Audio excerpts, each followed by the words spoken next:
This is 39 WDZL, your movie station. 1, 2, 3, time again for Tennessee, Tuxedo and his tail.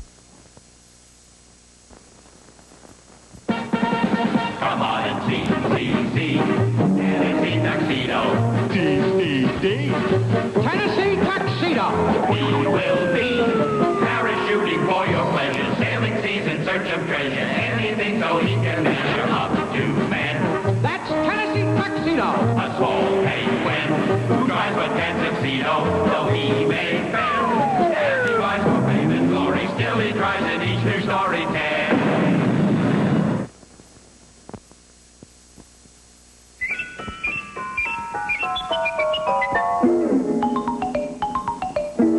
Deep in the vast frozen wastes of the South Pole, icy winds and snow shape a bleak landscape. Yet there are many animals who make their homes in this frigid land. Animals cleverly adapted by nature to live in sub-freezing temperatures, like the penguin. Achoo! And the, walrus. That's funny. I thought walruses came from the North Pole. Yeah. Well, I was headed down, but I must have overshot. Someplace to land, eh? No excitement, no activity, and there's always a draft. Boy, would I love to be in a nice, warm hotel room in the big city. But you're a penguin and a walrus. Tennessee Tuxedo is the name, and this is my chum, Chumley. Pleased to meet you. Yes, well, to this icy land come explorers and zoo collectors like Stanley Livingston and his assistant Flunky. Now keep your eyes open, Flunky. All we need is one more unusual specimen. Hey, boss, look! Jumping giraffes, a South Pole walrus. Quick, Flunky, get the cage. Wait till they see him back in the big city. The excitement, the activity. What a warm reception he'll get. Did you say warm, excitement, activity, the big city? We'll take the job. Right, Chumley? Absolutely. A walrus and a penguin. I have a feeling I may regret this, but lower away, Flunky.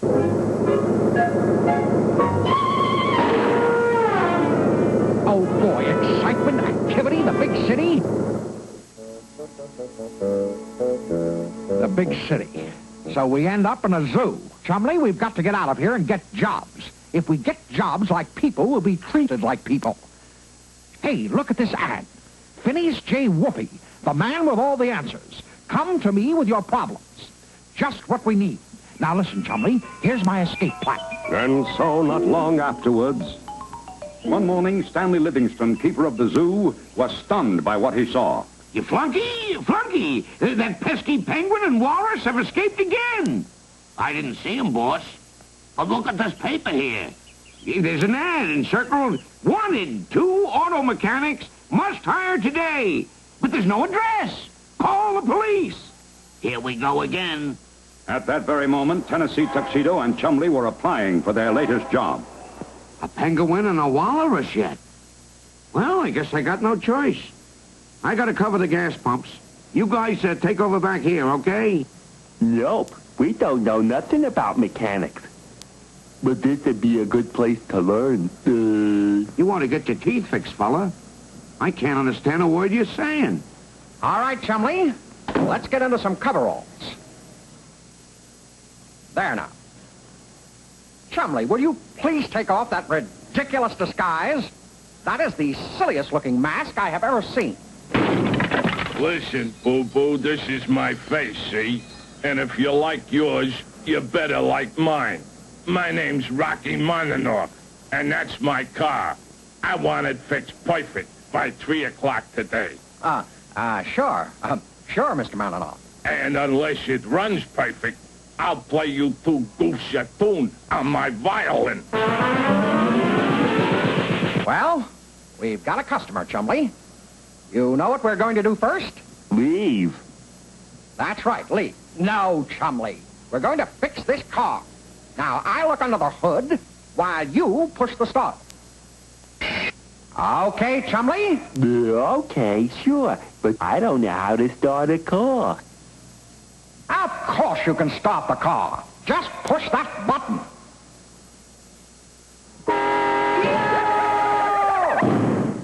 Get me out of here! Get me out of here!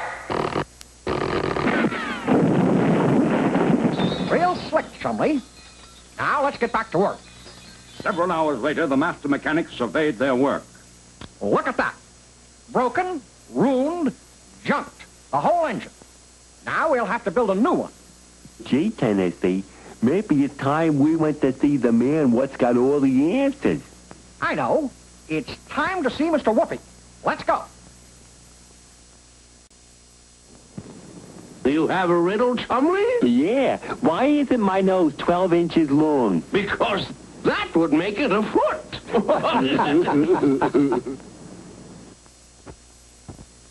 So you see, Mr. Whoopi, we've got to learn how to build a motor for this car, or Mr. Malinoff is going to play us a tune on his fiddle. Yeah, he's going to shoot us with a gun. Well, I guess we'd better step on the gas, eh? Oh, yes. Now, where did I put my three-dimensional blackboard?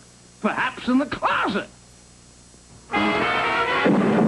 Oh, here it is, my fantastic 3D VB. And this is an auto engine. Let's see what's inside, shall we? You see, there are 4 tubes called cylinders. And inside each cylinder is a kind of plunger called a piston. You see?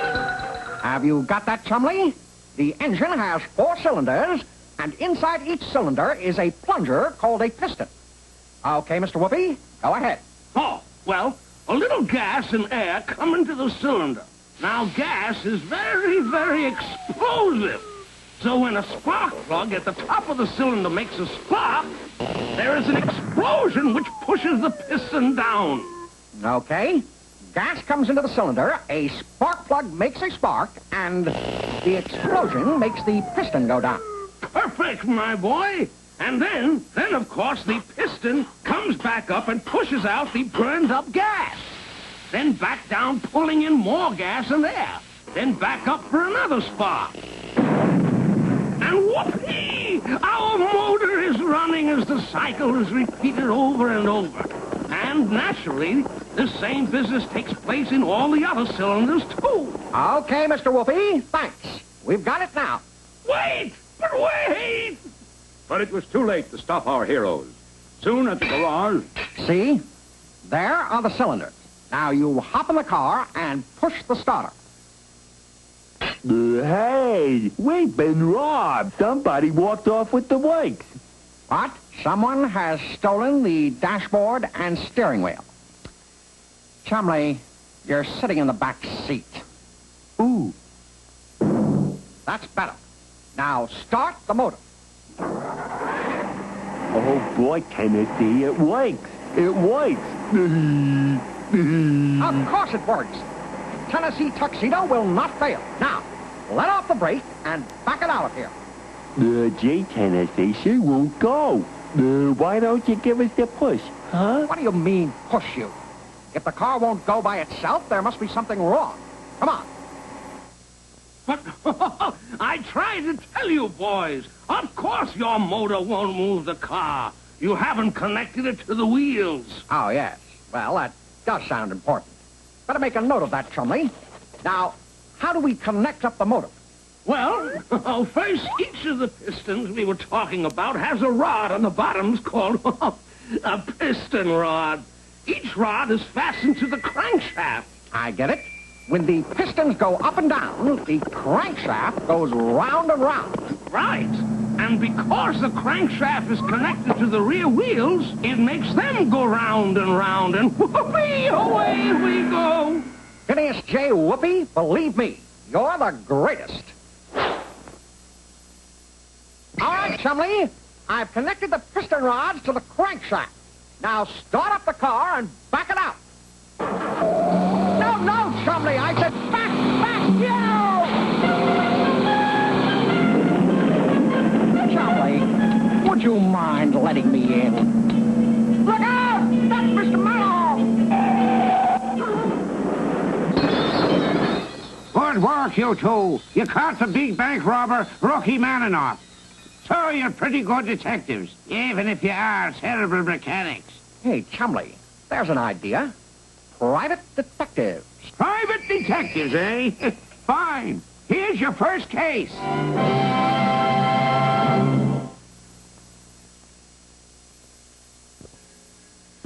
Tennessee and Chumley will be right back with more cartoon fun.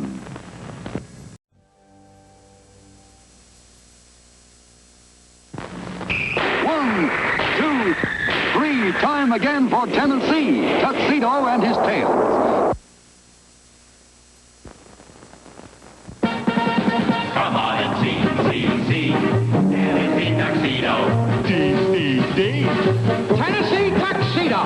We will be parachuting for your pleasure, sailing seas in search of treasure, anything so he can measure up to men. That's Tennessee Tuxedo. A small penguin who drives a tuxedo, though he may fail. As he rides for fame and glory, still he tries in each new story tale.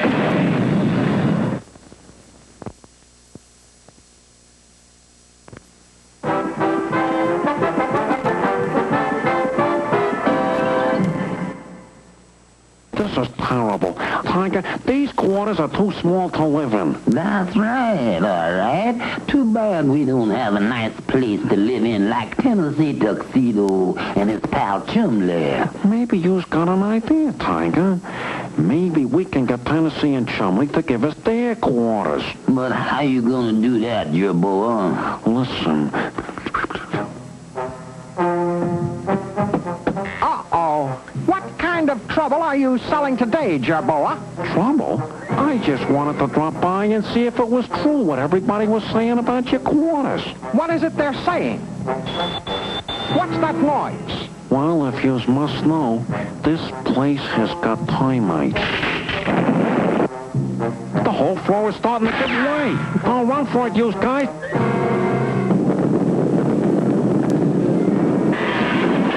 Do, Jerboa. I really drilled those holes, didn't I? The whole floor gave way when I got through. You nincompoop, they haven't left yet. And we aren't leaving, but you are. Get him, Chumley. You think Jerboa and Tiger will try again to get our quarters, Tennessee? Halt in the name of space. Greetings, Earth things. I am a man from another planet. Take me to your leader. Gee.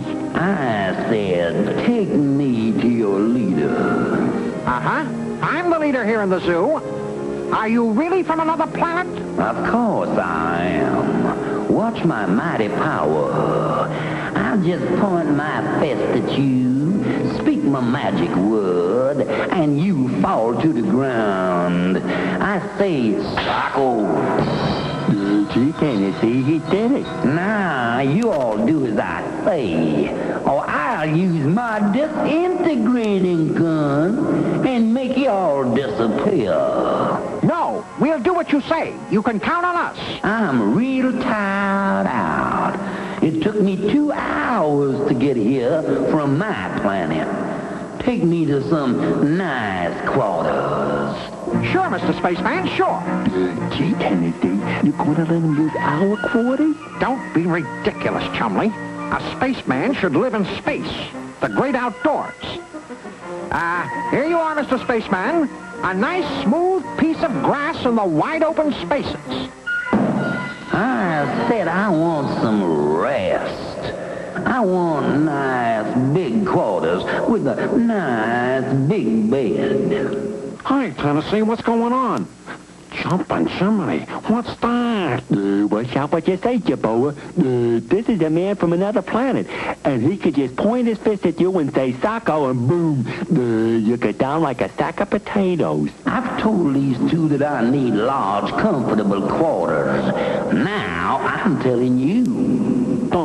Sure. What about right here? Now, wait a minute, Jerboa. Those are our quarters. Quiet. I like these quarters. You can be my assistant while I stay here in the zoo. You two go out and wait for my next command. Gee, Tennessee, we don't have any place to live. We can't argue with a man from another planet. Hey, you guys.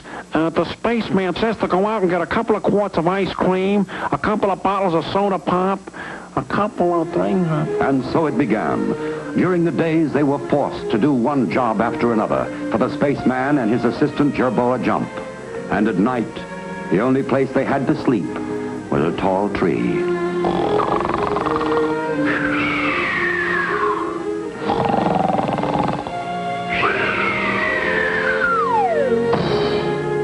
That does it.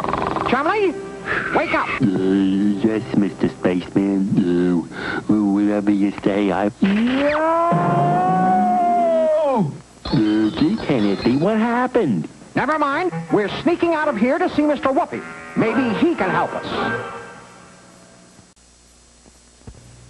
Tell me, Mr. Whoopi. Yes? What can run but can't walk? Why, naturally, water, of course.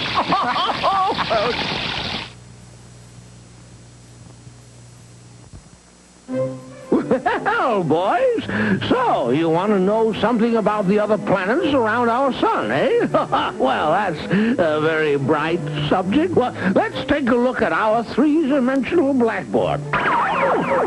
This is our sun, and this is the Earth we live on. Now, there are 8 other known planets revolving around our sun. 8 other planets. Get that down, Chumley. 2 of those planets are closer to the sun than Earth, and 6 of the planets are farther from the sun than Earth. Are they all the same size, Mr. Whoopi? Oh, no! Some are much bigger than our Earth, like Jupiter and Saturn, and some are smaller than Earth, like Mercury and Pluto. All of them revolve around the sun, but some move slower than others, and some have bigger paths or orbits. The length of time it takes a planet to go around the sun is what we call a year. I get it. It takes the Earth 365 days to go around the sun. That's right. But it takes Pluto 248 of our years to go around the sun, while it takes Mercury only 88 days. And the other planets require varying amounts. Very interesting, Mr. Whoopi. But what we'd really like to know is which one of these planets is most likely to have people on it. Oh, well, let's see now. Mercury always keeps its same side toward the sun as it travels around, so one side is too hot for our kind of life, and the other side is too cold. What about Venus? Well, Venus is always covered with clouds, so no one is sure whether Venus always keeps the same side toward the sun or not. Still, scientists feel sure that there is no life like ours on Venus. What about Mars? I'm afraid not, my boy. There's not enough oxygen or water for our kind of life on Mars. Jupiter? No again. The atmosphere on this giant planet would suffocate us. Besides, Jupiter and all those planets beyond are much too cold to support life as we know it. But that means there's no one on any of these planets. And we've got a man from another planet in the zoo. Yeah, it took him 2 hours to get here. 2 hours? Oh, yes. Well, there's no planet in the universe from which anyone could travel to Earth in 2 hours. Your spaceman is a fake. A fake? A fake? Hey, there you all are. I thought I told you not to go running off. Now I'm going to have to teach you a lesson. Is that so, spaceman? Are you going to give us your Sacco treatment again? That's right, all right. Watch this. I say Sacco. And we do this. No! Now, Chumley, let's take a look at our spaceman. Gee, Tennessee, it was Tiger Tornado all the time. Just another plot to take over our quarters. Now, you two are going to pay for what you did. All right, men, just set us down right here. Now, Tiger, you hop over to the stand and get us a couple of ice creams. Jerboa, you rush back to my quarters and clean the place up. Okay, Tennessee, sir. Yeah, sure. Gee, Tennessee, it sure is lucky we went to Mr. Whoopi and learned about the planets. Of course. education, Chumley, is what keeps people from getting tripped up.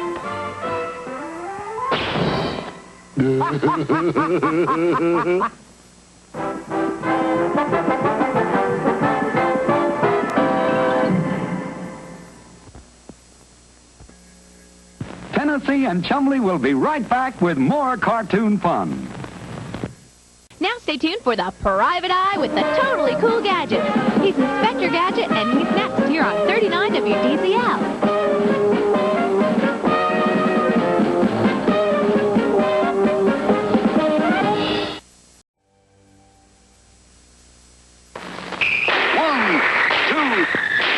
Time again for Tennessee, Tuxedo and his tails.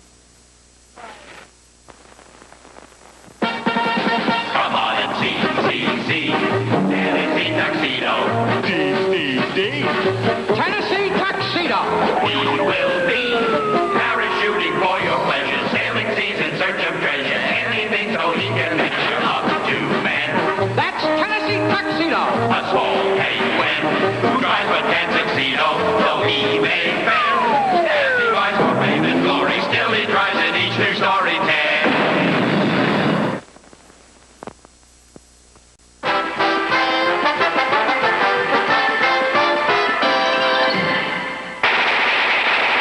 All right, Bobo, put all the money in this box, or we'll play another tune on the violin. Okay, Pretzel, let's get out of here.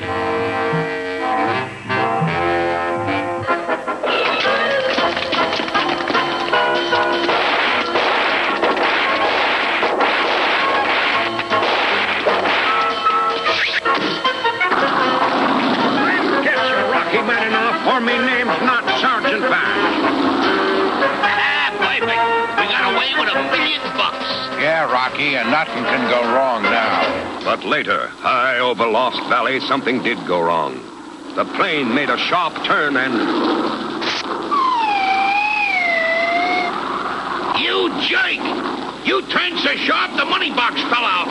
And it's going down into Lost Valley. Lost Valley? But nobody can get into Lost Valley. The mountains are too high around it. That money is gone for sure. Oh, no. I'm getting that money back. I'll put an ad in the paper and get parachute jumpers who'll skydive into Lost Valley. Skydive? Who'd be nutty enough to make that kind of dive? Watch this dive, Chumley. A perfect swan. Hey, Tennessee, why don't you watch this dive? Tricky, Chumley. A very tricky dive.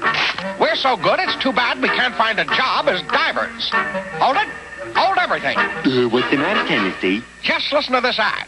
Divers wanted. Big pay, short hours, apply Rocky Maninoff, Hood Apartments. The perfect job for us, Chumley. Let's get dressed and sneak out of here. I don't see how that ad is going to help us.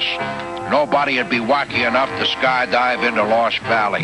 Somebody always answers a want ad, Pretzel. And we'll hire the first nut who knocks on that door.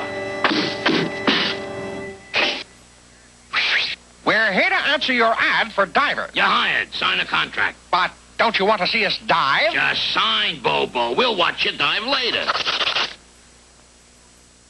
See how easy it is, Chumley? Now we're professional divers. That's right. And you make your first dive at 3 o'clock this afternoon.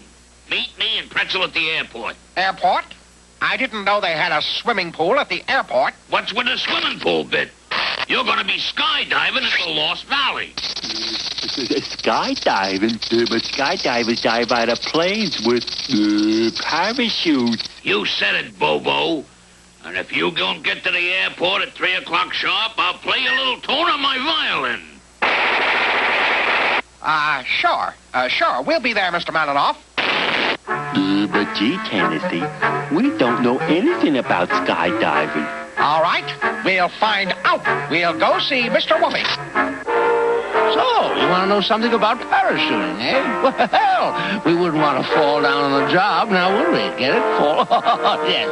First, let's make a small model of a parachute. Great, Mr. Whoopi. What do we use? Well, we take an ordinary handkerchief and 4 pieces of string, all the same length.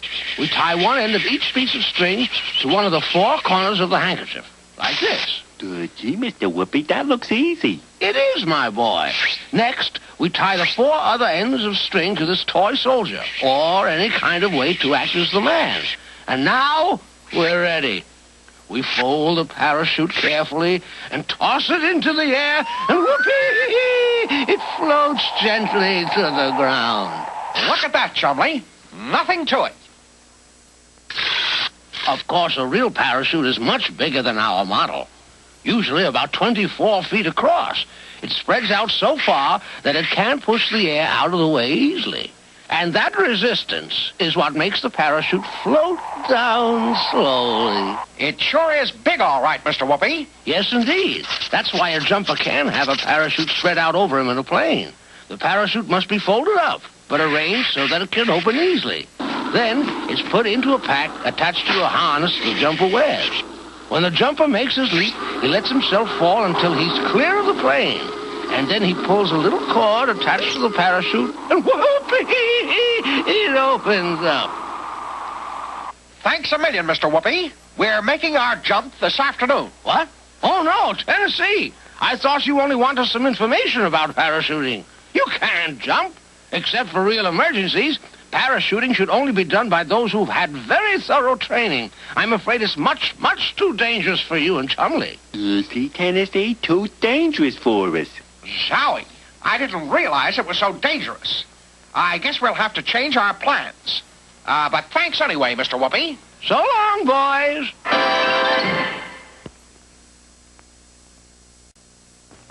Come on, Chumley. We'd better get back to the zoo before Stanley misses us. Gee, Tennessee, how about another riddle? All right, Chumley, go ahead. 10 birds on a wire, scare one away. How many are left? I know.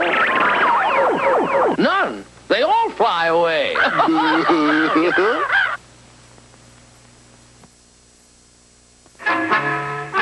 Hurry, Chumley. We'd better rush back to the zoo and hide out, or that thug, Rocky Maninoff, will find us. You speaking about me, Bobo? Yes. Sorry, Mr. Maninoff, but we just discovered we have a previous appointment for this afternoon. We won't be able to do that skydiving for you. Oh, that's too bad. 'Cause I get very upset when you break appointments. Wait.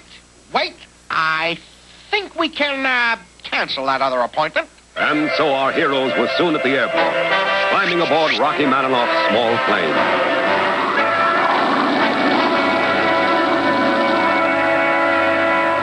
Okay, Pretzel, Lost Valley is right below. Start circling this spot. Now, you guys remember all the instructions I gave you. And don't forget my box. Okay, which one of you is first? You go ahead, Chumley. After you. No, that's okay, Tennessee. After you. After you. After you. After you. All right, knock it off. I'll settle this.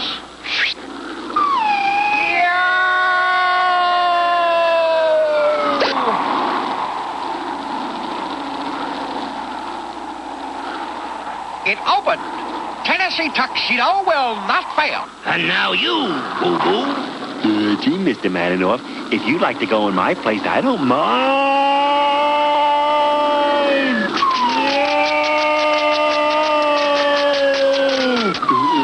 Let's see now. I'm supposed to pull the cord.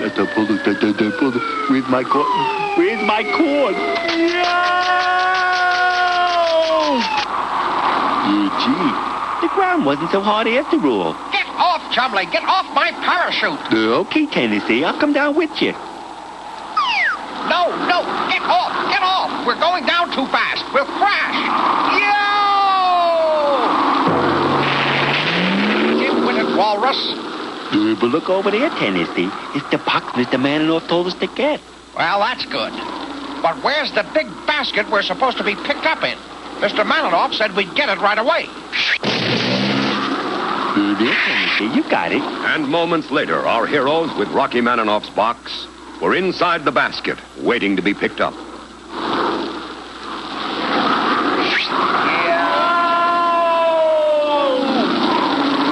you guys, bring the box up the ladder. Sorry, Mr. Maninoff, but we've had enough. We'll just stay here. But we can't land like this. Climb up here. No thanks. Then I'm coming down. Now give me that box. Look out, you're rocking the basket. Well, it looks like Rocky Maninoff made a perfect getaway with all that bank money. I guess we'll never find it now. Don't say that, Sarge. I bet you we'll get a break in this case yet. Oh, sure. Maybe Rocky Maninoff and all the money will just come falling out of the sky right into our laps.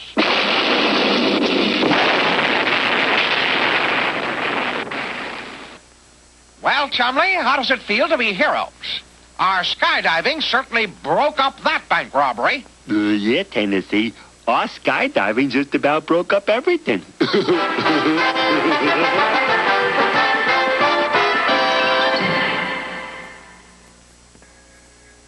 Tennessee and Chumley will be right back with more cartoon fun. You're watching 39 WDZL, Miami, Fort Lauderdale, your movie station.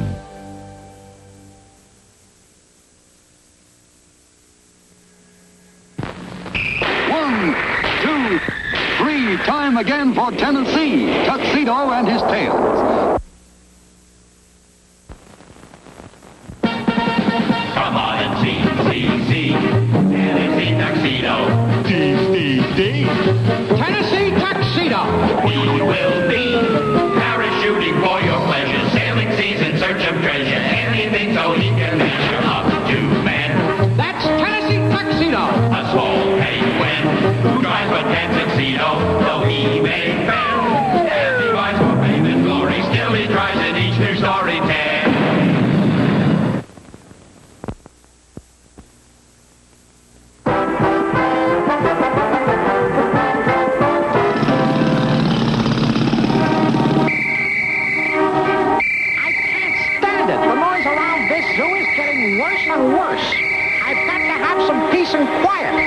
What'd you say? I can't hear you. I said I've got to have some peace and quiet. We've got to get away from here and have a nice quiet vacation. But we don't have any money for a vacation, Tennessee. I know, Hey, listen to this. Earn big money. We can get anybody a good job. Satisfaction guaranteed. Odd job employment agency. Come on, Chumley. We're going to earn enough money for that vacation. Welcome to the Odd Job Employment Agency, friends. We get jobs for anyone, and I mean anyone. Now, here's a dandy job right on the top of the pile. It's for 2 electricians. You fellas know anything about electricity? Good. Get right over to this address, and they'll give you a trial. Well, here we are. Full-fledged electricians. Now, before I start working on this socket, are you sure you turned off the current? Sure, Tennessee. I turned it off. Okay. Hand me that screwdriver.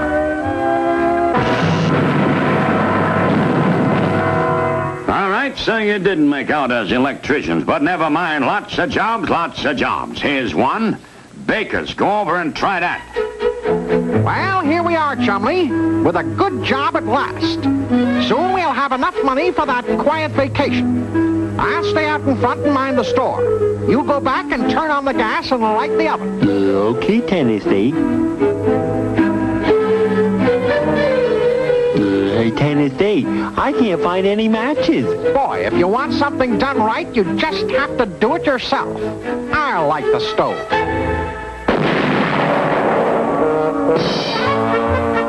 Back again? Never mind, I guaranteed you jobs, and here's a dent. Vacuum cleaner salesman. You're sure to succeed at that. Go over to this address, and a man will give you a demonstration. So you're the new salesman, eh? Well, just let me show you the world's most powerful vacuum cleaner. Sells on site. Watch. I dump these ashes on the floor, empty the wastebasket. Oh, what a mess. But watch. One flip of the switch and... Wow. Wow is right. Have you ever seen such a machine? And get a load of that power, right? That's power, awful all right. But that's not all. If you turn the switch down, the vacuum cleaner turns into a handy paint sprayer, see? How about that? I tell you, boys, this little beauty sells itself. The little woman wouldn't be without one. Yeah, look at the way it painted that wall, huh? Bang, bang, all done. Boy, we can sell 1 million. Yeah, and then we can have a nice, quiet vacation. I better get started. Remember, turn the switch up and it's a vacuum cleaner. Turn the switch down and it's a paint sprayer. Don't get mixed up. This looks like a good house. Let's start here. Remember, switch down vacuum cleaner. Switch up paint sprayer. No, Tennessee. I think it's the other way. Switch up vacuum cleaner. Switch down sprayer. Don't be ridiculous. It's... Yeah? Good afternoon, sir. My name is Tennessee Tuxedo, and this is Chumley. We're selling the world's most powerful vacuum cleaner and paint sprayer. I don't want any. Every home should have one, sir. Let me demonstrate. I'll empty the ashtray on the rug. And the wastebasket? Get some garbage from the kitchen, Chumley. Hey, what's going on here? Never fear, sir. The world's most powerful vacuum cleaner will have your carpet clean in no time. Here's the garbage. Good. Dump it on.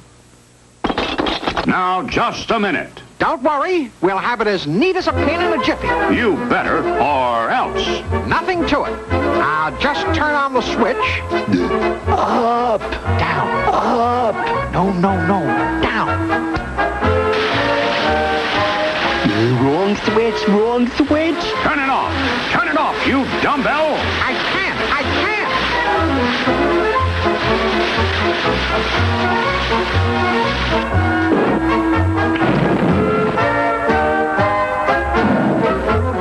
Butcher, baker, candlestick maker, you tried everything, and you've failed. But we guaranteed you a job, and you're going to get it. There's one left. Chemists. Know anything about chemistry? Sure. What's the address? But Tennessee, we don't know anything about chemistry. Of course we don't, but this is our last chance to earn money for that quiet vacation. We don't want to mess it up. This time we'll go see Mr. Whoopi first. Hell, do you have a riddle, Chumley? Yeah. Why is the farmer cruel to his corn? Because when it's grown, he pulls its ears.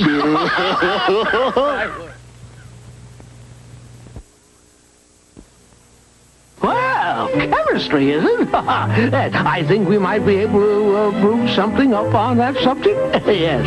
Well, let's take a look at our three-dimensional blackboard. Now, where did I put it? In the closet, maybe?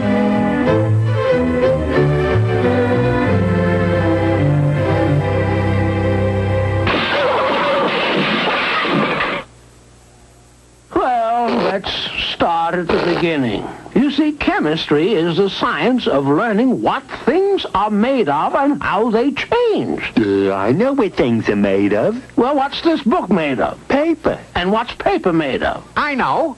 Wood. And what is wood made out of? It's... You see what chemistry is for? To help us find out what things are really made of. But what are things really made of? Everything in the world. You, me, trees, mountains, all the boys and girls are made up of basic substances called elements. There are 103 different elements. Whoopee! Hydrogen is an element. Oxygen is an element.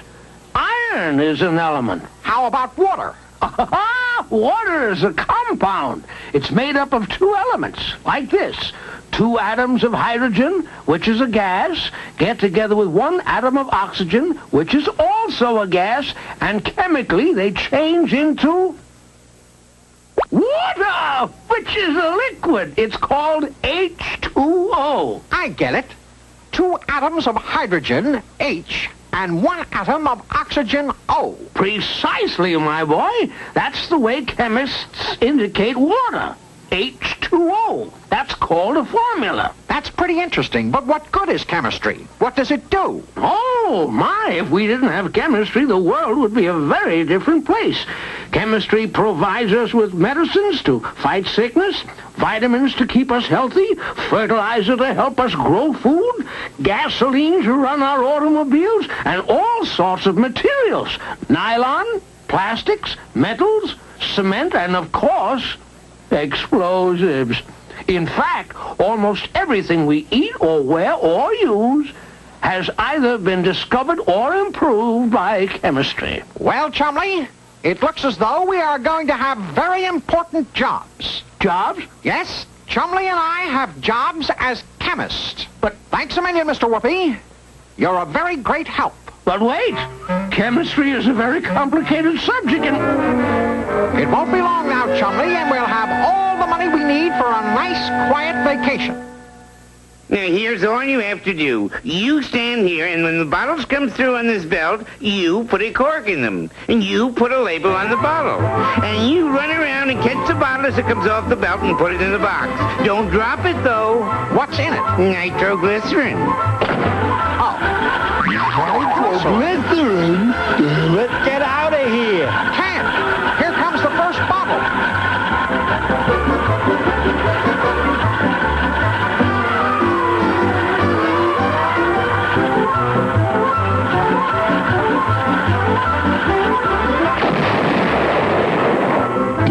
Well, you wanted a nice, quiet vacation. This isn't what I had in mind.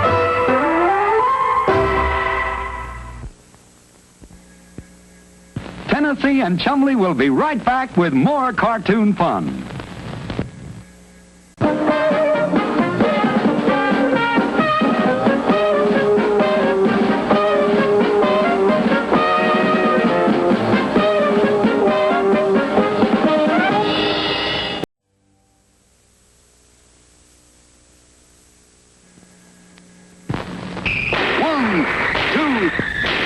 Time again for Tennessee, Tuxedo and his tails. Come on and see, Tennessee Tuxedo.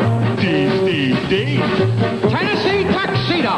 He will be parachuting for your pleasure, sailing seas in search of treasure, anything so he can measure up to men. That's Tennessee Tuxedo. A small penguin who drives a tuxedo, though he may fail. As he rides for fame and glory, still he tries in each new story tale.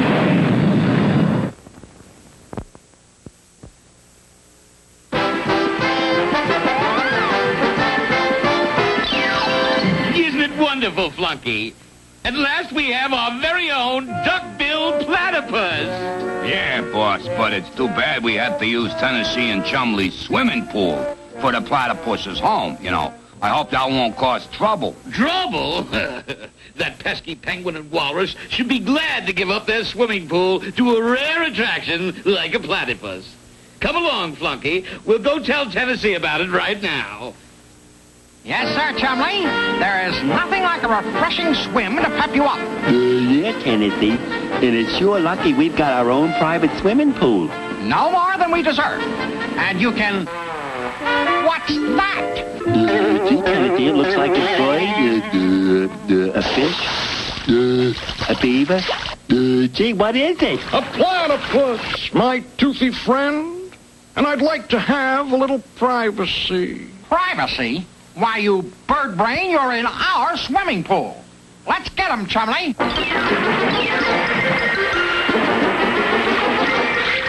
Uh-oh.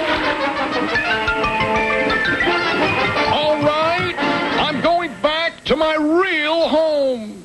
And you needn't try to get me back. Not after this insult. Good riddance. Boy, Tennessee, you sure told him. Oh, there you are, Tennessee. We were looking for you. I wanted to tell you about our wonderful new platypus. Where is he? Where is our platypus? Oh, him. We got rid of him fast. Got rid of him? Why, you numbskulls. If you don't get back that platypus, I'll skin you alive. I'll have you slaving for years. Run for it, Chumley. We're in trouble. I warn you, get that platypus back here. Gee, Tennessee, what do we do now? Head for our quarters, Chumley. We'll change clothes and then sneak out to see Mr. Whoopi. Maybe he can help us get that platypus back. So, you want to catch a duck-billed platypus, eh? Well, now, that's a subject I won't try to duck. Get it? Oh, yes. Well, let's take a look at our flashy, flexible...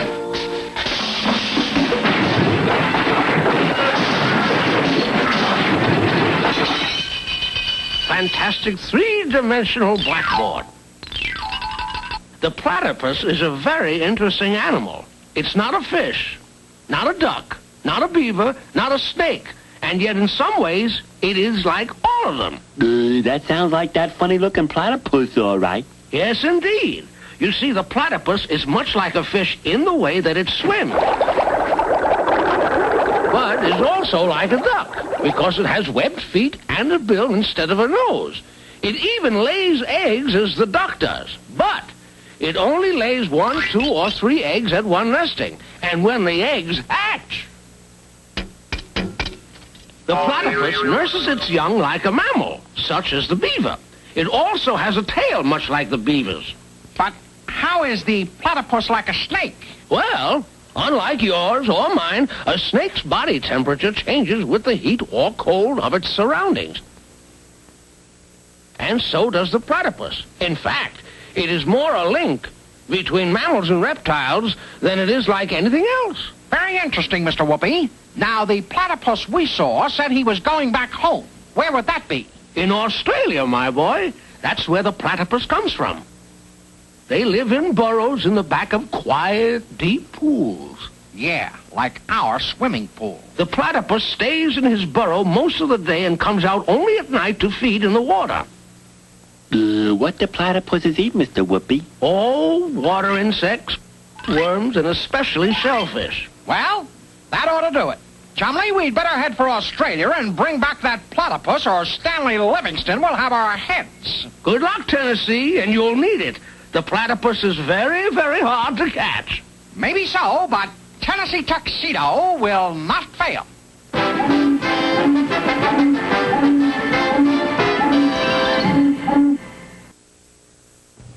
Well, do you have a riddle, Chumley? Yeah. Why did the lobster get embarrassed? Because it saw the salad dressing.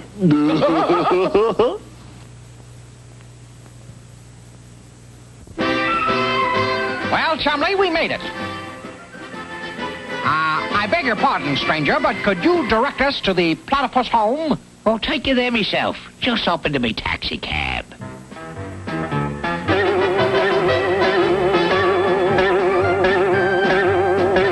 Chumley, this is the most ridiculous thing I ever rode in. A kangaroo cab.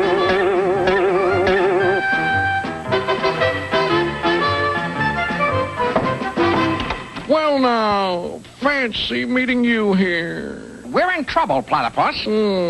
Sounds like your swimming pool got you in hot water. Stanley Livingston says we have to get you back to the zoo. So, if you'll go, well, we'll let you have our swimming pool all to yourself. Well, that sounds very good indeed. But as I look at you, I can think of one other small favor. A small favor? What is it? No, never. Never in a million years. I couldn't do that. Then I won't go back. No! Gee, Tennessee, what did the platypus want you to do? Forget it, Chumley. It's too terrible to mention. We'll just have to catch that platypus and carry him back. Sure, Tennessee. We'll just catch him and carry him back and...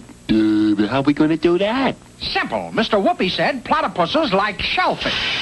So, we put these shellfish here. Then each take a hammer and... And when he comes out...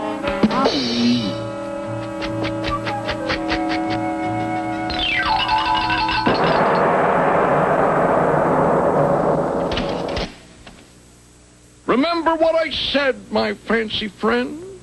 I'll come back with you if you'll simply... No, never. It's too embarrassing. What now, Tennessee? Look at that. The burrow has a back entrance. I've got it. We put this blanket over here. Then I go in and chase the platypus out. Right into the blanket. When he's under the blanket?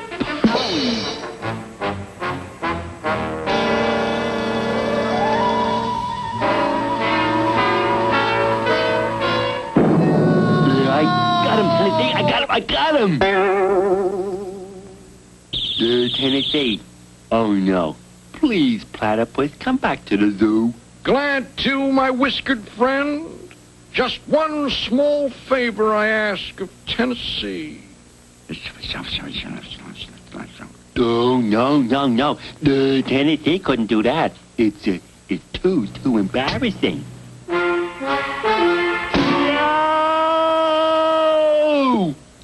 Never mind, Chumley. We'll blast that platypus out of there. I'll just light this dynamite and toss it in the back entrance. If the platypus tries to run out the front way... Howie.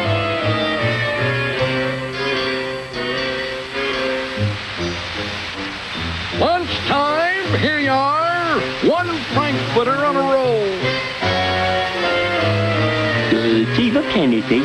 The platypus gave me a sizzling hot frankfurter. Sizzling? Oh, no! Okay, platypus. I give up. I'll do what you ask.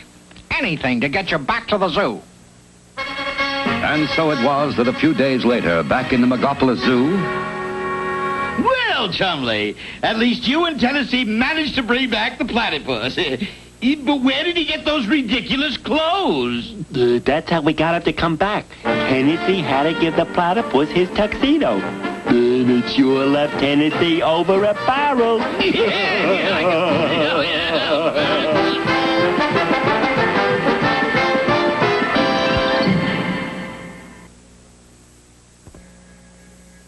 Tennessee and Chumley will be right back with more cartoon fun. Come on, Chumley. We'd better get back to the zoo before Stanley misses us. Gee, Tennessee, how about another riddle? All right, Chumley, go ahead. 10 birds on a wire, scare one away. How many are left? I know. None. They all fly away. 1, 2,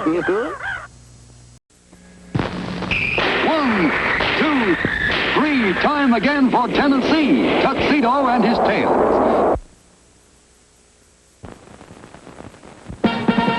Come on and see, Tennessee Tuxedo. Tennessee Tuxedo. He will be parachuting for your pleasure, sailing seas in search of treasure, anything so he can measure up to men. That's Tennessee Tuxedo. A small penguin who drives a tuxedo, though he may fail.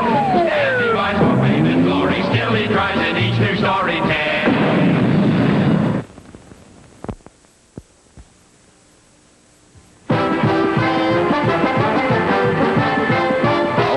Begins in the hideout of public enemy number 1, Rocky Maninoff. There, it's done. A perfect job. No one will ever know the difference. What is it? It's $1 million, that's what it is. This is an engraving of a dollar bill. No more robbing banks for us. From now on, we make our own money. We just put this in the printing press and print all the money we need. Counterfeiting. Boss, you're a genius. But wait, we got no press. Don't need one. We'll just take this plate to a printer. Yeah, but who'd be stupid enough to print phony dollar bills for us? Nobody's that dumb. There we are. Tennessee Tuxedo printer. Boy, I got a real bargain when I bought this printing company. Chumley, you can stop holding up the sign now. I mailed it up good and tight. Okay, Tennessee.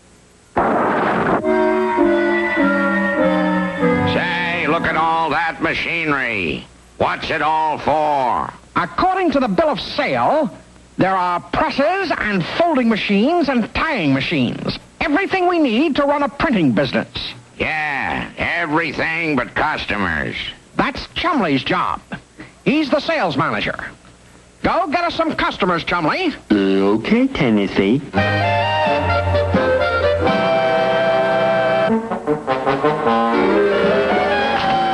Here's your first customer. Good work, Chumley. What can I do for you, my good man? My name's Rocky Maninoff, see? And I want you should print me up 10,000 of these. I see. 10,000 pictures of George Washington. Yeah, my favorite president. Also, I would like you to use green ink, my favorite color. And I want this job done by 2 o'clock or I'll play you 3 goofs a tune on my viol.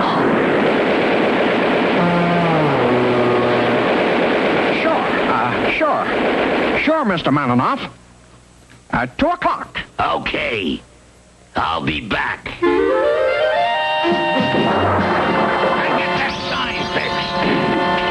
All right, men, let's get to work. Baldy, you take this bottle of green ink and pour it in this press. Chumley, you push the starter button, and I'll put the plate in somewhere.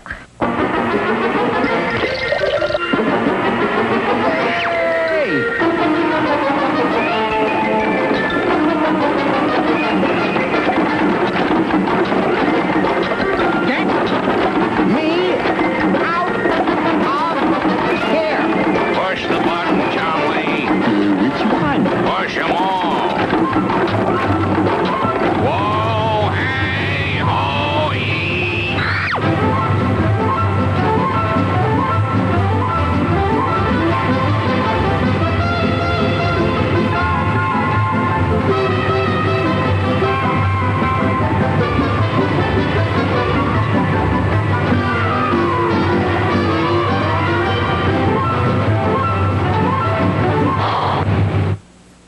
Gee, Tennessee, this sure is a funny-looking newspaper. I can't read any of it.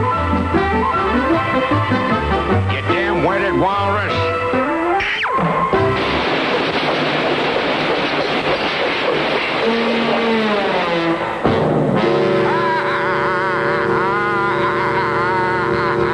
Now, cut it out. We've got work to do. Start that press. Not that one.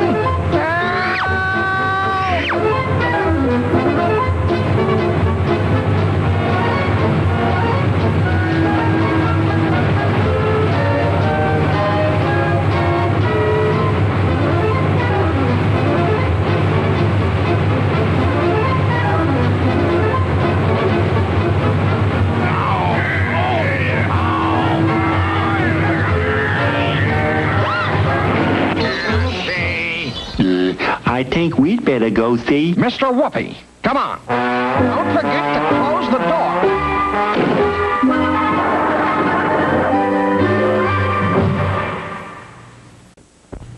The hell, do you have a riddle, Chumley? Yeah. Why did the lobster get embarrassed? Because it saw the salad dressing.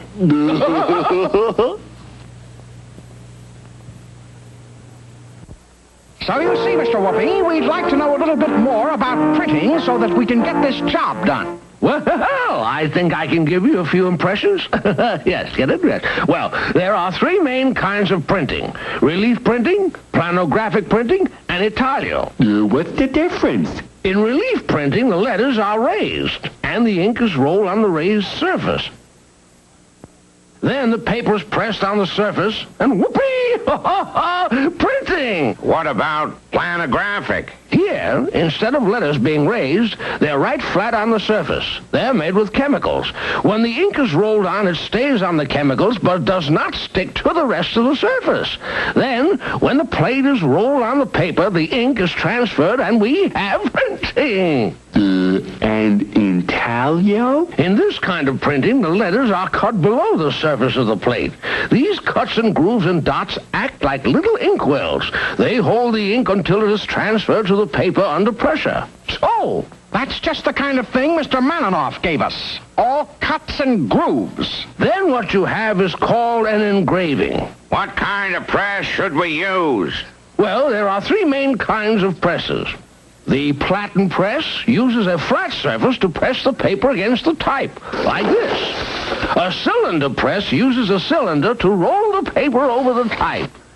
And in a rotary press, the type itself is on a cylinder and the paper is rolled between it and another cylinder. Yes, but which shall we use for this job? Oh, yes. You said it was a small job and a small engraving. I'd use the small platen press. Phineas J. Whoopi, you're the greatest. Come on, men. But wait! You haven't told me what kind of a job it is. 10,000 pictures of George Washington. In green ink. Washington? Green ink? Counterfeiters! Give me the police! All right, now. The plate is in the press. The paper is all stacked up. The ink fountain is filled. Start her up. All right, off. Look at that. Perfect. Gee, Tennessee, it looks awfully familiar. Of course it does, Chumley. Everyone knows President Washington. It looks like a dollar bill to me. Counterfeiters. Right. Now start printing or you'll get this. Sure, Mr. Malinoff. Sure. There you are, Mr. Malinoff. $10,000, dollars. The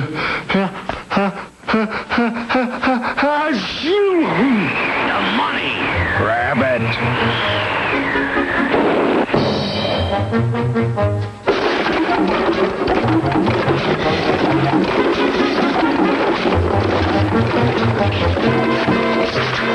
Money. In here.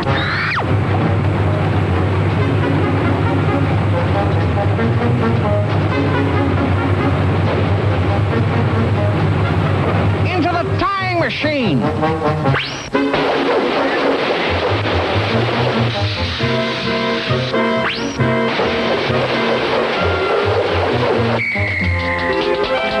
Good work, Tennessee. You caught Rocky Maninoff, the big counterfeiter. Take him away, boys. No, Chumley. Baldy, my mind's made up. We're getting out of the printing business. Why? We sure made a lot of money. Ha, ha, ha. Very funny. No, it's much too dangerous. Yeah, I see what you mean.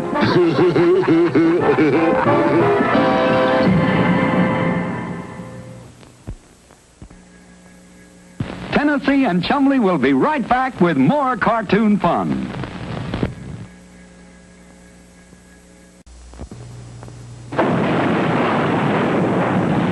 Hello, boys. Hi, Mr. Whoopi. I've got a riddle for the three-dimensional blackboard. The 3D BB knows all.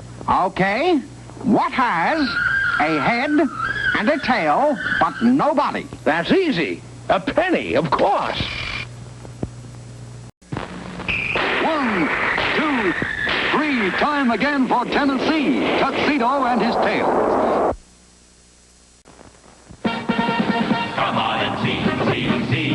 Tennessee Tuxedo. Tennessee Tuxedo.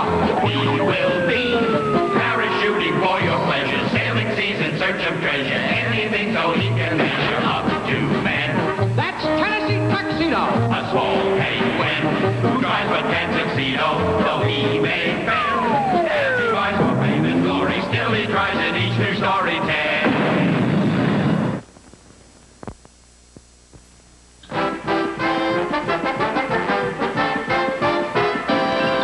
Tennessee's greatest rival in the zoo was Jerboa Jump, who had as his helper Tiger Tornado. Small wonder then that Tennessee was very upset when Jerboa and Tiger began to be famous. Look at that, Chumley. Just look at that. A big car and a chauffeur. Why, they've even got a butler to open the door for them. But gee, Tennessee, Tiger has turned out to be a famous boxer. Well, Chumley, we're going to be famous, too. We are going into the boxing business. We'll knock Jerboa and Tiger for a loop. Yeah, Tennessee. But first, we gotta have a boxer. We've got one. Good. Who? You. Me? Gee, Tennessee, I can't fight. Don't be ridiculous, Chumley. Come on. Wow. if it isn't Tennessee Tuxedo and his fat friend. If you guys are selling something, I don't want it. I got everything, see? Selling nothing. We've come to challenge Tiger to a fight with Chumley. You're kidding. We don't fight with chumps like Chumley. Tiger's a champ. Just as I thought. You're scared. And I'm going to tell everybody in the whole zoo. Scared? Listen, I'm going to teach you a lesson. Tiger will fight Chumley on the 25th, and I'll tell you what. If that fat walrus wins, I'll give you the car, the show for everything. Tiger will smash him. Oops. Gee, Tennessee, I just remembered. I've got to go visit my cousin in Alaska. Come back here. I'm going to prove to you that you're a fighter. Let's go. Hurry, hurry, step right up, folks, and see the fun. $100 to anyone who can last 3 rounds with Philadelphia Phil, the 50-pound Flash. He only weighs 50 pounds, and you weigh half a ton. You can take him easily. Yeah. I'll give him a knock on the noggin. I'll give him such a hit. Attaboy, Chumley. Go get him. I challenge. And so Chumley found himself in the ring with the 50-pound Flash. He was all over Chumley like a mosquito. At the end of the first round, Chumley was tired. At the end of the second round, he was exhausted. And in the third round, he couldn't even get his guard up. And... You big tub of lard. The trouble with you is you're soft. But I'm going to fix that. You're going in training at Sillyman's Gym. All right, Chub, here's your schedule. First you go skip rope, then work out on the flying rings, then the parallel bars, then the weights, then the fast workout with a punching bag. Okay. Hey, Tennessee, watch this. Faster! Higher! Chumley! Look what he done to my floor! Yay! Look, Tennessee, I'm Tarzan.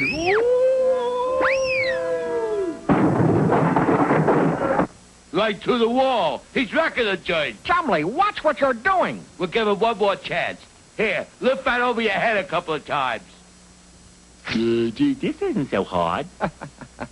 Chumley, got change for a quarter? Quarter? Gee, I don't know, Tennessee. Let me see.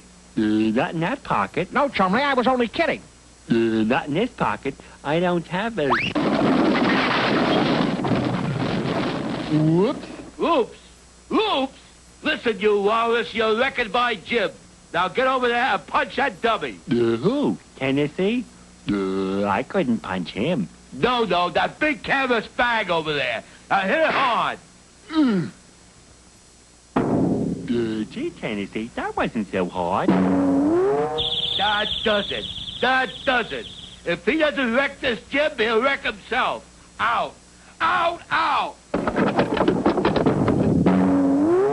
Well, I guess that's that. No, I'll never get in shape. Oh, yes, you will. Jeroboam's not going to get the better of us. Tennessee Tuxedo will not fail. Come on, we're going to see Mr. Whoopi.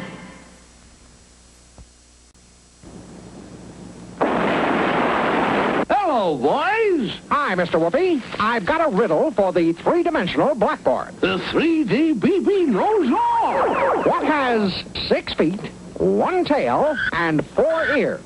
That's easy. A man on horseback. Well, now, you say Chumley isn't physically fit, eh? Well, that's too bad. It's very important to be in top shape. Looks like he doesn't get enough exercise. We tried exercise, but Chumley wrecked the gym and they threw us out. But you don't need a gymnasium to exercise in. For that matter, there's no one perfect form of exercise. Various kinds are needed for all-around development and health. Why, Chumley can exercise right at home. Good. How? Yes. Why, calisthenics. Sounds like some kind of medicine. Why, no, Chumley. Calisthenics is a form of exercise. Some people call this setting up exercise. This type of exercise is good for those who can't get any other kind of daily exercise. How long do they take? Oh, about 15 minutes a day. In the morning before breakfast is a good time. Here, let me show you on the three-dimensional blackboard. This first one is a warm-up exercise called the stretch. See? 1, 2, 3, 4. 1, 2, 3, 4. This is called the twist, and it will help take some of those inches off Chumley's middle. 1 and 2 and 3 and 4. How many times should he do these, Mr. Whoopi? Well, just as in all other types of exercise, the amount needed depends upon your age and sex. Now, with you, Chumley, start with 5 each and then work up to 10. Try this one. It's called a leg lift. Do it slowly. 1 up, 2, 3, 4. It's a good idea to count out loud. This last one is a dandy. It takes a little effort, Chumley, but it will help get you in top condition. Watch. 1, 2, 3, 4. 1, 2, 3, 4. You do these exercises every morning, eat well, get plenty of sleep, and you'll be in top condition in no time. I'll see that he does. And you exercise too, Tennessee. Everyone should exercise every day, even when you get older, if the exercise is mild and preferably some kind of recreation. Actually, both group and individual sports to suit different ages make ideal exercise for everyone, from the hardest physical games to simply walking. Yes. Well, Mr. Whoopi, thanks a million for all your help. And Chumley followed Mr. Whoopi's exercises faithfully. And by the time the fight with Tiger rolled around, he was in top physical shape. Tiger, on the other hand, sure that Chumley was a pushover, had not trained at all. Will you stop eating? You gotta fight to win. Well, it'll be a snap. When the bell rings, I'll turn into a tornado. I'll knock him into the middle of next week. Yeah, well, I gotta show Tennessee who's boss around here. So just in case, put these horseshoes into your gloves. All right, Chumley, you're in top shape. Stay in there with Tiger, and we'll be famous. And the fight is on. Chumley moves out of his corner rather slowly, but Tiger Tornado is like a tornado. He's all around Chumley, landing blow after blow. A right, a left, another right. It's a terrific barrage. But Chumley seems to be taking it easily. And so he was. All the training and exercise he did was paying off. Not only did Tiger fail to knock him out in the first round, but also he didn't in the second, nor the third. Until... There is the fourth round, and the amazing Chumley looks fresh as a daisy, while Tiger Tornado looks exhausted. In fact, he's so tired he can hardly get his guard up, and wow! The winner!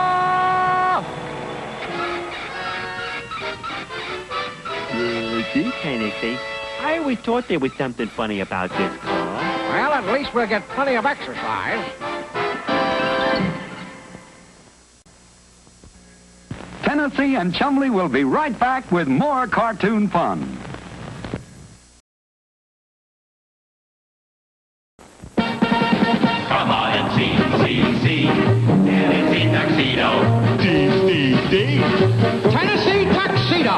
We will be parachuting for your pleasure, sailing seas in search of treasure, anything so he can measure up to man. That's Tennessee Tuxedo! A small penguin who drives a tuxedo, though he may fail. As he rides for fame and glory, still he tries in each new story tale.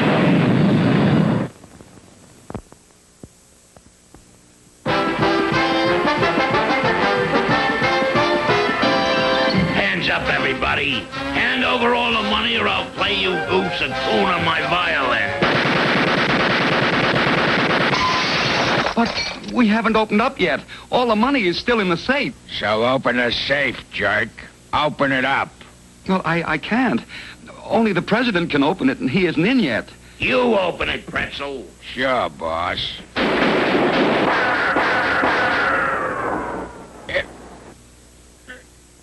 It's no good, boss. I can't budge it.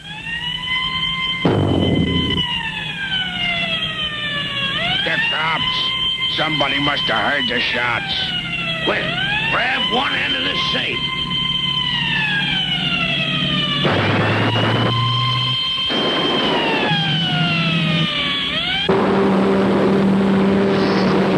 I'll get you for this, Rocky Maninoff, or me name's not Sergeant Badge. Later in the 49th floor apartment of Rocky Maninoff. Use a couple of sticks of this dynamite, Pretzel.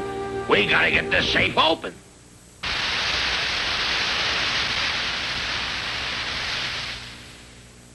The fuse went out, boss.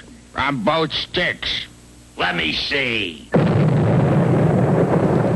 Failed again. We gotta get somebody who really knows about safes. I'll put a want ad in this afternoon's paper. The afternoon newspaper. Just what I've been waiting for. Chumley, you and I are going to get a job and make something of ourselves. No, not that. We always get hit on the head or blown up or... Not this time, Chumley. We won't settle for anything but a safe job. One that... Here we are. The perfect job for us. Gee, Tennessee, what does it say? It says, wanted. Men for safe job. Apply at once. Did you hear that? Come on. We're sneaking out of this zoo. Here we are, Chumley. Look, it's a bank. We're going to get a job with the 49th floor bank. Gee, Tennessee, us being bankers. That sure sounds safe, all right.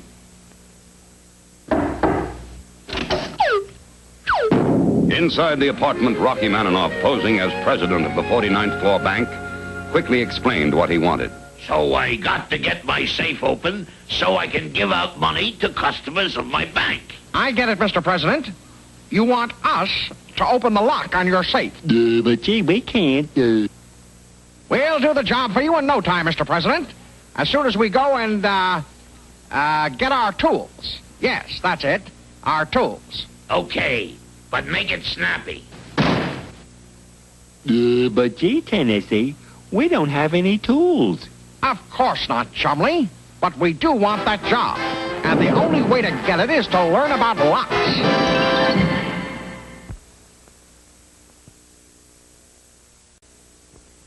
Come on, Chumley. We'd better get back to the zoo before Stanley misses us. Gee, Tennessee, how about another riddle? All right, Chumley, go ahead. Why is it bad to leave a clock at the head of the stairs? Why, I know. It might run down.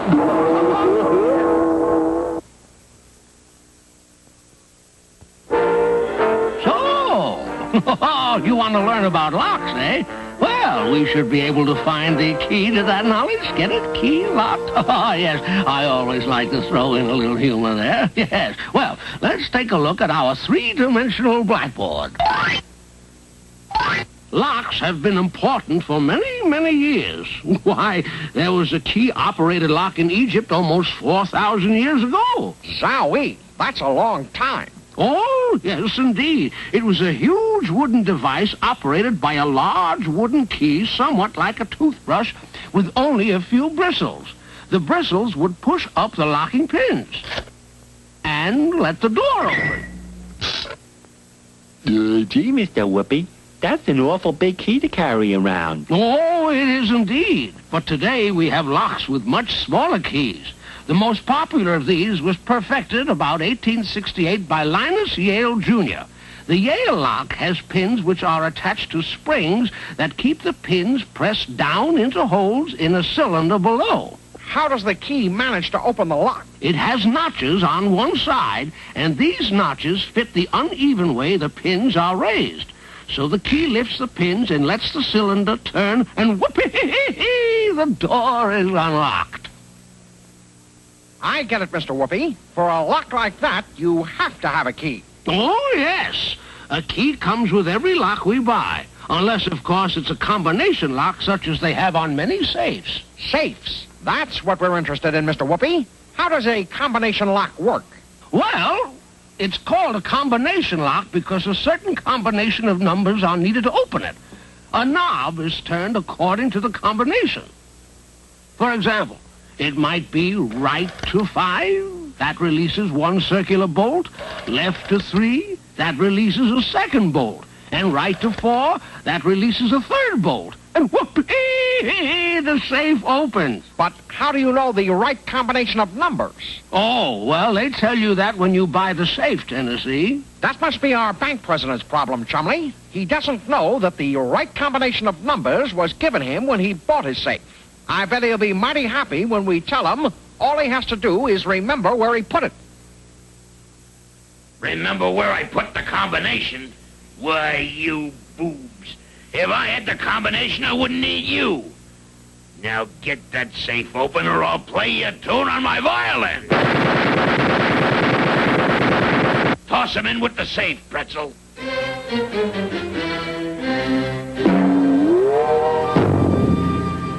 Gee, Tennessee, that's a funny way for a bank president to act. He's no bank president, Chumley. More like a bank robber, and we'd better do what he says.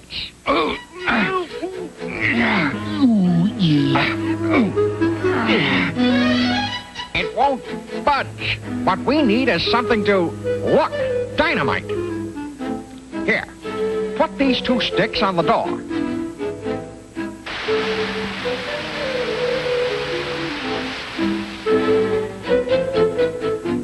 Gee, it went out. Let me look at that. That settles it, Chumley. We'll never get this safe open, so we're getting out. Right through that window. This is a good idea, Tennessee. Yeah! We're up 49 floors. Don't look down. And hold on tight. But there's nothing to hold on to.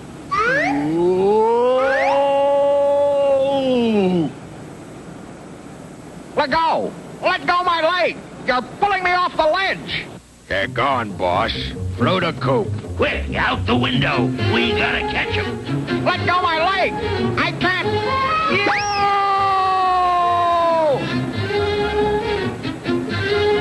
They hit the flagpole 2 floors below. Let's get down there. Careful, Chumley. Just crawl toward that window.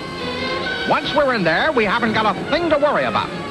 We're coming for you, boo-boo. Nobody gets away from Rocky Maninoff. Look, up there. It must be a fight. It's outrageous. I'm going to call the police. Get back! Get back! The pole is breaking!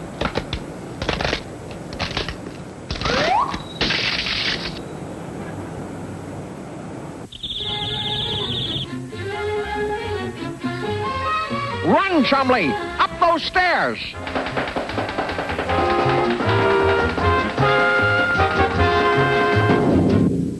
Gotcha! Oh, no.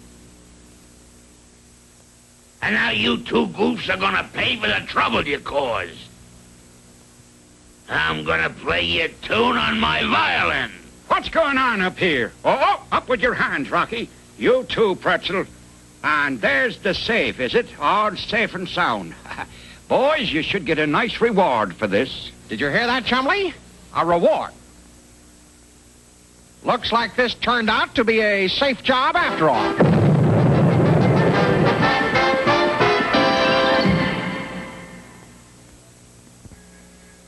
Tennessee and Chumley will be right back with more cartoon fun.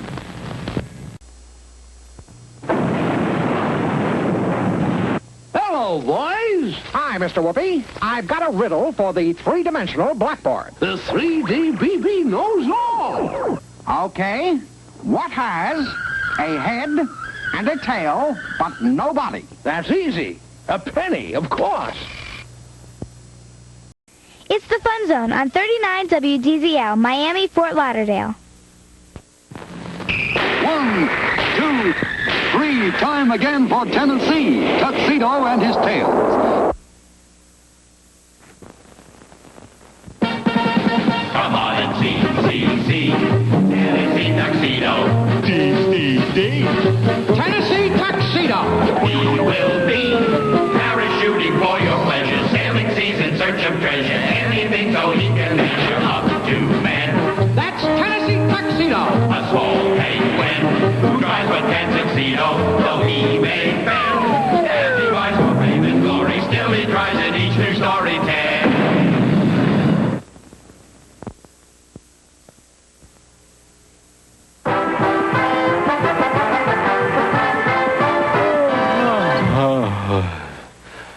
boy, oh boy. Bed sure feels good tonight.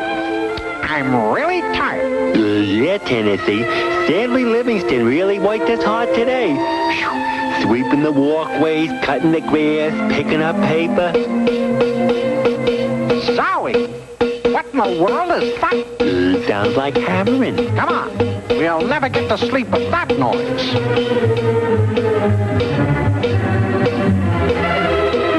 Hold it! Hold it! Hold it! What in the world is going on here? We're building robots, Tennessee. That's what we're doing. Baldy and I are building us robots to work for us. Then we won't have to sweep up or mow the grass or anything for Stanley Livingston. Robots? What a ridiculous idea.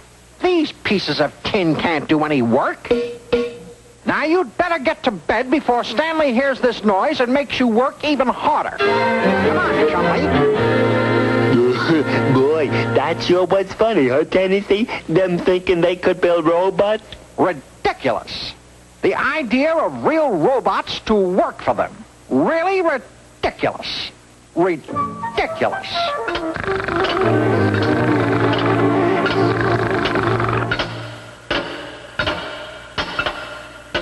Now what?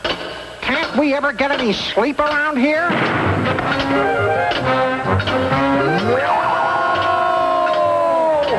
have ridiculed robots. Now you must come with us and be judged by the Regal robot. Help! Help! Somebody save us!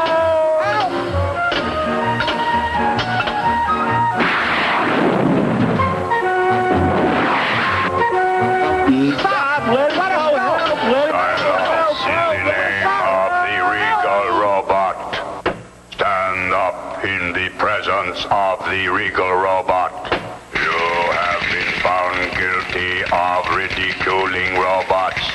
You must be punished. What shall the sentence be, jury? 10 years at hard labor. Not enough. 20 years at hard labor. Not enough. 40 years at hard labor. Not enough. Then there is only one choice. I sentence you to a final punishment. What is it? I sentence you to be tossed into the melting pot. Hooray! Hooray! The melting pot. Toss them in the melting pot. No, you wouldn't do that. Not the melting pot. Toss them in the melting pot. Oh, gee, Regal Robot, don't do that. Have a heart, please. Have a heart.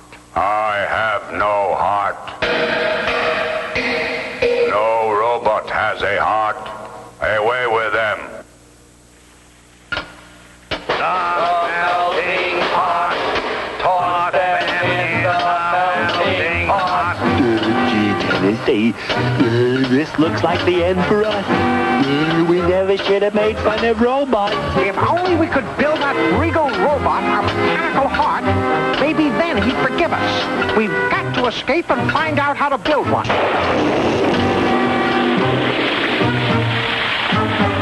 This is our chance to escape. The robots will rust if they try to follow us in the ring. Come on, Chumley. Run for it. Look, Tennessee. They've got built-in umbrellas.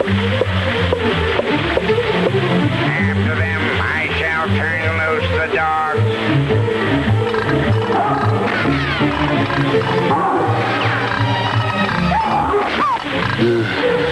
They sick the dogs on it, Tennessee. We'll never get away. We've got to build a heart. Look, that sign. It says, the friendly robot with all the answers. That's our only chance. Come on, Chumley. We'd better get back to the zoo before Stanley misses us. Gee, Tennessee, how about another riddle? All right, Chumley, go ahead. Why does the Statue of Liberty stand in New York Harbor? I know. Because it can't sit down.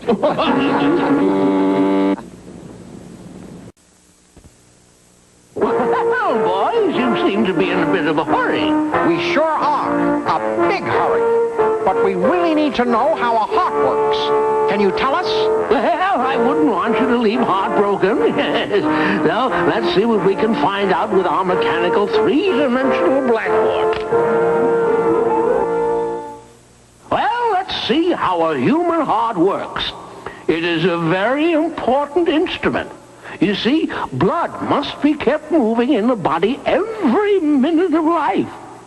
Gee, why is that? Well, the blood must carry food and oxygen to all parts of the body, and it must also take away waste materials. What does the blood travel through? Well, it's a system like pipes or tubes. They're actually blood vessels of three different kinds: arteries, veins, and capillaries. Get that down, Chumley. We'll need three different sizes of tubing. That's what the blood runs through, and it's the heart which keeps it moving. You see, the heart is like a pump, or really two pumps in one. Get that, Chumley? Two pumps. That's right. One of these pumps sends the blood to the lungs and back again, and the other pumps blood over the rest of the body. Those pumps look like two-story pumps. That's right, my boy. The top story is the auricle, and the bottom story is the ventricle. Which way is the blood pumped in and out? Well, the auricle on the left side receives blood coming from the lungs. This left auricle then sends the blood into the left ventricle. The left ventricle then squeezes the blood into a big artery called the aorta, which has branches going all over the body. What happens then? The blood flows into tiny capillaries. From the capillaries into veins, and they carry blood to the right auricle. From there, it goes to the right ventricle, and this sends it through arteries to the lungs, where it flows through capillaries. Then into veins leading back to the heart, and whoopee! The whole process starts all over again. Gee, I sure didn't know all that kind of stuff was going on inside me all the time. It's complicated, all right, but I think we can build one. We'll build that royal robot a heart, and he'll forgive us.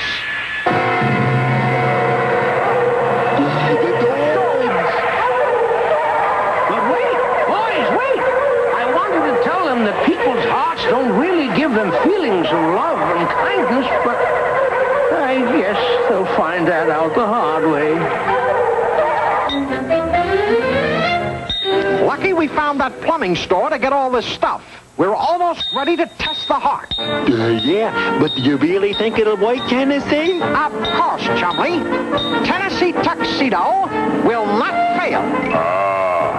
So here they are. Seize them. Whoa, wait, Regal Robot. We've built a heart just for you. Just watch.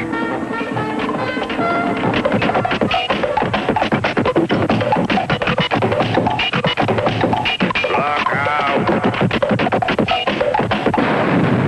You numbskulls, look what you've done now. Away with them to the melting pot. No, don't do it. Stop. Stop it.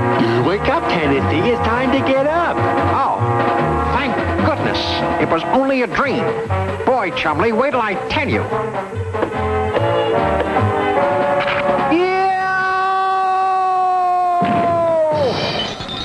You guys were right. We couldn't get those robots to work, but they sure made scary disguises.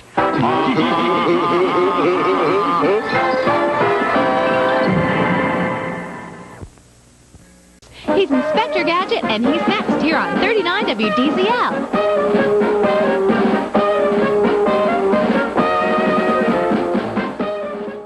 WDZL, Miami, Fort Lauderdale, your movie station.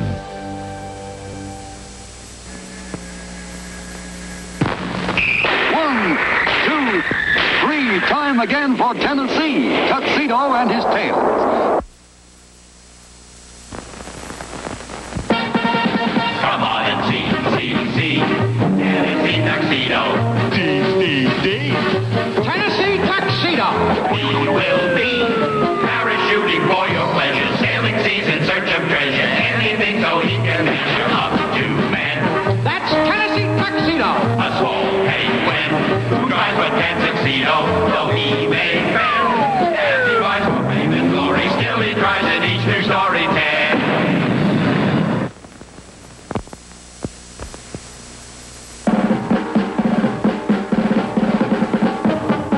One afternoon at the Megapolis Zoo, Jerboa Jump, arch rival of Tennessee Tuxedo, was surrounded by a group of zoo friends and was holding them spellbound with stories of his rocket ship adventures. So there I was, see, ready to blast off. They started the countdown. 5, 4, 3, 2, 1, and kapooey. I was off at 4,000 miles an hour. Will you listen to that, Chumley? Will you listen to that? All those dopes falling for Jerboa's phony stories. Hey, who says they're phony? I do. Anybody can brag about riding in rockets. Talk is cheap. Yeah, well, it's not just talk, pal. I got clippings here to prove it. Look at that. Mice blast off from White Sands Proving Ground. Mice rocket the height of 36 miles. Aero B rocket hurls mice into space. Ha! How about that, smart guy? Hey, did you hear what he said? But how do we know that's you? Huh? Tell me that. I think you'd be too scared to get into a rocket, let alone blast off. Yeah? Yeah. I don't think those clippings are about you. Yeah? Well, it's a cinch they're not about a penguin, pal. If you notice, it says mice, pal. M-I-C-E, mice. Not P-E-S-T, penguin. Yeah? Well, I'll show you up, wise guy. Why don't you go fly a kite?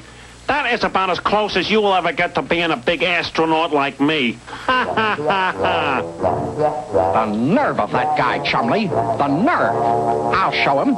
We'll build a rocket of our own. Gee, Tennessee, we don't know about rockets. What's to know, Chumley? A rocket is just something that shoots into the air, right? Yeah. Well, there's more than one way to get shot into the air. Come on. All right now, Chumley. I'll close myself in the capsule, and when I say blast off, cut the rope, and the bed springs will shoot me into outer space.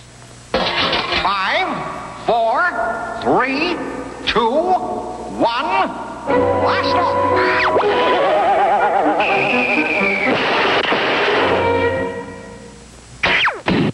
Gee, Tennessee, how's everything up on the moon? Never mind, Chumley, never mind. All we need is more power. Now, let me think.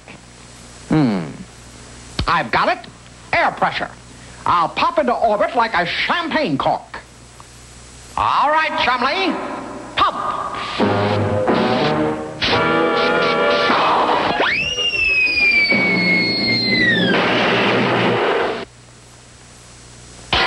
Take me to your leader. Very funny, Chumley. Gee, Tennessee, at the rate we're going, we won't get into orbit till the 4th of July. That's it, Chumley. You've got it. 4th of July, skyrockets. Now, why didn't we think of it before? There you are, Chumley. A real rocket. Tennessee Tuxedo will not fail. Now, light the fuse and I'll blast off.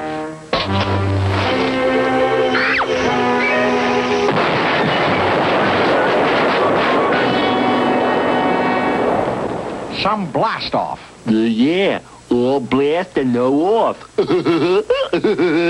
Chumley, I think it's time to go see Mr. Whoopi. He'll tell us all about rockets, and then we can show up that Jerboa. We'll use escape plan number 1212. Now, you go get the springboard while I get the umbrellas. Okay, Tennessee. The board's all set up. Okay, I'll just test it to see if it has enough spring. Not quite enough, Chumley.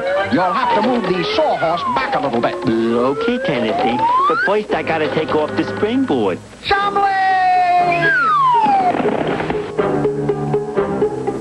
But at last, all was ready for the escape. All right, Chumley. I'll go first.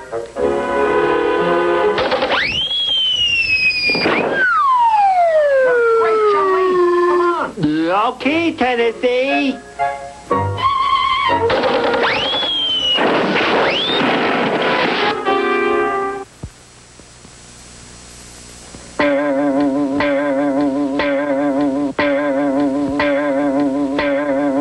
Tennessee, I got a riddle. What is The biggest bow in the world. I don't know, Chumley. Hey, Mr. Whoopi, what is the biggest bow in the world? Why, what else? The rainbow, of course. Get it?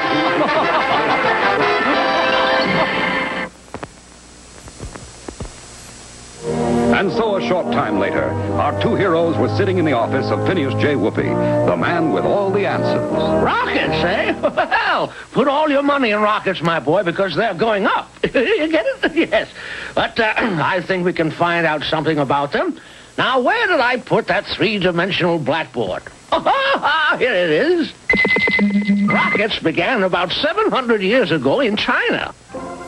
The Chinese who invented gunpowder found that if they put the powder in a paper tube and blocked both ends, they got a firecracker. They found the firecrackers very amusing. Then one day someone forgot to plug up one end of the firecrackers, and instead of exploding, it went...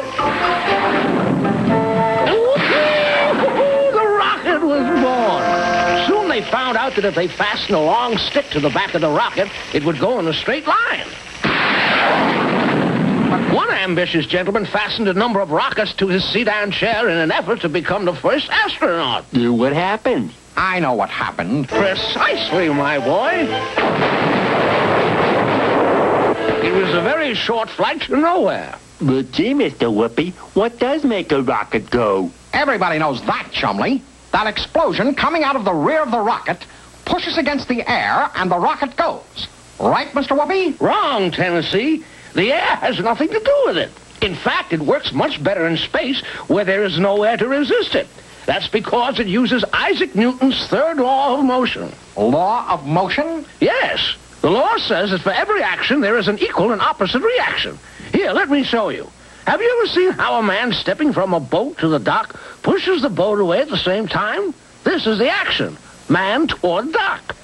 This is the reaction. Boat away from dock. Action, reaction. What has that got to do with a rocket? Well, let's look inside a rocket. When the fuel burns, it expands and has to rush out here. The action in this direction creates a reaction in this direction against the front wall of the rocket, which naturally pushes the rocket along. Action, reaction. Great. Great. Let's go. How much do you think it would cost to build a rocket big enough for Chumley and me? Oh, millions, my boy, millions. Gee, Tennessee, we haven't even got 10 cents. I know it, Chumley. Well, what are we going to do to show up that Jerboa? Well, I know how to take care of braggots like Jerboa. I have an old friend over at the amusement park who might be able to supply just the kind of rocket you need. Let's go over and see. And the next morning, back at the zoo, Tennessee and Chumley were hard at work on a very strange contraption and attracting a large crowd of interested spectators. All finished, Tennessee. Good, Chumley. This ought to take care of Jerboa. What is it, Tennessee, huh? What is it, huh? It's a rocket, Yak. Oh, a rocket? Yep, I'll start it up. All right, step right up, folks, and feast your eyes on a genuine rocket ride straight from the world's largest amusement park. The thrill of a lifetime, folks, and it's free. Hey, let me know. That's it, my friends. I think that the honor of the first ride should go to that brave, courageous hero of outer space, Jerboa Jump. Hey, he's right. Our hero. Yeah, let Jerboa do it first. Yeah. Step right up, Jerboa. I just remembered I got a very important meeting to go to, so if you don't mind, Nonsense, Jerboa. This won't take long. Come on, I'll strap you in. Strap me in? Sure. Don't they always strap you astronauts in? Come on. No. Hey, come on, what do you say? Look. Well, if he's that scared, I guess we'll just have to show him how it's done. Everybody ride. Hooray!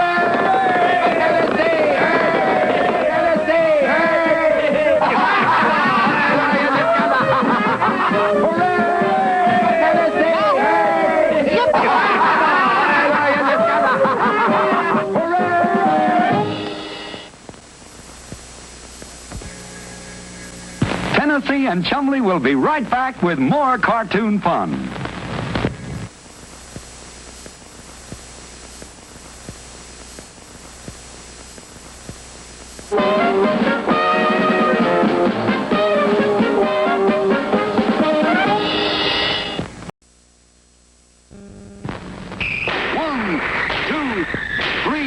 time again for Tennessee, Tuxedo and his tails.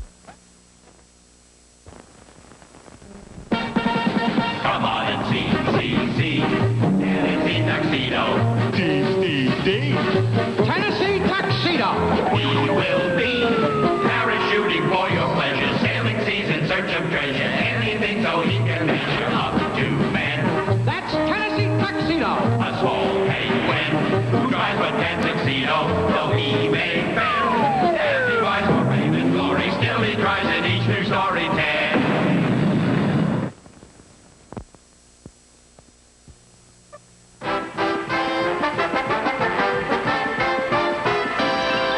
Chumley, this ad is just what I've been looking for. Wanted. 2 helpers to learn jewelry business. Apply Stonecutter's Jewelry Store. Come on. Any penguin, any walrus yet? Well, all right. But remember this. There's $1 million worth of diamonds in the store, and if anything happens to any of them, you'll go to jail. Understand? Sure. Sure, Mr. Stonecutter. All right. I'll be back in an hour. And don't forget what I said. Well, Chumley, let's get to work and clean up this place. You take this broom and I'll start the dusting. Chumley, will you please take off that ridiculous handkerchief and stop playing games? Listen, Boo-Boo. This is a hold-up, see? And you better do like I say or I'll play you 2 goofs a tune on my violin. Now scrape all the diamonds into the bag. Sure. Sure. That's perfect. Bye-bye, boo-boos. Chumley, if we don't get back those diamonds, Mr. Stonecutter will send us to jail. Come on. We've got to follow that crook.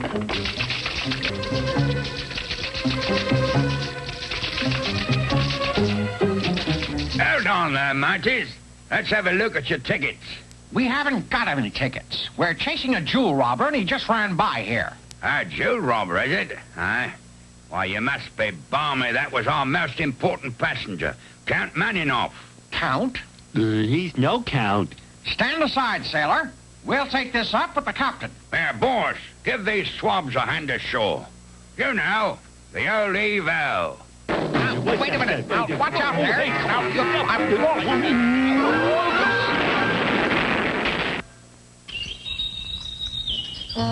Careful now, Chumley. We've got to get aboard that ship and find those diamonds. This is just like in the circus, Tennessee. With tightrope walkers, just like... Whoops! Let go, Chumley. Watch out. I'm falling. I can't... Whoops! Phew. That was close. Yeah, Tennessee. Give us enough rope and we'll hang ourselves. Quiet, Chumley, and keep climbing. We're almost up to the ship. Nice to see you, mateys. It's sad you have to be leaving so sudden-like.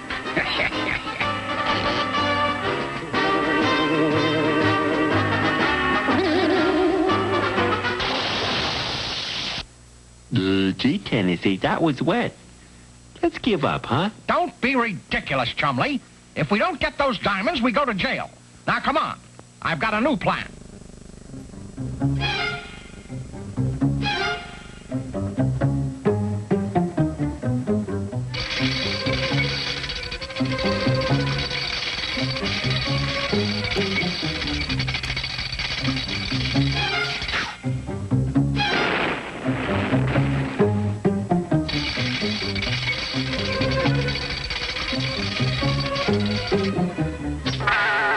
All right, you swabs. That's all the loading. Cast off!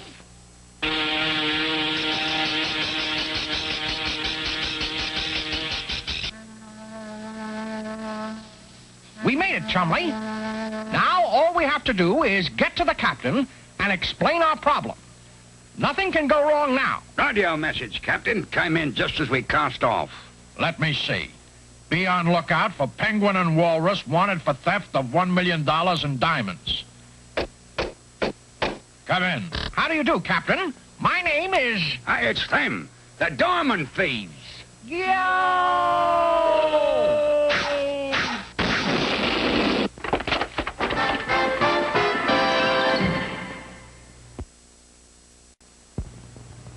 Well, do you have a riddle, Chumley? Yeah. Why is the farmer cruel to his corn? Because when it's grown, he pulls its ears.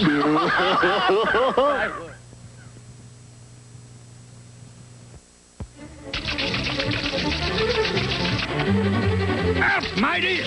After those two, they're diamond thieves!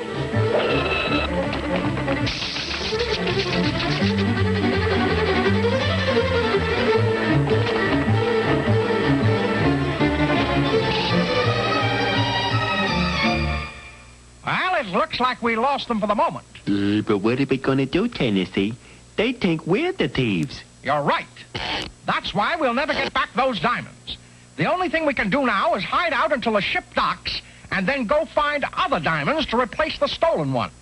But gee, Tennessee, where can we find diamonds? Where? Well, we go to, we take a, we find some, Oh, excuse me, sir. I was just... Mr. Whoopi. Well, boys, fancy meeting you here. It's sure lucky for us, Mr. Whoopi. We need somebody to tell us about diamonds. A jewel of a subject. Get it? Jewel of a subject. Oh, yes. Well, my boy, come along to my stateroom so we can use the three-dimensional blackboard. Well, strangely enough, a lump of coal or the lead in an ordinary pencil is the same material as a diamond. They sure don't look the same. No, my boy, but they are all carbon. Only the diamond is highly crystallized carbon. Most scientists agree that diamonds were formed some 100 million years ago, when hot liquid rock underground was subjected to terrific heat and pressure, causing the rock to become diamonds. If diamonds are only rocks, Mr. Whoopi, why do they cost so much money? For two reasons, my boy. First, because of their great reflection of light. That's why they make such beautiful jewels. And second, because of their hardness.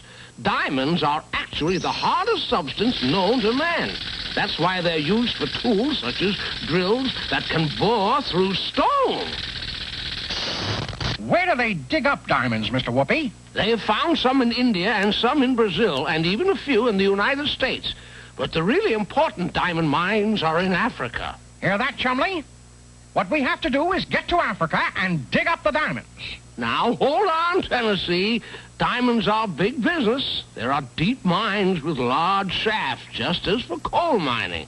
And I'm afraid the mine owners wouldn't let you in. Gee, that's not very friendly-like. Well, even if they did let you in, and even if you did find a diamond, there would be lots of work to be done before it looked like a jewel. Cutting, shaping, cleaning and polishing. And all this must be done by highly trained experts. And that lets us out, Chumley. It looks like we're licked. Perhaps I can help, Tennessee. Why do you need diamonds? Sounds heavy coming, mateys. We'll find the blinking crooks yet. There's your answer, Mr. Whoopi. They think Chumley and I robbed a jewelry store, only it was really Rocky Mountainoff. Come on, Chumley. But wait!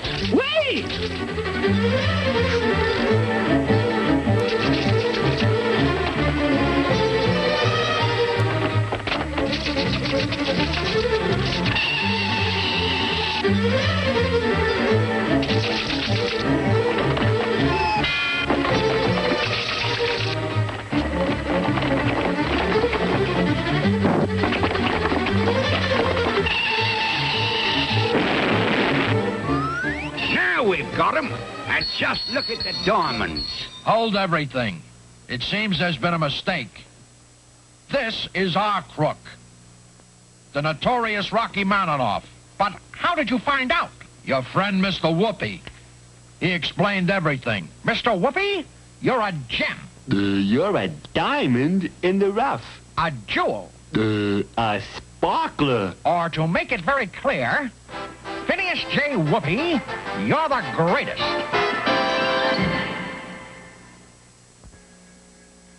Tennessee and Chumley will be right back with more cartoon fun. 1, 2, 3, time again for Tennessee, Tuxedo and his tails.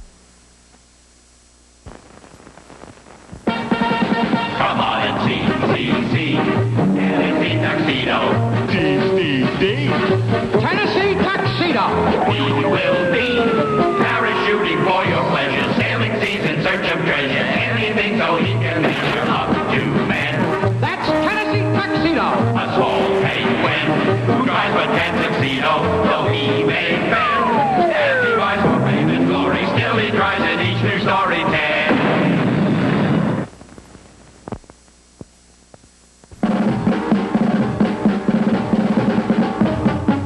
All over the country, boating was becoming a favorite national pastime. Everybody was going crazy over boating. The Megapolis Zoo was no exception. Yap had a boat, Baldy had a boat, Jerboa had a boat, and of course, Tennessee and Chumley had a boat. Chumley, I've just had a great idea. We are going to start a yacht club. What club? Yacht. A yacht is a fancy name for a boat. Yeah, but we don't have any fancy boats. Chumley, that doesn't make any difference. They're always called yacht clubs. We'll have our own. Naturally, I'll be the Commodore. The what-it-door? Commodore, Chumley. The head sailor, the boss. You're pretty bossy, all right. There. The Megapolis Zoo Yacht Club is now official. And I am Commodore. Hip, hip, hooray! Hip, hip, hooray! Wait a minute. I think the boss of this yacht club ought to be the best sailor. I'm the boss, right? Commodore Jerboa Jump, right? Wrong. I'm the Commodore, you sawed-off kangaroo. And besides, I'm the best sailor. Yeah? You want to race? You want to prove it, huh? You want to race? Anytime. Okay, pal. Saturday afternoon. And the winner is the Commodore, right? Right. We'll be there, smart guy. I'll be calm, the bum. Gee, Tennessee. Commodore, what are we going to do? Jerboa's got a sail on his boat. We'll get a sail too, Chumley. Nothing to it. And so, with a blanket, some rope, and an old broomstick, Tennessee and Chumley rigged up a sail on the rowboat. Whee! What did I tell you, Chumley? What did I tell you? Yeah, Tennessee. Nah, you can't catch me. Turn after him, Chumley. Turn. There's nothing to turn with. Then put on the brakes, Chumley, the brakes. Sure, Tennessee. Where are they? Where? Why, they're... Look out! Hey, Tennessee, how come we sail only one way, but Jerboa can sail anyway? I don't know, Chumley, but we're going to find out. We're going to see Mr. Whoopi. But Mr. Livingston won't let us out. Just leave that problem to me, Chumley.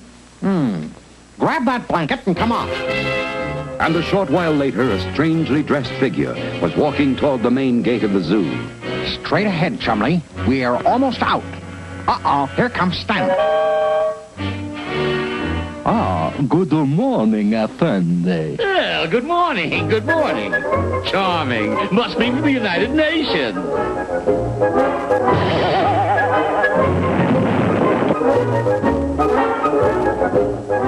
Chumley, Tennessee! Full speed ahead, Chumley. And soon at the office of Mr. Whoopi, the man with all the answers... And so you see, Mr. Whoopi, Jerboa sails all over the place, but we can go in only one direction. We just have to learn how to sail. Can you help us? Certainly, my boy, certainly. The first thing you must do is get a sailboat. But we got a rowboat and a sail. Isn't that a sailboat? Oh, my, no. A sailboat is a lot more than that. Here, let me look in my old sea chest. Here they are. This is like your boat, and this one is like a real sailboat. That's just like Jerboa's boat. I thought so. Now, see the difference? Well, the sail's a different shape. Good. What else? There's this doohickey on the back. Good. That's the rudder, and this is the tiller. They steer the boat. Why does the real sailboat have this big board sticking out the bottom? Come out to the swimming pool, and I'll show you. Now, we'll use that fan to make a big wind. All right, Chumley? Put your boat in and see if she'll sail across the pool. There she goes. She's not sailing across. She's just being blown sideways. Correct, my boy. That's because she has no centerboard. That's the big board sticking out of the bottom that you asked about. Now watch this one. Look at her go. Right across the pool. Well, a real centerboard can be pulled up through a slot when the boat gets into the shallow water. When the centerboard is underwater, it stops the boat from going sideways. And since it can't go sideways, it goes forward. For the same reason that this watermelon seed pops straight ahead when I squeeze it between my finger and thumb. Can it sail forward, straight against the wind? The watermelon seed? No, Chumley. The sailboat. No sailboat can do that, my boy. The best it can do is sail at an angle to the wind. This is called tacking. Here, I'll show you. There's the wind at that end. Now watch. When the boat comes directly into the wind, it falls off at an angle. Then it comes straight into the wind again and changes its angle to the other side. Wow! That way you can sail anywhere, no matter which way the wind is blowing. Precisely, my boy. What about brakes? My boy, sailboats don't have brakes. To stop a sailboat, just turn it into the wind. Since there's nothing for the wind to blow against anymore, the boat stops. Phineas J. Whoopi, you're the greatest. Come on, Chumley. We've got a lot of work to do.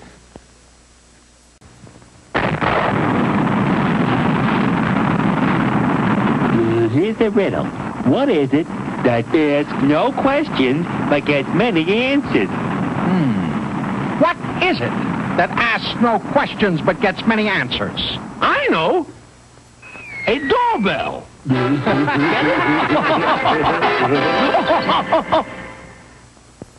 And so Tennessee and Chumley, full of newly found know-how, hurried back to the zoo and went to work on their boat.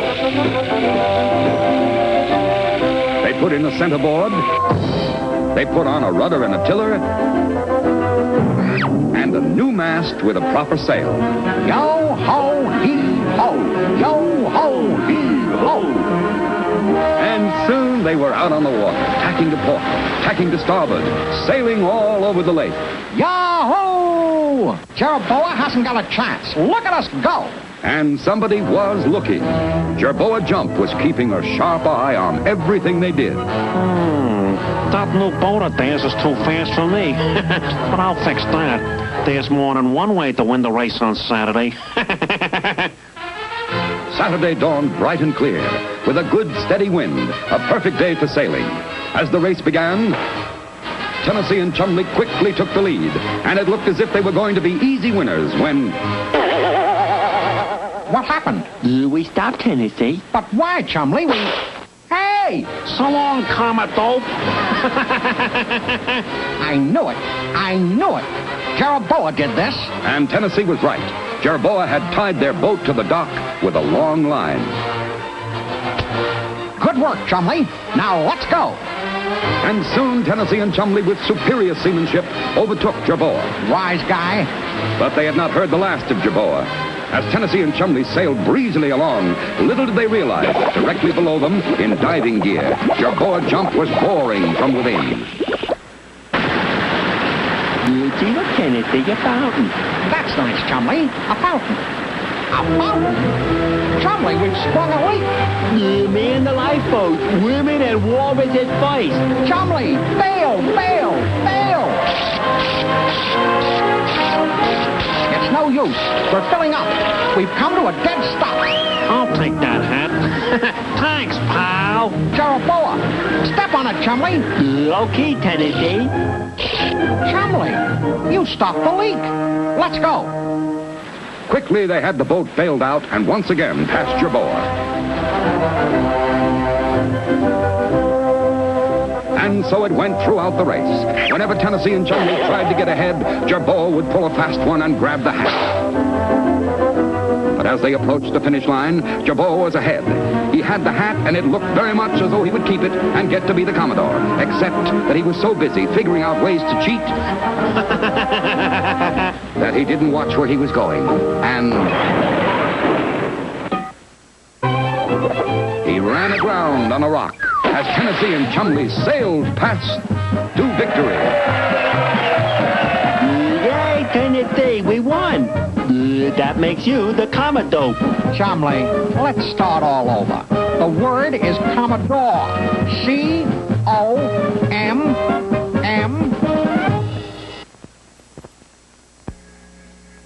Tennessee and Chumley will be right back with more cartoon fun. 1, 2, 3, time again for Tennessee, Tuxedo and his tails.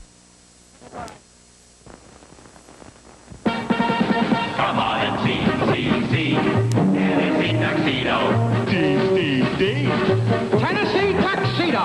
We will be parachuting for your pleasure, sailing seas in search of treasure, anything so he can measure up to man. That's Tennessee Tuxedo. A small penguin who tries but can't succeed, though he may fail. As he rides for fame and glory, still he tries in each new story tale.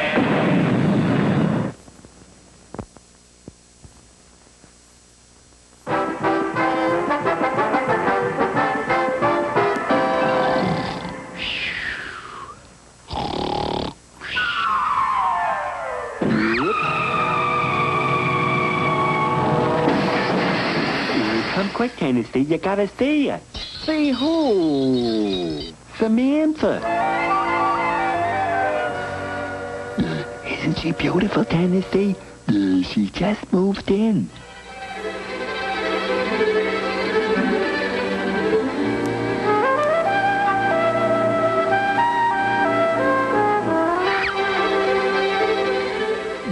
I sure wish I could get her to like me. If that's what you want, Chumley, just walk right up and introduce yourself. No, I couldn't do that, Tennessee. I'd bungle it all up. I'm always bungling things up. Well, I don't know how you can expect someone to like you if they don't know you. Now get up there and say hello to her. Do you think it'll be all right? Of course. Now get going.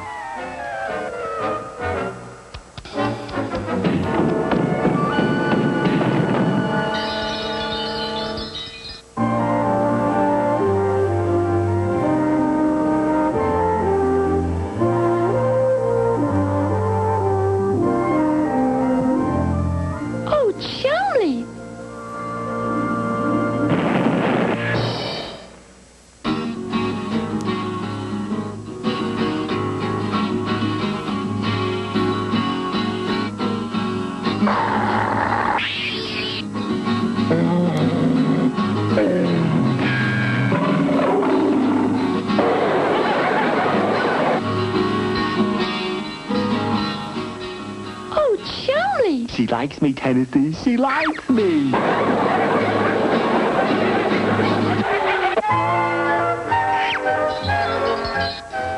Samantha. Chumley, you certainly are a bumbler. We'd better get over to see Mr. Whoopi. Maybe he can find a way to make Samantha like you. So, you want her to like you, eh, Chumley? Well, then, that offers us a very likely subject. Of course, if this were the days of knighthood, the answer would be simple. How's that, Mr. Whoopi? Well, you see, the knights played in tournaments competing against each other for a lady's favor.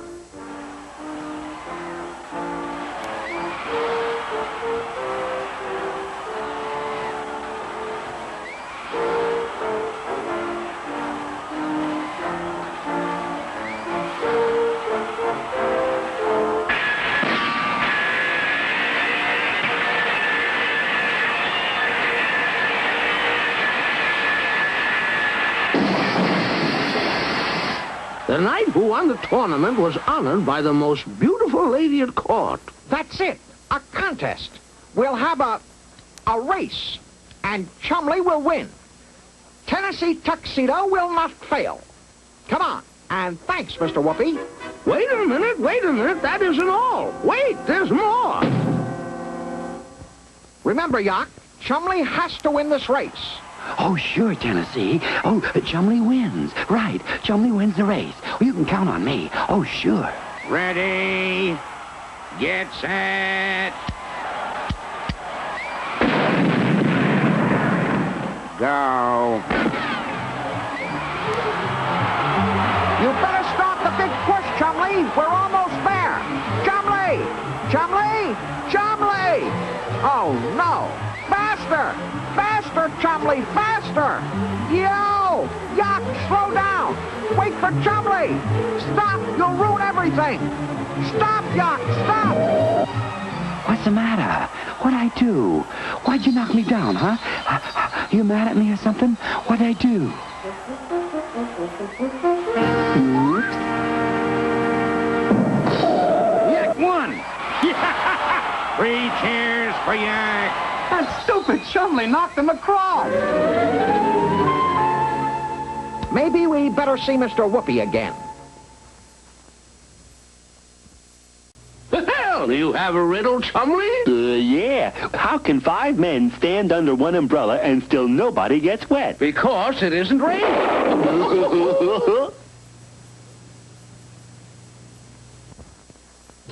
Gee, I don't think Samantha's ever going to like me. I tried to tell you there was more to it than just showing off your physical abilities. If you want anyone to like you, you need to know the rules of etiquette. The rules of what? Rules of etiquette. These are simple rules based on common sense to make you and others comfortable in any situation. Here, let's take a look at the 3-dimensional blackboard. Oh, yes, here it is. Rules of etiquette include table manners, proper greetings, introduction, polite remarks and replies. Oh, many, many subjects. But let's look at Chumley and... What's her name again? Samantha. Oh, yes, Samantha. Now, suppose you two go to dinner together. Chumley mustn't do something like this. I should say not. No, indeed. Such tricks are not only bad manners, but they're very dangerous. Instead, Chumley should hold Samantha's chair and guide her to the table as she sits down. You got that, Chumley? Hold her chair and guide it to the table. Exactly. And when it comes to opening doors, the gentleman never goes first. Instead, he opens the door for the lady, holds it, and then follows her in. I've got that. What next, Mr. Whoopi? When walking along the street, the gentleman takes the lady's arm to help her up and down street curbs and up steps as well. Okay. Help her up curbs and steps. What else? Well, let's see. A gentleman always walks on the side nearest the street with the lady he's escorting. And if they get on a bus, the lady goes first with the gentleman helping her. But getting off, the gentleman leaves first and then helps the lady down. I think I've got it now, Mr. Whoopi. It's just sort of doing things that will make life easier for her. Exactly, my boy. Why, some say that one of history's most famous gentlemen, Sir Walter Raleigh, even went so far as to lay down his coat so that a lady might cross a mud puddle without wetting her feet. That's the idea, Chumley. You've got to be like Sir Walter Raleigh. But gee, Tennessee, I'll never be able to do it the right way. Don't worry, Chumley. I'll be close to you every minute to see that nothing goes wrong. Tennessee Tuxedo will not fail. Good luck, boys. Thanks, Mr. Whoopi. Thanks, Mr. Whoopi. This is just lovely, Chumley. It would be perfect if we just had candlelight. No sooner said than done, fair lady. 1 candle coming up. How's that? Sowee! Dynamite!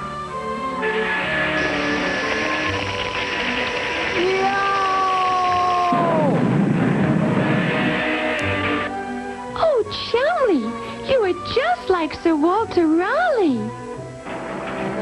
Here I go again.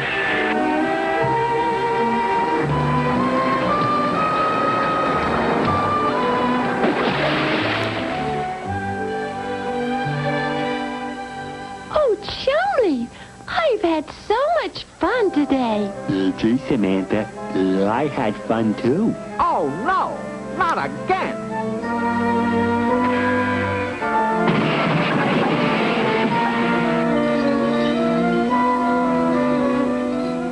Chumley, you are such a gentleman. I certainly do like you. Good night. She likes me. You hear that, Tennessee?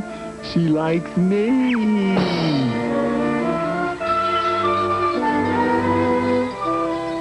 She likes me, Tennessee. She likes me. Great, Chumley. But the next time you want someone to like you, don't expect me to go out on a limb for you again.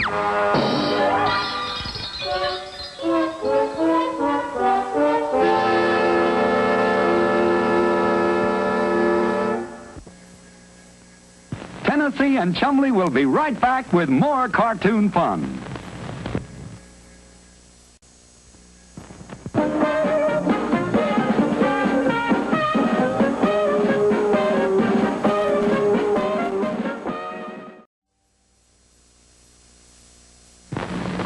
One, two, three. Time again for Tennessee, Tuxedo and his tails. Come on and see, Tennessee Tuxedo. Tennessee Tuxedo. We will be parachuting for your pleasure, sailing seas in search of treasure, anything so he can measure up to man. That's Tennessee Tuxedo. A small penguin who drives a tuxedo, though he may fail. As he rides for fame and glory, still he tries in each new story tale.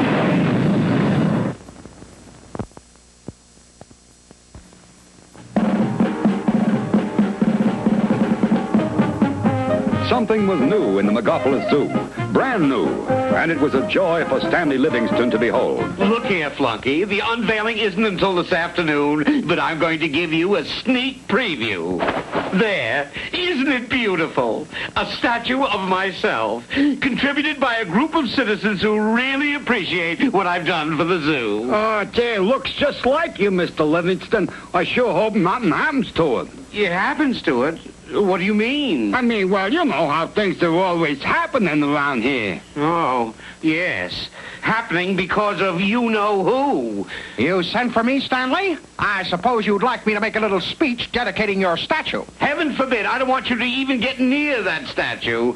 All I want you to do is spread the news that the statue will be officially unveiled by the mayor at 3 o'clock this afternoon. And everyone is to attend. But, Stanley, why do I always have to spread the news? Can't I? No, go. Come on, Flunky. We'd better get back to the office. So I'm supposed to run around and tell everyone the news, Chumley. But with your help, I can save a lot of wear and tear on my feet. Gee, Tennessee, what you want me to do? Well, I borrowed Stanley's motor scooter, and I thought that you... All right, everybody, don't miss the big statue unveiling at 3 o'clock. You'll hear a terrific speech by His Honor the Mayor, and you'll enjoy a masterpiece of art. All brought to you by...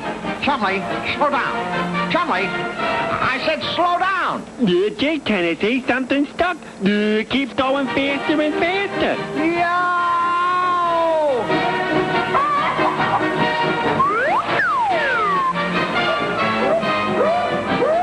Look out, Chumley, we're heading for Stanley's statue.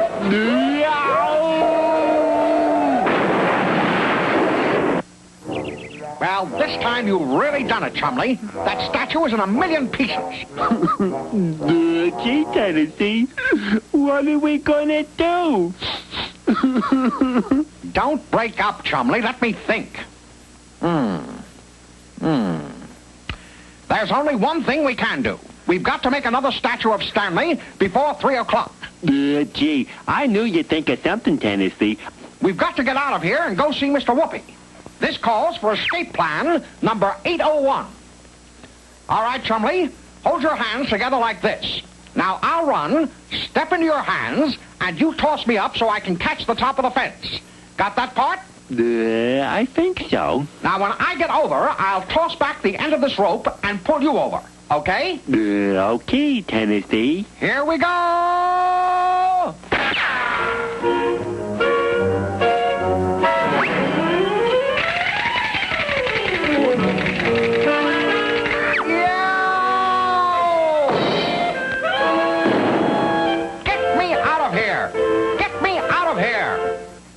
All right, again, only this time throw me up, not backwards.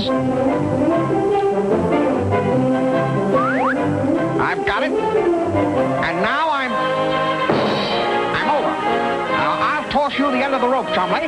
Okay, Tennessee. I'll have to put something on the end of it as a weight to get it over the fence. I'm ready, Tennessee. Okay, you're going to get it. Right now. Did you get it? Tell me, Mr. Whoopi. Yes? What can run but can't walk?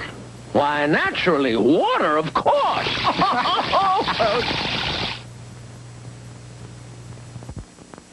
Finally, our friends were out of the zoo, and soon at the home of Phineas J. Whoopi, the man with all the answers. So, you want to know how to make a statue, eh? Well, I'm sure you'll both be model students. Get it? Yes. Let's just get out the fabulous, flashy, fantastic, three-dimensional blackboard.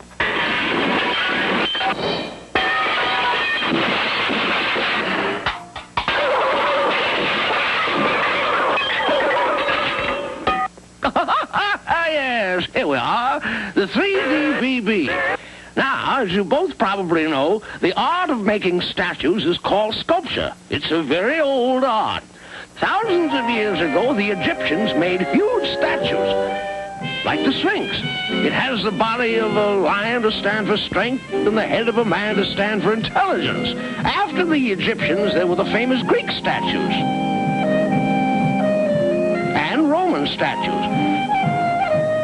And in the 15th century, Italy had some of the greatest sculptors the world has ever known. Very interesting, Mr. Whoopi, but how did they make their statues? How did it? Oh, yeah. Oh, yes, indeed. Well, planning the statue is the first step. The sculptor must draw a sketch of what he wants his statue to look like. All right, get that down, Chumley. First, we draw a picture of Stanley Livingston. Next, the sculptor must make a small model out of clay to look like his sketch. Check. Now, next, we make a small model out of clay. Then what? Well, Tennessee, the third step is usually to make a full-size clay model. And this is very intricate work. For this, the sculptor must make a strong framework of wood and lead pipe. Then onto this, he puts his clay, working slowly and finally molding this into his finished full-size model. Then he's ready to begin his statue. Zowie, all that just to start? But we've got to do it. What next, Mr. Whoopi? Then the sculptor begins carving in whatever material he chooses. Wood, or stone, or marble. There are bronze statues, too, but you wouldn't be able to do that. You see, to make a statue of bronze, you must first make a mold from your clay model.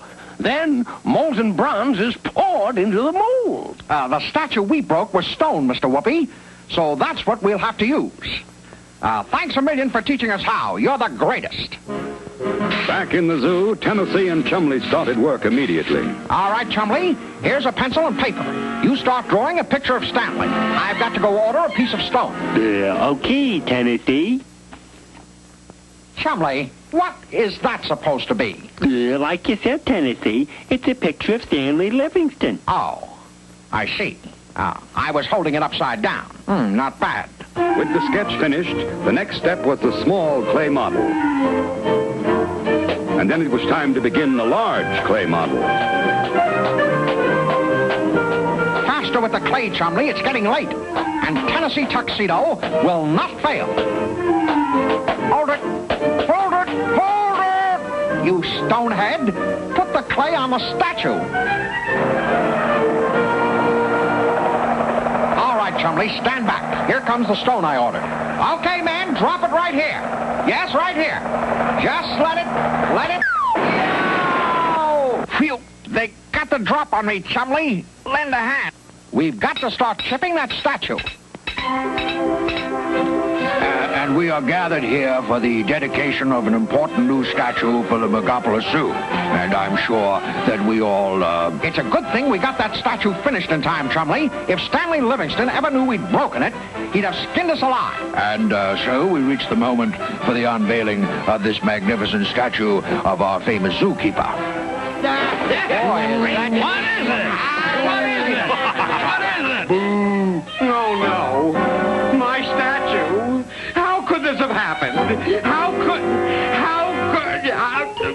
Tennessee Tuxedo! Oh, Chumley. I don't think old Stoneface likes our sculpture. We'd better cut out.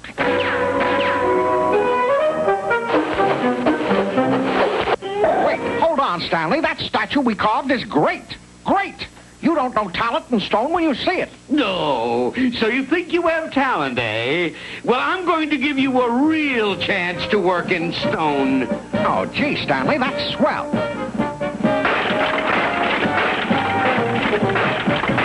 Well, here's another preposterous pickle you got us in. What have you got to say for yourself? Not bad, Chumley. One of these days, you may be a real chiseler.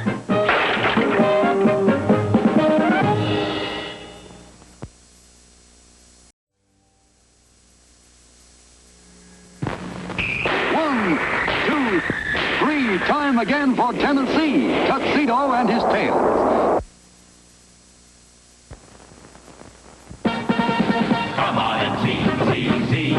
Tennessee Tuxedo. Tennessee Tuxedo.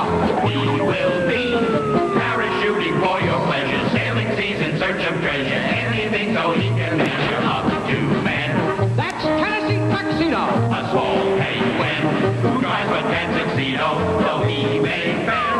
As he rides for fame and glory, still he tries in each new story tale.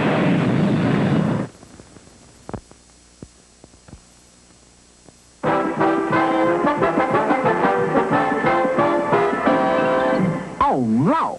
It's from my cousin Percy. And he says he's coming to visit us just 4 weeks from now.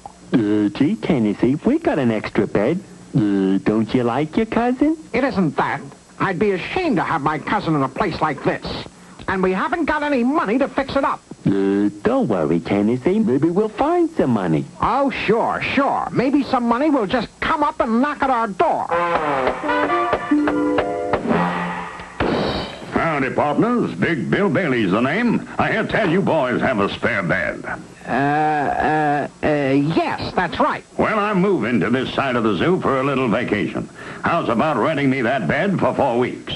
Gee, Tennessee, this is how we can make money to fix the place up. How much rent would you be willing to pay? $4 and you got yourself a deal. And here's a little contract I've already drawn up. Just sign right here. Fine. Here's your copy of the contract, and now I'll just go bring in my luggage. Gee, Tennessee, we really are lucky. Right this way, boys. Hold it! Hold on there! You can't move all that luggage in here! Yo! Sure I can, partner. Just read the first paragraph of that contract you signed. Now, wait a minute. That's my bed. This is yours. Sorry, partner. You better read the second paragraph of that contract. It says I get my pick of the beds. Oh, boy, Tennessee. I think you should have read that contract before you signed it. Well, it's only for 4 weeks. Time to get up, Chumley. I'll just brush my teeth and wash up. Sorry, partner. Anyhow, I think you and your partner had better start cooking my breakfast. Your breakfast? Paragraph 4 of the contract says you cook for me. Here, Tennessee, you can start the eggs.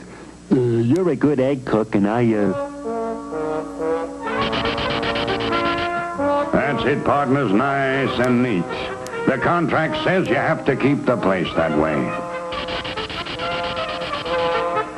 Just 4 more pair, partners. The contract says you have to keep all my shoes shined.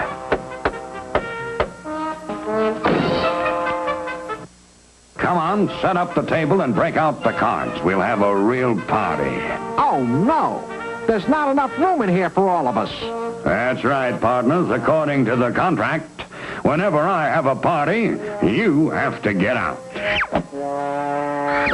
We're not going to stand it anymore, Chumley. We're going to see Mr. Whoopi about that contract. Well, Well, do you have a riddle, Chumley? Yeah. How can 5 men stand under one umbrella and still nobody gets wet? Because it isn't raining.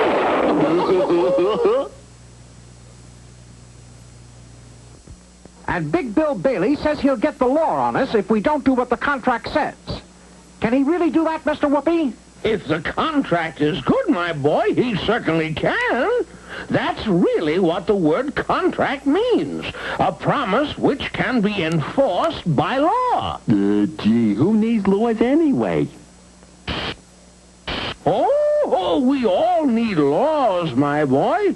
Laws are simply rules, and even a game must have rules. Just imagine a baseball game without any rules. Chaos.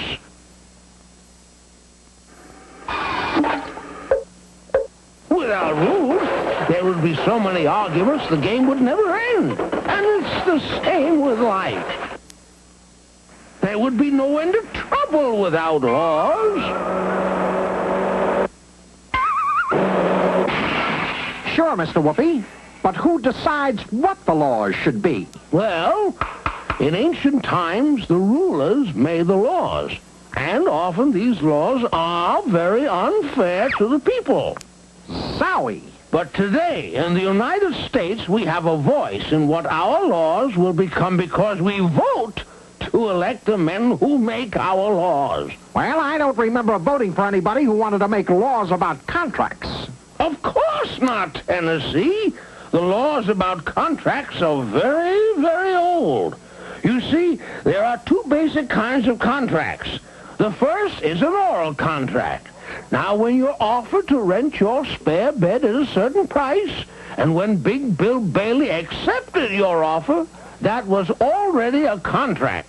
An oral or speaking contract. But then he handed me this paper to sign. Exactly, my boy. And that's the second kind of contract. A written contract. And by signing this, you have bound yourself to abide by what it says. You should always be careful to read anything before signing it. I'm afraid your only chance is for Big Bill Bailey himself to want to get out of the contract. That's it, Mr. Whoopi. We'll go back to our room and do some terrible things that will make Big Bill want to break the contract. Come on, Chumley. Wait, you mustn't do that. 2 wrongs never make a right. Gee, Tennessee, Mr. Whoopi said 2 wrongs don't make a right. If we do bad things to Big Bill, maybe something bad will happen to us. Nonsense. What could happen? Mr. Whoopi says the only way we can get out of this contract is if Big Bill wants to get out of it. So we're going to make him want to get out of it. Ah, partners, you're back just in time. Place needs a good cleaning. You're right, Big Bill. Come on, Chumley. Let's clean the place up. Hey, look out! Gee, Big Bill, I thought you were the trash basket. Oh, sorry, Bill. I thought you were the sink. You've soaked my shirt. Now you wring it out and iron it dry. And you get this spot out of my tie. Sure, Big Bill. 'Cause Chumley's not a very good ironer. Look out there. It's burning. Gee, Big Bill, I guess I put a hole in it. There you are, Big Bill. There's no spot on your tie now. 'Cause it's a little short. You dumb ox. First my shirt and now my tie. A little more of this kind of stuff and I'll spend my vacation somewhere else. Now cook my dinner. One dinner coming up. Gee, Tennessee, what are we going to cook? What about spaghetti and meatballs? Here are some nice shoestrings for spaghetti. And we'll just cut up this bar of soap and paint it black for meatballs. That's great, Tennessee. It really does look like spaghetti and meatballs. Here you are, Big Bill. Yeah, spaghetti and meatballs. My favorite. Wow! You numbskulls! You're trying to murder me! I'm getting out of here!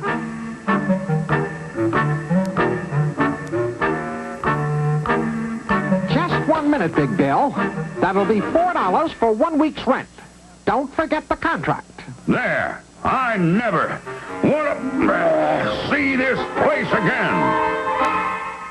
Well, Chumley, at least we got $4, and it's enough to buy some paint to sparkle this place up a bit for my cousin Percy. Come on. Percy, I'd recognize you anywhere. You haven't changed a bit since we were kids. Howdy, partners. Great to see you. I'll just take this bed. Now, you can unpack my luggage now. There are a few things I want you to wash out and iron, so hop to it.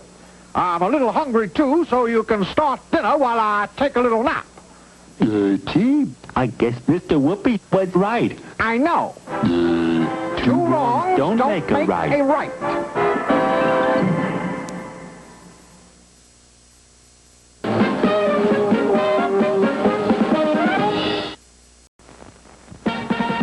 Come on and see. Tennessee Tuxedo. Tennessee Tuxedo.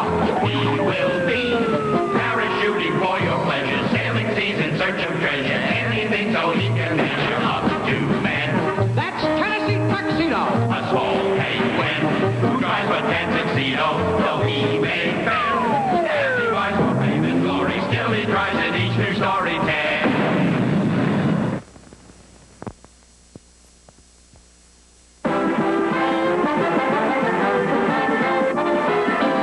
Package for you, Mr. Livingston. Oh, good. They're here. The signs for next Saturday. See? Come one, come all. Big show with real singing and dancing stars. Sure sounds like a great show, Mr. Livingston.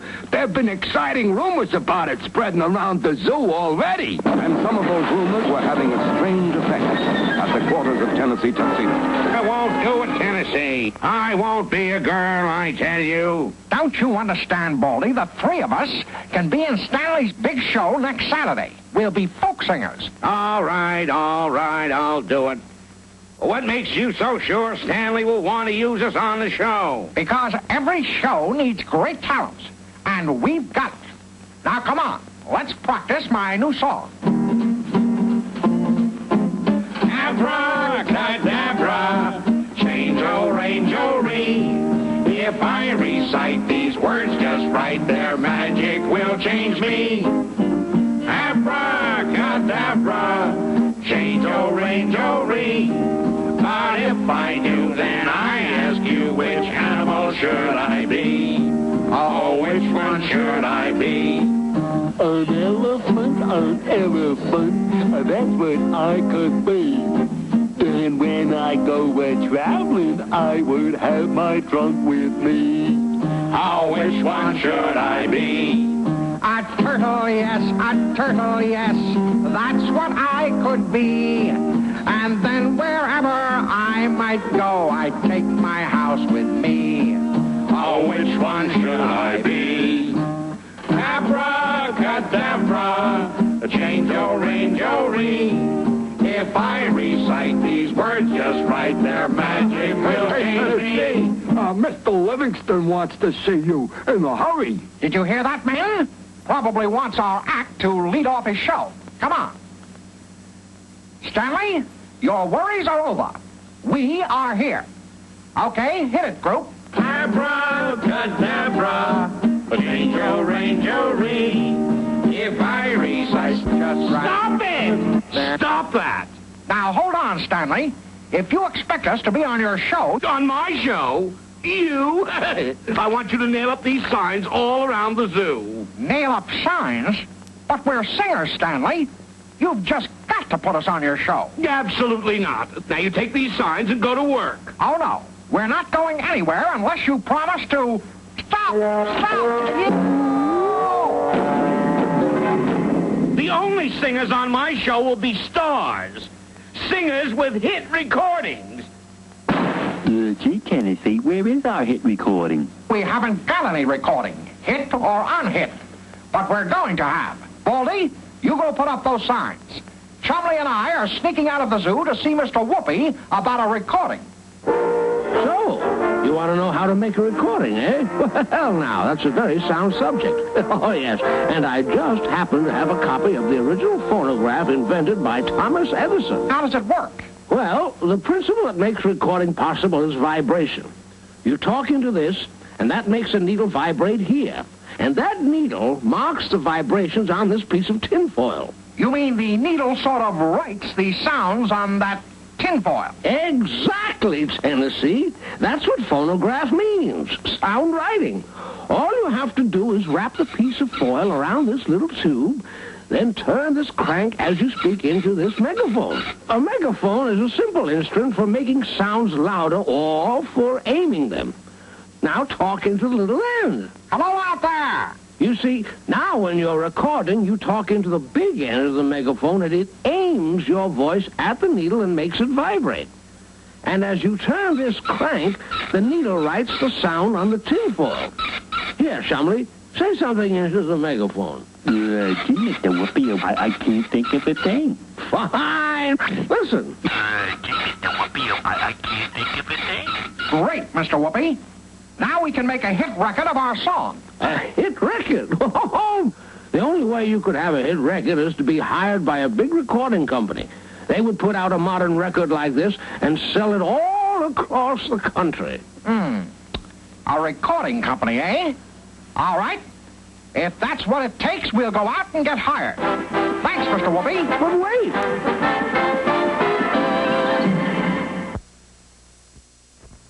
Come on, Chumley. We'd better get back to the zoo before Stanley misses us. Gee, Tennessee, how about another riddle? All right, Chumley, go ahead. What letter is never found in the alphabet? Well, I know. The letter I put in the mailbox. Yes. Good afternoon, Mr. Soundstopper. We've got a great new song that's sure to be a hit. I must be cracking up. A penguin and a walrus yet. Get out of my office.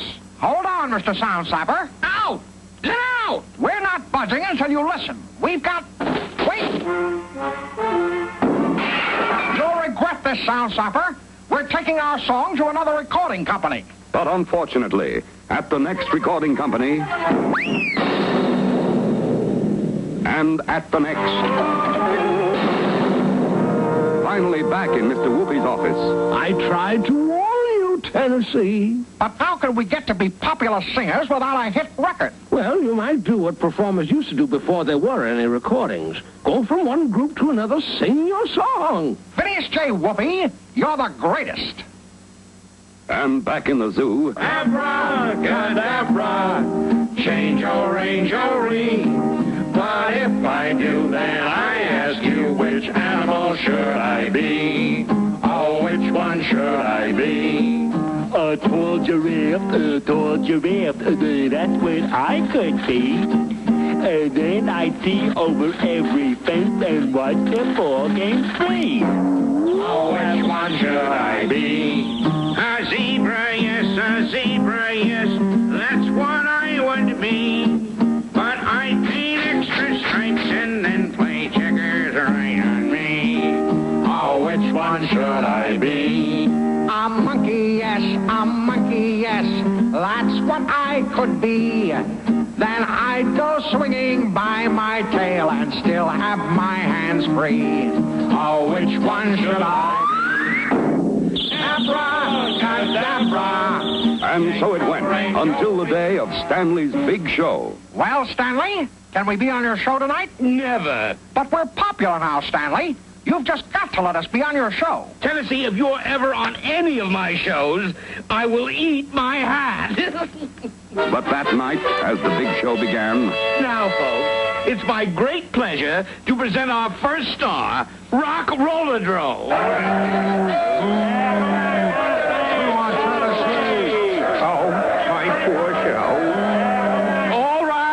All right, have it your way. Introducing now, Tennessee Tuxedo and his folk singers.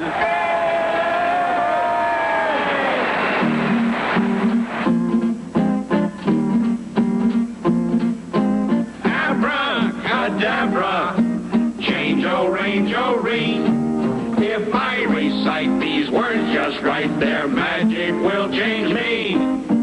Abracadabra, change-o-range-o-ree. But if I do, then I ask you, which animal should I be?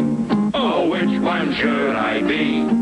A walrus, yes, that's what I could be. And with my teeth outside my mouth, I brush them easily. Oh, which one should I be? A penguin, yes, that's what I could be. Then I could say I will not fail, 'cause I'd be Tennessee. Oh, which one should I be? A billy goat, that's what I could be. Because a goat would love the chance to eat my hat for me. But it won't taste good to me. Abracadabra.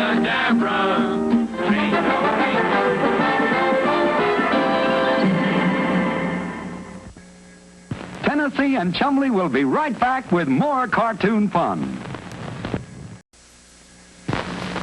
1, 2, 3, time again for Tennessee, Tuxedo and his tails.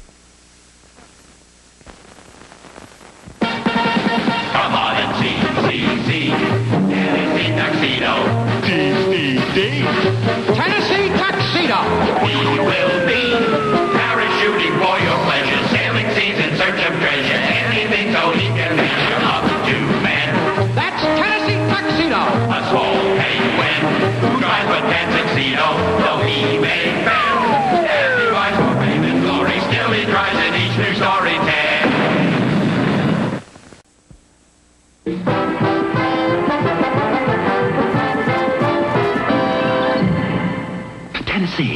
Tennessee, guess what? I got a telegram. A real telegram. Gee, Yak, what does it say? I don't know. I haven't opened it. Well, open it. Don't just stand there. Maybe you've won a big prize, or you're going to have a visitor, or you've become an uncle, or... Oh, my. Tennessee, I've inherited an airplane. What do you think of that? A real airplane. Let me see that. You're right. You now own an aeroplane, and it happens to be ready for you right now here at the Megapolis Airport. But what'll I do with it, Tennessee? I don't know how to fly an airplane. What'll I do with it? Huh, Tennessee? What'll I do? I'll tell you what we'll do with it. We'll go into the airplane business. We'll start an airline. Fly people all over. We'll make a fortune.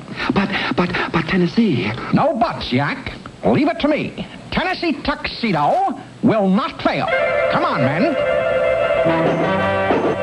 There we are. How does that look?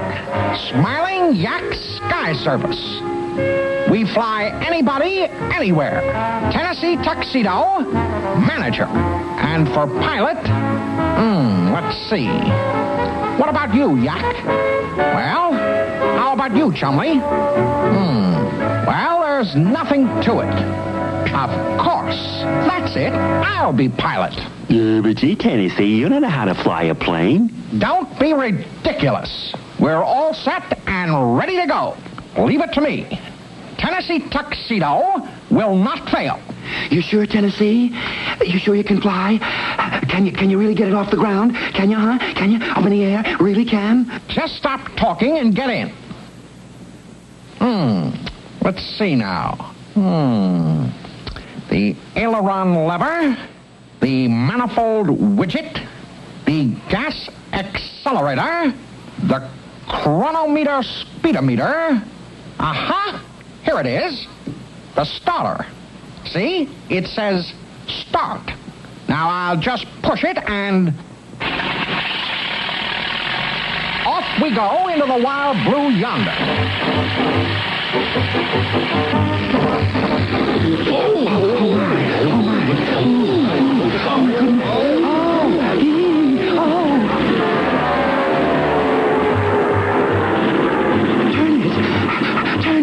Turn it. I can't. I don't know where the turner is. It's turning itself.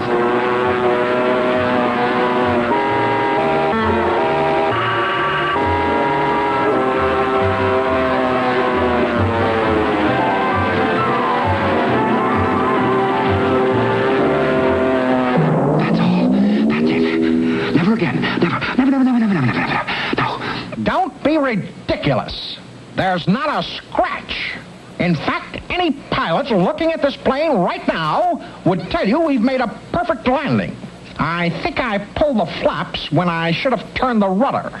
Or maybe I stepped on the gas when I should have adjusted the altitude. No? Of course.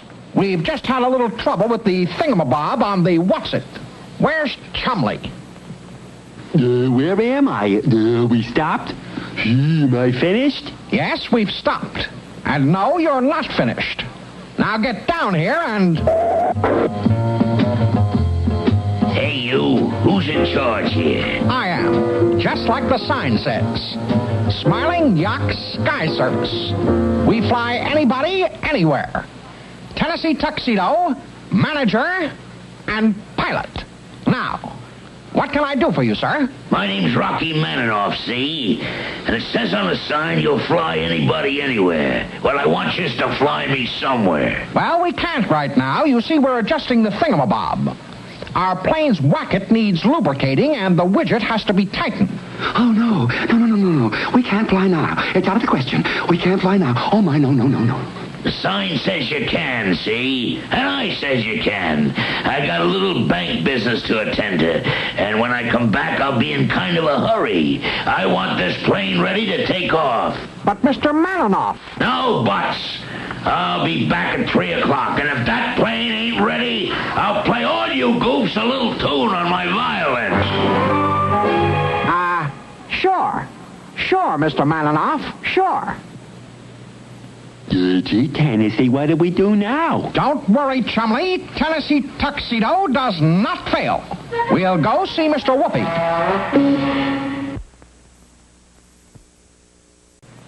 And so you see, Mr. Whoopi, we have to learn how a plane flies. Well, then, let's take off. Yes, get it? Take off. I think the three-dimensional blackboard will help us. Here is the shape of an airplane wing. See how the top surface is curved and the bottom surface flat? That's what gives the plane lift and gets it into the air. You mean because one's flat and the other is curved? Precisely, my boy. It's a scientific fact that the faster air travels, the less pressure it has. Now, when the plane is standing still, the pressure is the same on all sides. But as the wing starts to move, the air flows across the wing, and because of the wing shape, the air moves faster across the top. So there's less pressure on top. Right, very good. And there's more pressure on the bottom. Which pushes the plane up into the air. Right. But you boys are sharp today. Yes, but how do you steer it and make it go up and down? Well, there are three main controls. The ailerons on the wings, the elevators back here on the stabilizers, and the rudder. Up in the cockpit, you'll find a control stick and two pedals. Now, the two pedals control the rudder, which allows you to turn left or right. The stick controls the elevators. When it's pulled back, the plane goes up. And when it's pushed forward, the plane goes down. Moving it from side to side controls the ailerons, which make the plane bank as it turns. I've got it. Now I can fly. Thanks a million, Mr. Whoopi. Come on, men. But wait! You must have hours and hours of instruction and practice before you can be a pilot. It takes a long time to learn. Well. All right, men. We're all set. Here are the rudder pedals for turning, and here's the stick for moving the ailerons and the elevators. We're all set and ready to go. Gee, Tennessee, it's 5 of 3. I wonder what's keeping Mr. Maninoff. Don't let me get me, copper. After him, man. He's getting away. Hey, he's turning into the airport. Okay, you guys, let's go. Follow that plane. You want I should follow that?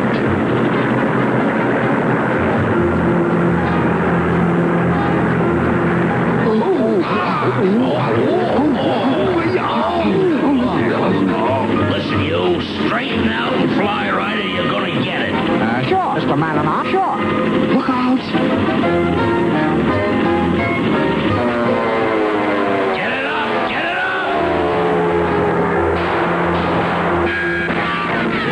We're being shot at. Lose 'em! Lose 'em!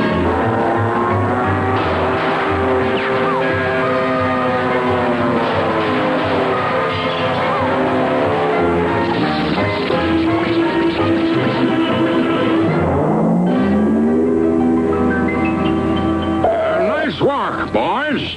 You helped capture Rocky Maninoff, the big bank robber. Yes, but for a while, things were really up in the air.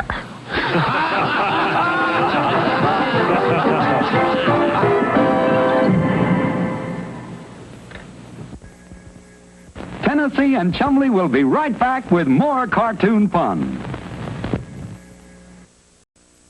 You're watching 39 WDZL, Miami, Fort Lauderdale, your movie station.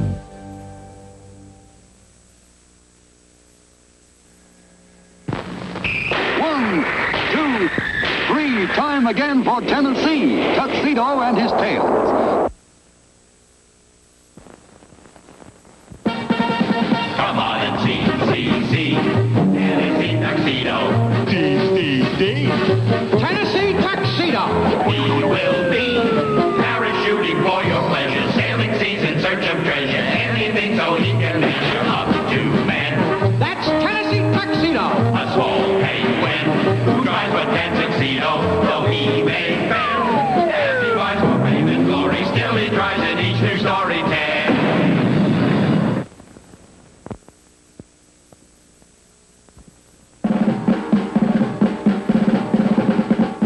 One morning, as Tennessee and Chumley were relaxing by their swimming pool, Chumley, someone's rattling at the door. Will you please see who it is? Morning, Chumley. Got a package here for Tennessee. Looks mighty interesting. What's he up to now, eh? Well, Chumley, who is it? Look at the package. I didn't order your package. Oh, I see. It's just the mailman. If it's not a letter, throw it in the trash can. Well, what is it? A letter? Yeah, a little box. I see. And you threw it in the trash can. Good, good. Small square box, and you threw it in the trash can? Chumley! That's my new camera. Chumley, you and I are going into the photography business. We're going to be rich and famous. Now, let's have a look. There it is, Chumley. The way to fame and fortune. Now, the first thing to do is to open up our studio. and before you could say watch the birdie, Tennessee and Chumley were in business. And soon had their first customer. TNC Photography? Who? The mayor? Yes, Mr. Mayor. Campaign posters. Sure, we can do it. Uh-huh. You're in a big hurry. It's very important. Never fear, Mayor. Tennessee Tuxedo does not fail. First thing in the morning. Right. Chumley, that was the mayor. He's got to have some pictures for campaign posters right away. This is our big chance. Gee, Tennessee, you think you're ready to take pictures of big shots like the mayor? Don't be ridiculous, Chumley. There's nothing to it. You just point it and push it like this. Gee, Tennessee, maybe you should practice, huh? Might be a good idea at that. And you will pose for the pictures. All right, Chumley, watch the birdie. Perfect. Now, let's have something a little less formal. That's it. Great. Now, how about a close-up? Fine. There. That ought to be enough. Now, let's open it up and see what we've got.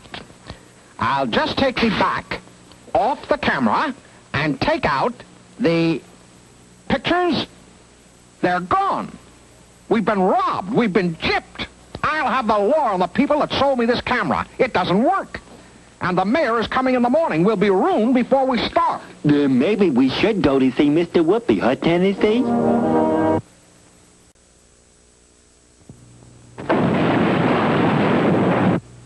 Hello, boys. Hi, Mr. Whoopi. I've got a riddle for the three-dimensional blackboard. The 3D BB knows all. Okay. What has a foot at each end and another foot in the middle? That's easy. A yardstick. and I promised the mayor we'd do a good job. He's a very important customer. We've got to deliver. Yes, I see. Well, now, first you ought to understand how a camera works. Now, where did I put the three-dimensional blackboard? Must be in the closet.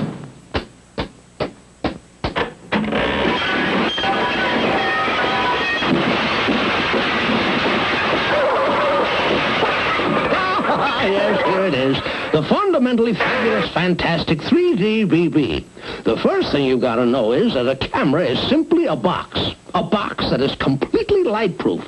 No light can get in except through the lens in the front of the box. Lens? What's the lens for? The lens, my boy, is a piece of glass which squeezes the light so that the image of what you are photographing can fit in the camera. After all, you couldn't very well put a 6-foot walrus into a 6-inch camera, now could you? The lens does it for you. Now, right here in back of the lens is the shutter. It opens and closes very quickly when you push the button on the side of the camera. When the shutter opens, it lets the picture through to the film. Film? I knew there was something missing. There was no film in the camera. Of course not, my boy. You have to put the film in yourself. It goes back here. It's on a roll. Every time you take a picture, you turn a little crank on the outside of the camera. That rolls the film so that you're ready to take the next picture. Have you got that, Chumley? It's not just point it and push it. It's point it and push it and crank it. Chumley, we've got it. Let's go. Thanks, Mr. Whoopi. Thanks? But wait! And so Tennessee and Chumley, certain that they knew all there was to be known about photography, hurried back to the zoo for another practice session. All right, Chumley, let's take some more pictures. Start posing, please. Look intelligent, wide awake, alert. Fine. Hold it. Now, Chumley, be dramatic. Great. Very artistic. Hold it. Chumley, you're moving. Chumley, I said... This is ridiculous. Can't you ever be serious?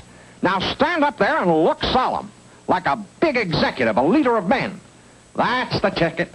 Perfect.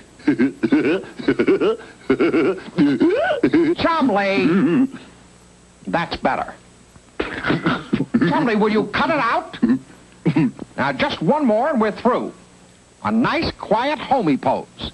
Oh, that's fine. Now this is going to be a great work of art. Hold it. Sensational. Now, Chumley, comes the moment of truth. This is where we professional photographers are separated from the amateurs. Results, Chumley, results. Now, here we are. Hey, it's all black. I can see that it's all black. Something is obviously wrong with this camera. We'd better go back and see Mr. Whoopi. Of course the film was all black. I tried to tell you boys that there's more to getting pictures than simply clicking the shutter. In the first place, the film you put in the camera does not turn into the picture. Oh, no. It turns into what is called a negative. Negative? Yes, look here. The film you put in the camera is a piece of clear plastic which has a chemical on it. The chemical is sensitive to light. When you take a picture, the light coming through the lens changes the chemical on the film and makes it backwards. What is light is dark and vice versa, see? That's a negative.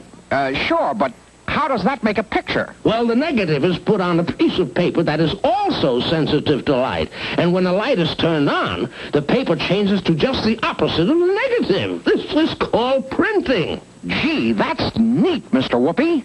But it looks kind of complicated. Isn't there some easier way to develop pictures? Well, you can always take them down to the drugstore. They do a very nice job. Phineas J. Whoopi, you're the greatest. And so the next morning, our two heroes were ready for... His Honor, the Mayor. No, sir, Tennessee. Can't afford to make mistakes. Can't waste time. Busy man. Busy. All set, Your Honor. My assistant will show you where to sit. Chumley, if you please. Hey! Chumley, put him down this instant. Sorry, Your Honor. All right, Mayor, hold that pose. Now remember, these pictures are going to be on posters all over town. I must look intelligent, honest, dignified, handsome, fatherly, trustworthy, courageous, brave, and true. Don't worry about a thing. Satisfaction guaranteed. There. All done. I'll have them developed and sent right over. No time for that. Have them sent directly to the printers. I want those posters up as soon as possible. And they better be good. Good. Following the mayor's instructions, Tennessee had the pictures sent directly to the printer. Gee, Tennessee, don't you think we ought to maybe look at him first? Maybe there's something wrong with him, huh? Don't be ridiculous, Chumley. You're looking at one of the world's greatest photographers. The pictures will cause a sensation. And cause a sensation they did. 2 days later, the mayor called again at the studio. Good work, Tennessee. I understand the posters are up all over town, and I thought you might want to ride around with me and take a look at them. Well, here's the first one. Intelligent, honest, dignified, the people's choice. You've ruined me. I'll be a laughing stock. I'll have you run out of town. No, by George, I'll do it myself. Chumley, let's make a moving picture.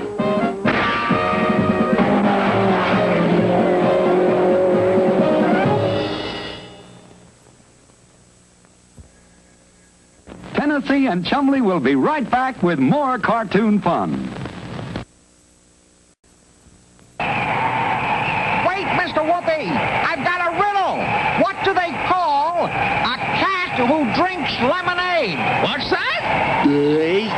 What do they call a cat who drinks lemonade? Oh, they call him a sourpuss.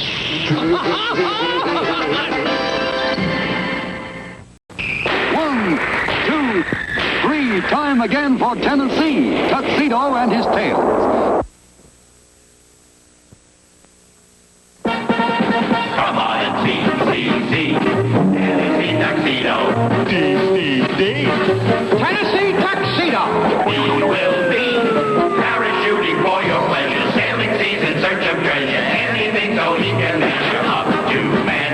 That's Tennessee Tuxedo. A small penguin who tries but can't succeed, though he may fail. As he fights for fame and glory, still he tries in each new story tale.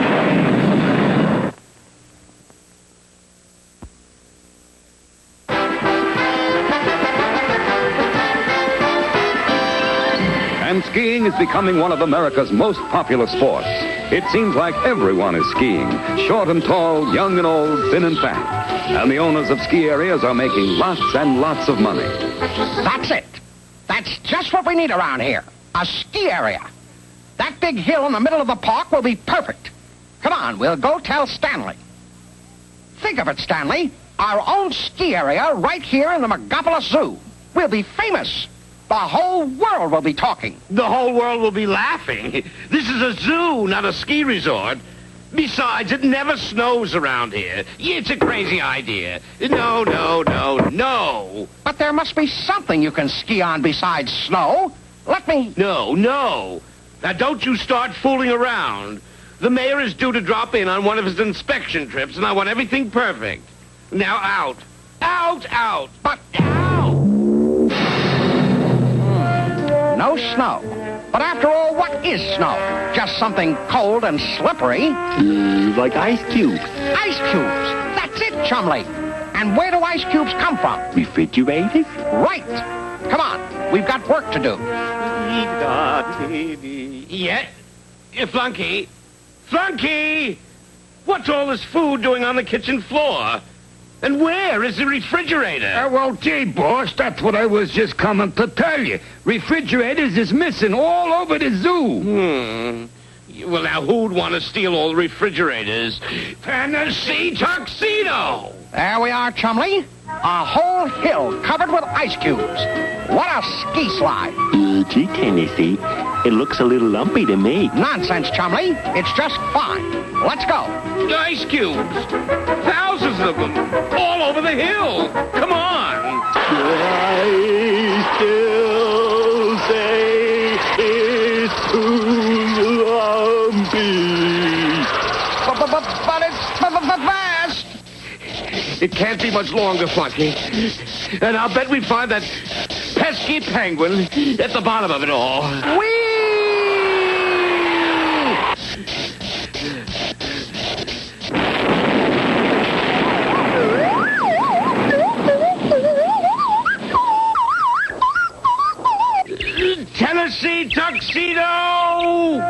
Boy, Stanley sure was mad. He took back all the refrigerators and the ice cubes. Well, the ice cube idea wasn't so hot, Chumley. Those cubes are too lumpy for skiing. What we need is something smooth and cold. Like ice cream? Ice cream. Ice cream. Chumley, that's it. You're a genius. Come on. What? The ice cream machine has been stolen from the cafeteria? Well, I'll look into it. What? You say the ice cream machine has been stolen from the refreshment stand? Yeah, I'll investigate. Hey, boss! Boss, somebody stole the ice cream machine. I know. There's a regular epidemic. Yeah, well, who'd want a bunch of ice cream machines? Tennessee Tuxedo. What did I tell you, Chumley? What did I tell you? We're going to make history with this idea. Yeah, the world's first pistachio ski slide. Don't laugh, Chumley. This is going to work. It's smooth and cold and slippery, just like snow. Yeah, and you can eat it, too. Never mind. Let's try it. It works. It works. Tennessee Tuxedo will not fail. There they are, skiing down the hill. Skiing? What are they skiing on? It can't be, but I think it's ice cream. Look out! Look out!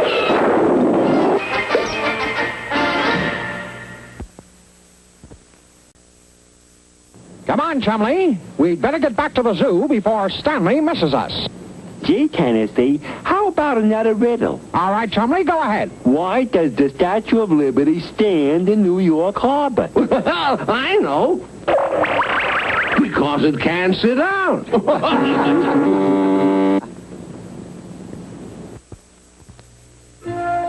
Boy, Stanley sure gets mad easy. Just because he fell in the ice cream.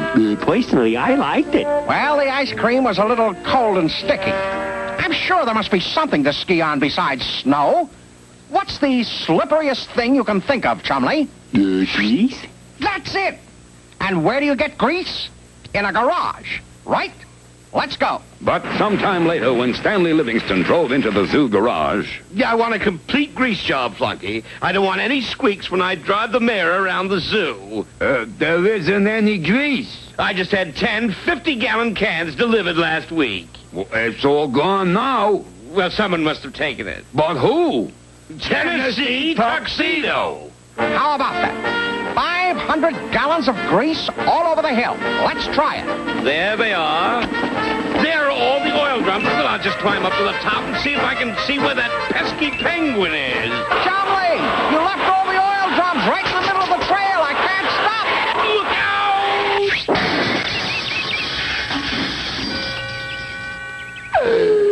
Yeah, I can't stand anymore. I can't. You're Tennessee Tuxedo. There is not going to be any snow. You can't have a ski slope without snow. So forget it.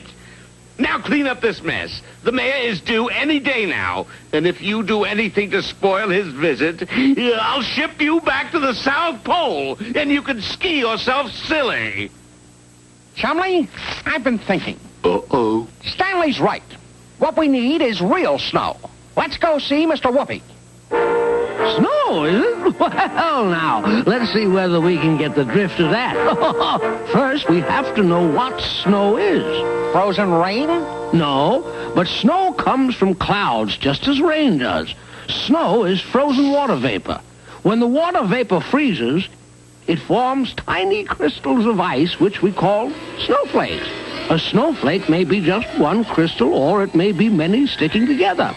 Up close, we can see that the snowflake has 6 sides, and that none of them are exactly alike. But they're all beautiful. But how do you make snow? Just like nature does, my boy. Here, let me show you. Snow machines very often look exactly like machine guns, except the 2 hoses are fastened to the gun. One hose carries water, and one carries compressed air. The water and air are mixed inside the gun and are forced out under pressure in the form of fine mist or vapor. Just like a cloud. Right. And if the temperature outside is below 27 degrees, the water vapor freezes, and whoopee, it snows, and you can cover the whole hill. But where can we get all that stuff? Hoses and guns? I just happen to know a man who can fix you up with the whole business. Now you go over to this address. Look at that, Chumley. A regular blizzard. We'll have this old hill covered with snow in no time. And sure enough, it wasn't long before there was enough snow for skiing, and Tennessee and Chumley were shushing down the slope, practicing their Christies and Galenda sprungs, and occasionally making a graceful sitz march. Gee, Tennessee, this is fun. I told you, Chumley, Tennessee Tuxedo does not fail. When Stanley sees how great this is, he'll want to join in the fun. Yes, and here on the top of the hill, Mr. Mayor, you can see the whole city on this side. And over on this side was where that ridiculous penguin thought he was going to make a ski slide. Have you ever heard of anything so... Help!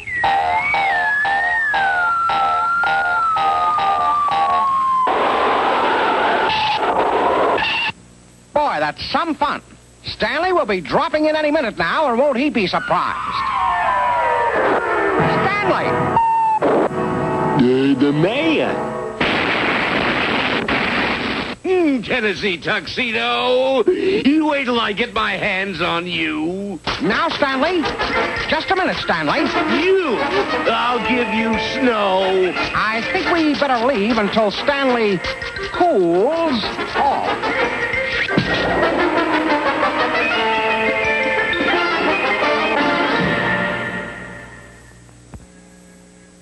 Tennessee and Chumley will be right back with more cartoon fun.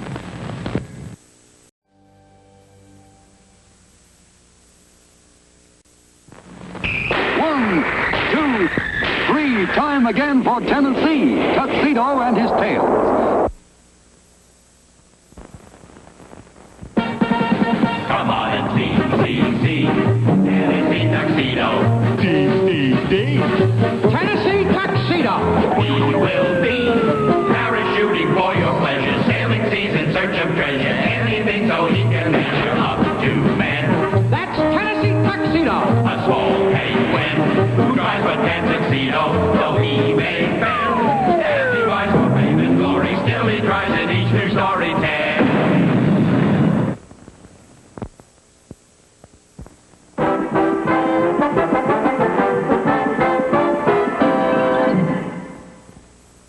I understand you have a job for me, Stanley. Well, what is it? Want me to redecorate this museum? Pick out new furnishings? No, of course not. All I want you to do for this museum is clean it up. Clean it up? Exactly. I will be back in 1 hour, and this museum had better be clean. Ridiculous. Me, Tennessee, reduced to a sweeper. I wouldn't have been a sweeper in the old days. No siree. A knight. That's what I would have been. A knight in shining armor.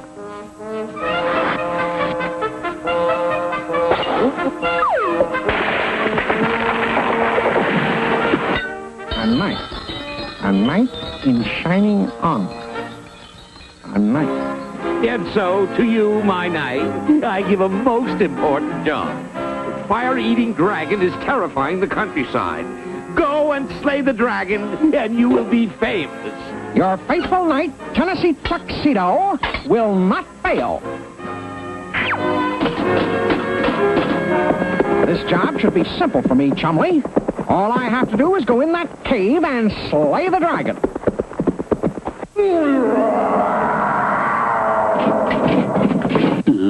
Well, good luck, Sir Tennessee.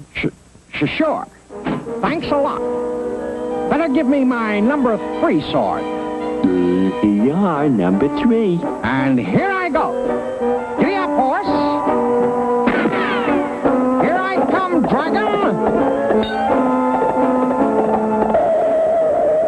Forsooth, dragon, prepare yourself. I'm going to get you with my number 3 sword. Take this. Go.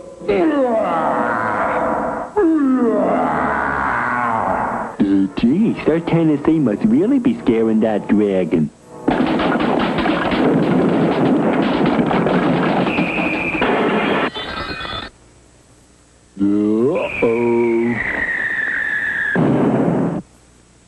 Gee, Sir Tennessee, what happened? I broke my sword going in, Chumley.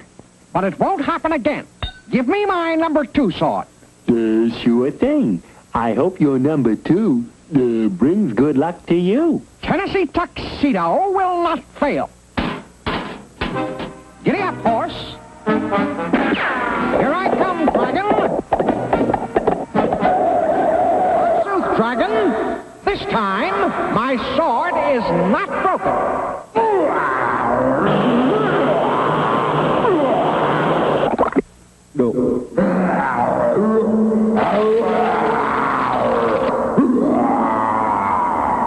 Boy, this time Sir Tennessee must be getting the dragon for sure.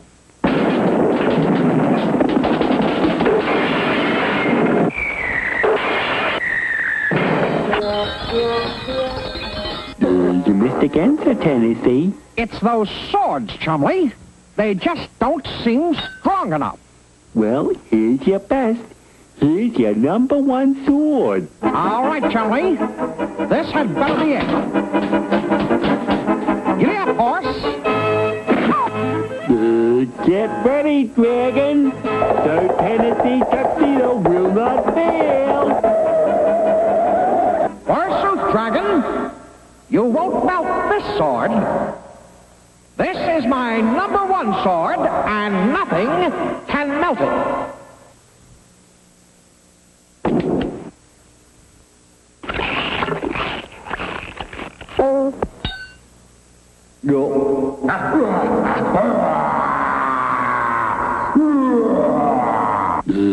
Come on, Sir Tennessee.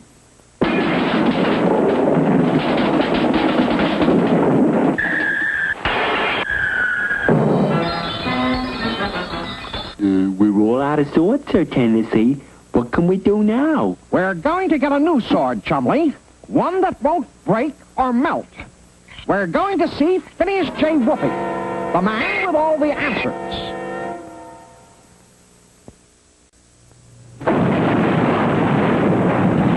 Hello, boys. Hi, Mr. Whoopi. I've got a riddle for the 3-dimensional blackboard. The 3D BB knows all. Okay. What has a head and a tail, but no body? That's easy. A penny, of course. So you see, Mr. Whoopi, I've got to have a sword that's really strong. Well, I won't try to fence with you, my boy. Get it? Yes. I'll get right to the point. The swords you have been using have only been made of iron, isn't that so? Well, sure, Mr. Whoopi. What should they be made of? Steel, my boy. Steel is a mixture of iron with other substances which make it stronger than iron.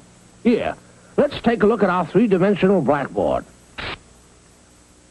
First, let's look at ordinary iron.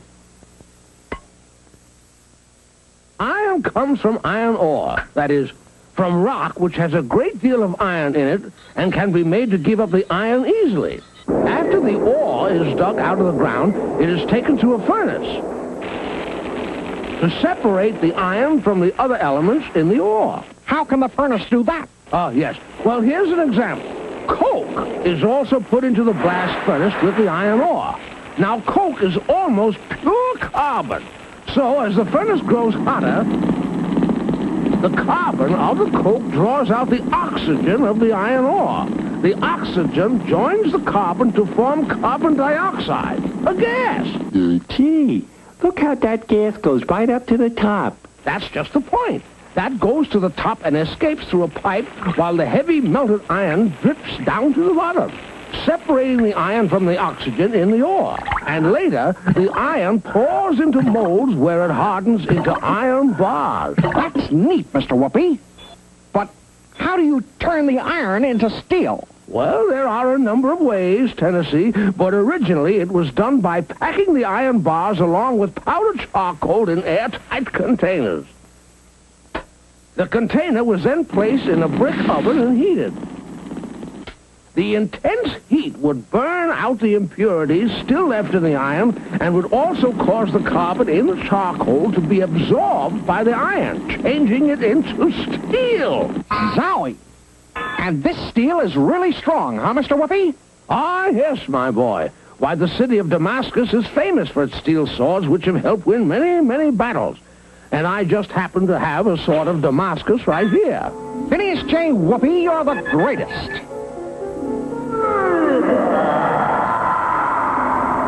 Mr. Whoopi is never wrong, Chumley. This sword is sure to do the trick. That's great, Sir Tennessee. Then you'll be the most famous knight of the day. And here I go. Giddy up, horse. Now I've got you, dragon.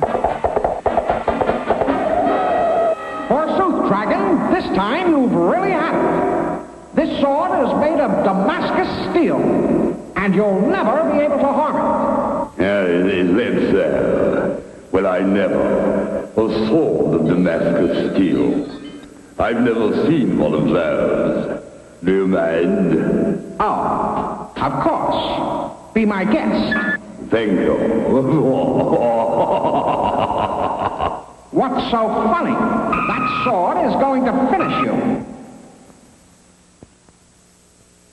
Give it back. That's my sword.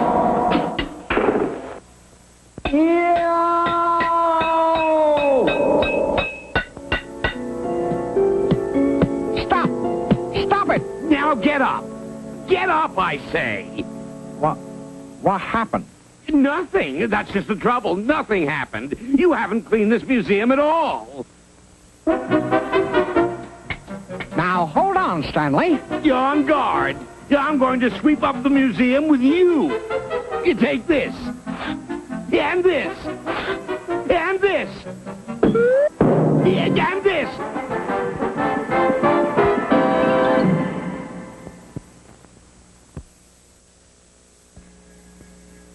Tennessee and Chumley will be right back with more cartoon fun. 1, 2, 3, time again for Tennessee, Tuxedo and his tails. Come on, Tennessee Tuxedo. Tennessee Tuxedo. Will be parachuting for your pleasure, sailing seas in search of treasure, anything so he can measure up to man. That's Tennessee Tuxedo. A small penguin who tries but can't succeed, though he may fail. As he tries for fame and glory, still he tries in each new story tale.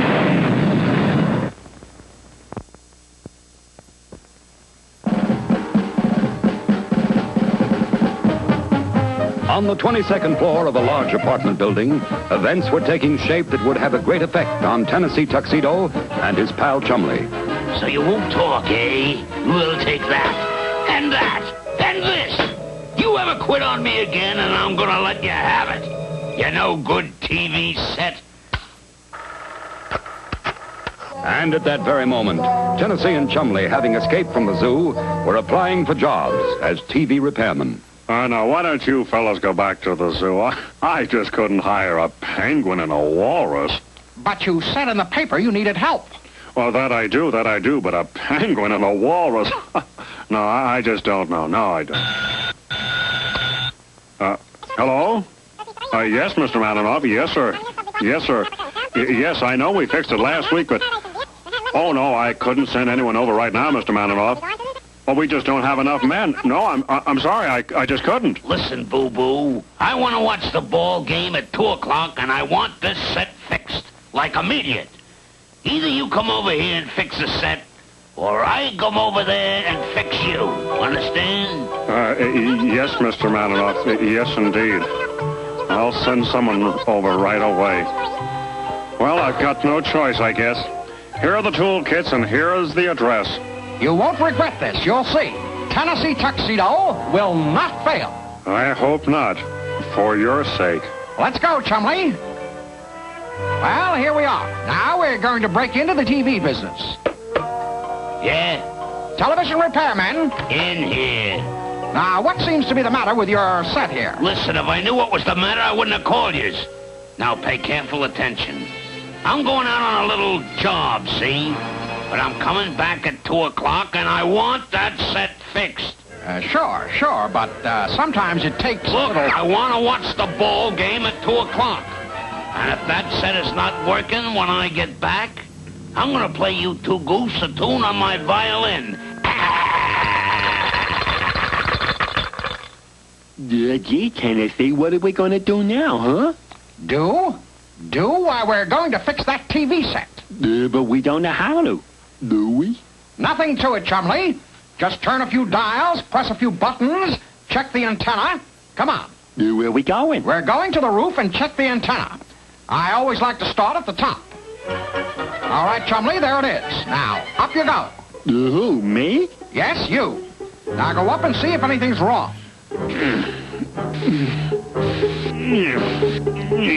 Can you see anything? Yeah, I can see the park and the zoo, and over there is... Whoa! Be careful, Chumley. But it was too late, as Chumley's great weight slowly bent the antenna.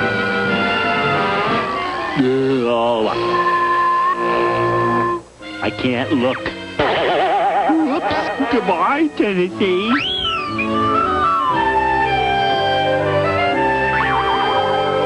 Hello, Tennessee. Goodbye, Tennessee.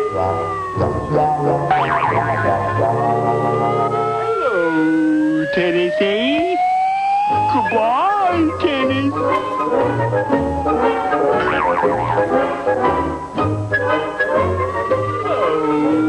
Get in here, Chumley. Now, if you're through with that ridiculous trampoline act, we'll get to work. But try as they might, they couldn't seem to get the set fixed. Maybe it's time we went to see the man with all the answers. Good idea, Chumley, and we'd better hurry.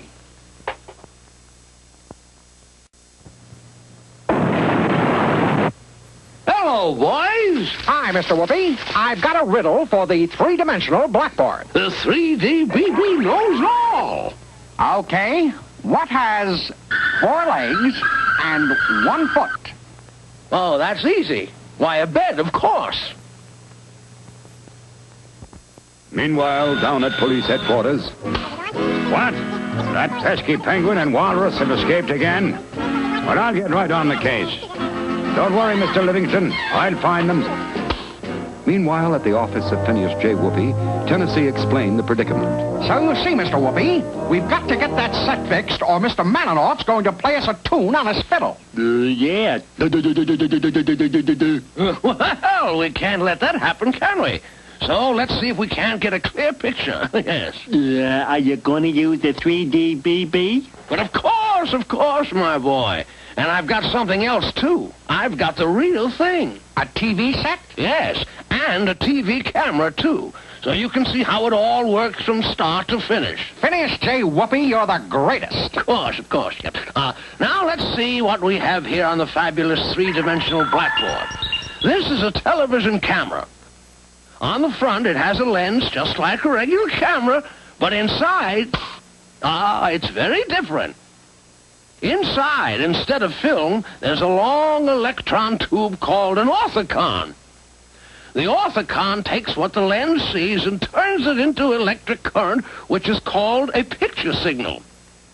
This picture signal is sent over a cable to the transmitter, where it is turned into waves, and whoopee! It's sent over the air to your set. Could you show us on the real camera, Mr. Whoopi? But of course, my boy, of course. I'll turn the camera on Chumley, and you turn on the set. Can you see him now? Perfect.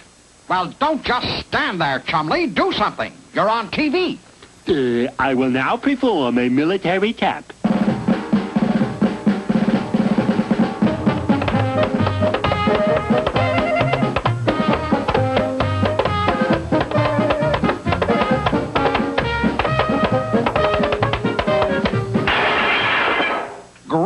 Chumley, a smash.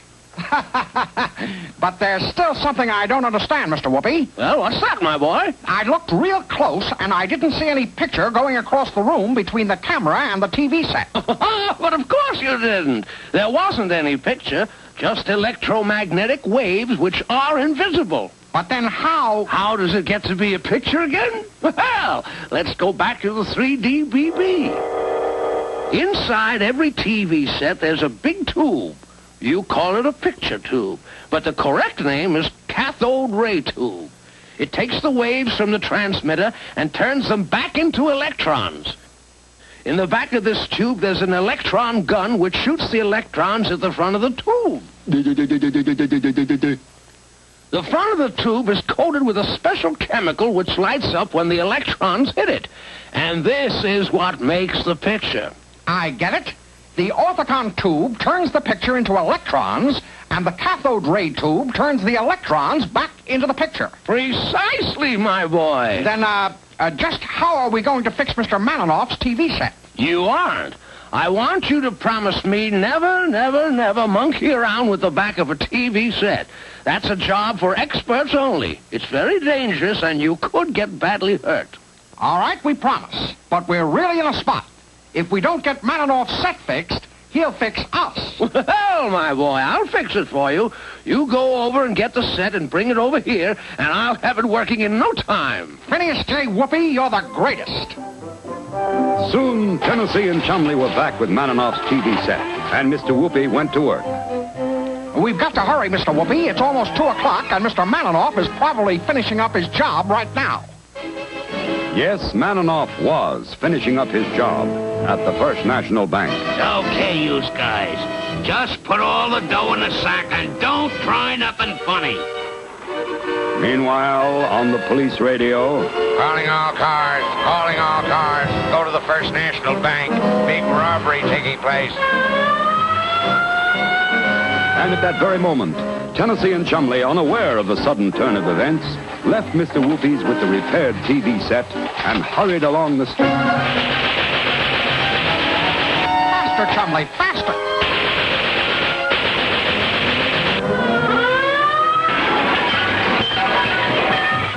Now, isn't that a pretty picture? All right, boys, take them away. And while we're at it, we'll drop off this TV set at the zoo. Wait till Stanley Livingston catches this act. Chumley, this is not what I meant by breaking into television.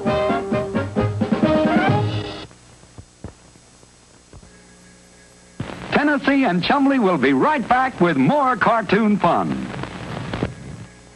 WDZL, Miami, Fort Lauderdale, your movie station.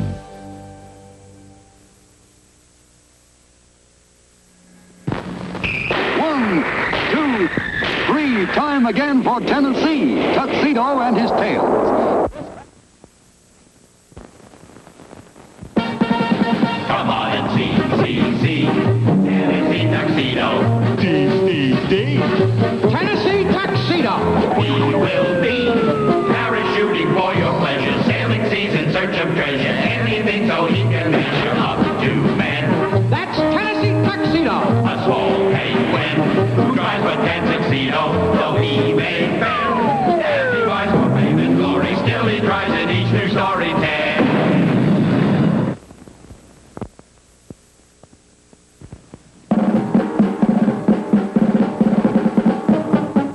One afternoon, the gates of the Megapolis Zoo were open to admit a very unusual new citizen. Zowie, Stanley. Who is that? That's our newest tourist attraction, Tiger Tornado. They say he can be mighty mean. Oh, he doesn't look so mean to me. Well, don't let that fool you. Just watch this. You're the bell, I'm a stampeding storm. I'm a terrifying tornado. Look out.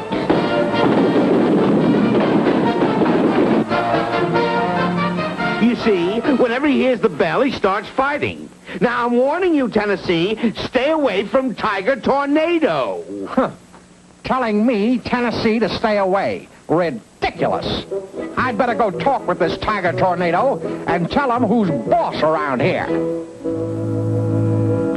You're Tiger Tornado, right? That's me, all right. Well, for your information, I am Tennessee Tuxedo. You see, I'm in charge around here, and I want you to understand... Hey, that's a pretty good punch you got, Tiger. That's right, all right. What's it to y'all? Take it easy. I happen to be Jerboa Jump, and you and me can help each other. I bet you'd like to have all the others in the zoo waiting on you hand and foot, right? That's right, all right. Oh, I could use a little waiting on. I'm a tired tiger. Okay. With your muscles and my brains, we can take over the zoo from Tennessee Tuxedo. Listen. See those marbles, Tiger? Well, one of the first rules of safety is never leave marbles lying around, right? That's right, all right. So, us bad guys don't follow the rules.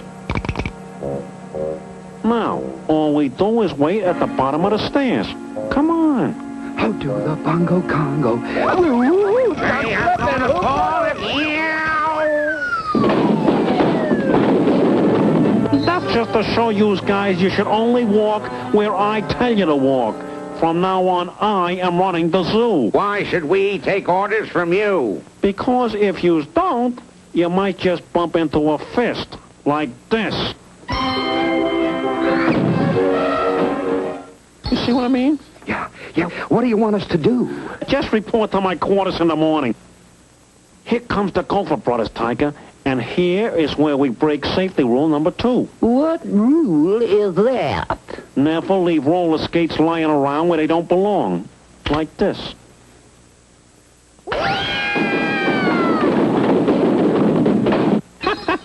That was quite a ride, boys. If you don't want to go for another one, just remember that from now on, I am the boss of the zoo. You can't bully us, Jerboa. We aren't scared of you. Oh, no? Well, maybe you're scared of a tornado, like this one. I'll just report to my quarters in the morning, boys, and I'll give you your orders for the day. Now, we break safety rule number 3 by leaving these rakes out here instead of in the tool house where they belong. Who's that coming now, Jerboa? That is Alphonse the giraffe and Peanuts the elephant. And they are in for a little surprise. Well, now, fellas, what do you mean by walking on my rake? Looks like I'll have to teach you a lesson, unless, of course, you'll, By the next morning, Jerboa and Tiger had bullied all the zoo citizens into doing what they wanted. Here I go, Tiger.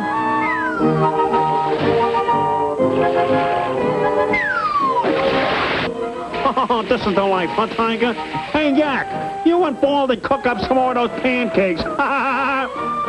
And Peanuts, get some fresh water in this pool to Gopher Brothers dug. Hop to it, you guys. Hop to it on the ball. Look at that, Chumley. Everybody waiting on those two, hand and foot, all because they're afraid of Tiger Tornado. What are we going to do? I know what, Tennessee. You see, I read in a book somewhere, you get Tiger to chase you around a tree, and then he runs and he runs and he turns into butter, and then we can make sandwiches and things. Chumley, don't be ridiculous. There's only one way. Someone Tiger's size has got to stand up to him. And that's you. Me? You. But gee, Tennessee, you see, I'm not feeling too well. And Tiger, he's going to give you the thrashing you deserve. Oh, you all do it, Jerboa. I'm a tired tiger. Why, you overgrown pussycat, These two are always trying to get out of the zoo, Tiger. Perhaps you could give them a hand. I think we lost the fight, Tennessee. There's only one hope left, Chumley. Mr. Whoopi. So, this Tiger Tornado is beating up everyone, eh? Well, now, that is a story with a real punch. What you need is some special protection to even up the battle. Protection? A suit of armor, my boy. Let me show you on the three-dimensional blackboard. Men probably got the idea of armor from animals like the turtle or armadillo, who carry their armor with them. You see that, Chumley? Animals had the idea first. Oh, yes. Well, the first piece of armor for men was the shield. But soon the ancient warriors were not satisfied with just a shield. They wanted more protection. Zowie! That's probably what would happen to us with Tiger Tornado. Exactly, my boy. That's why the warriors developed armor which would cover their whole body. On their heads, they wore helmets. On their upper body, they wore cuirasses. And on their legs, they wore greaves. But how could they see what they were doing with those helmets on? Well, there was a visor which opened and closed. And even when the visor was closed, there were small openings in it so that the warrior could see and get air. Oh, yes. Actually, with the visors closed, two warriors meeting couldn't tell whether they were friends or enemies. So they had to raise their visors to see. And that, my boy, is where the soldier's salute of today actually got started. Very interesting, Mr. Whoopi. But why did soldiers stop wearing suits of armor? Because of the invention of gunpowder, my boy, armor was fine against arrows, or spears, or swords, but not against bullets. I get it. But Tiger Tornado won't have any gun. So a suit of armor will be the perfect thing when Chumley fights him again. Again? And I just happen to have a suit of armor that should fit Chumley perfectly. And so it was that a short while later, back in the Megapolis Zoo... Hey, what are you guys doing back in the zoo, Tennessee? All right, men. You can stop slaving for these two. They won't bother you anymore. What do you say you knock it off? I mean, otherwise I might have to ring the bell. They're just a couple of phonies, man. Follow me out of here. Okay, wise guy, you asked for it. Get him, Tiger. I hear the bell. I'm a hit 'em hard hurricane. I'm a terrifying tornado. Look out. Chumley! Yow! Why, you... Yow! Beautiful, Chumley. And now it's Jerboa's turn. Oh, hold on, wait. Please, don't do it. Don't do it. I'll be good. I promise you. I promise you.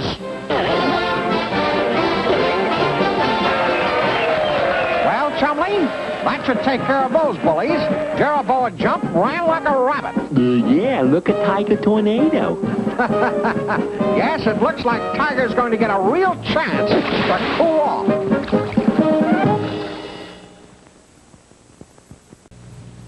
Tell me, Mr. Whoopi. Yes? After Chumley left home, why did his mother knit him 3 socks? Why, he wrote he'd grown another foot.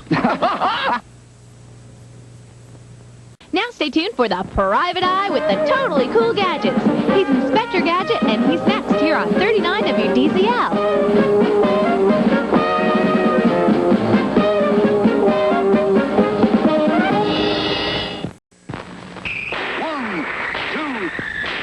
Time again for Tennessee, Tuxedo and his tails.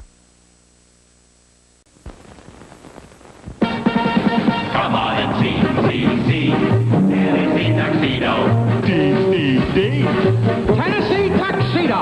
We will be parachuting for your pleasure, sailing seas in search of treasure, anything so he can measure up to man. That's Tennessee Tuxedo. A small penguin who drives a tan tuxedo, though he may fail. As he rides for fame and glory, still he tries in each new story tale.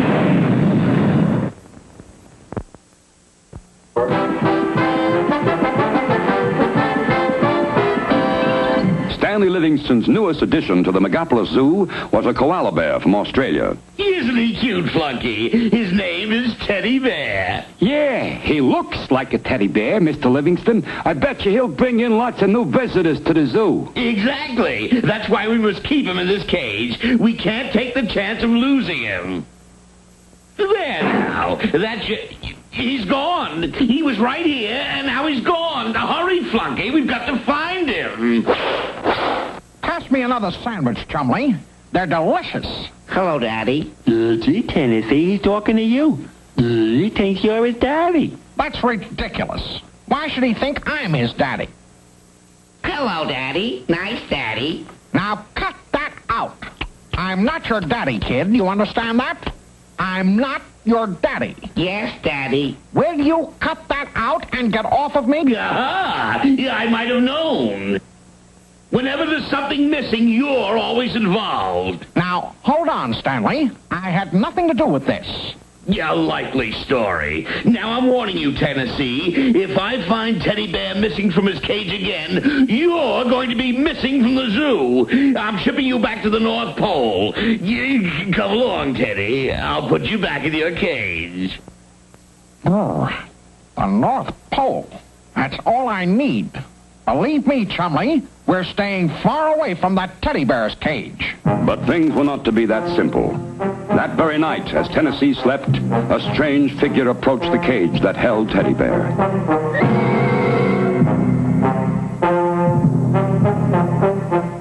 And the next morning, when Tennessee awoke... Well, time to get up. Another day, another $1. Hello, Daddy. Oh. Hello, Teddy Bear. Teddy Bear? Oh, no. What are you doing here? Grab him, Chumley. We've got to get him back in his cage. No, Daddy. I want to stay here with you. Want to stay here with you, Daddy? I'm not your daddy. Get him, Chumley.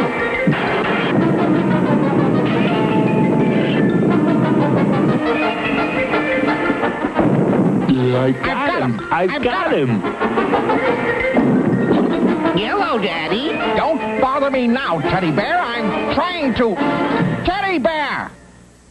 Get off me, Chumley. I've got Teddy Bear. I tell you, someone must have deliberately let Teddy out to get me in trouble. Gee, Tennessee, who would do that? I don't know, Chumley, but it won't happen again. This time, I'm putting a padlock on the cage. But that night, as Tennessee slept, again the mysterious figure approached Teddy Bear's cage.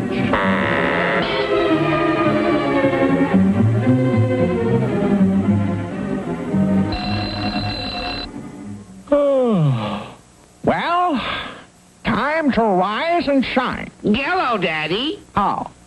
Hello, Teddy Bear. Teddy Bear? Oh, no. It's here again, Chumley. Get him.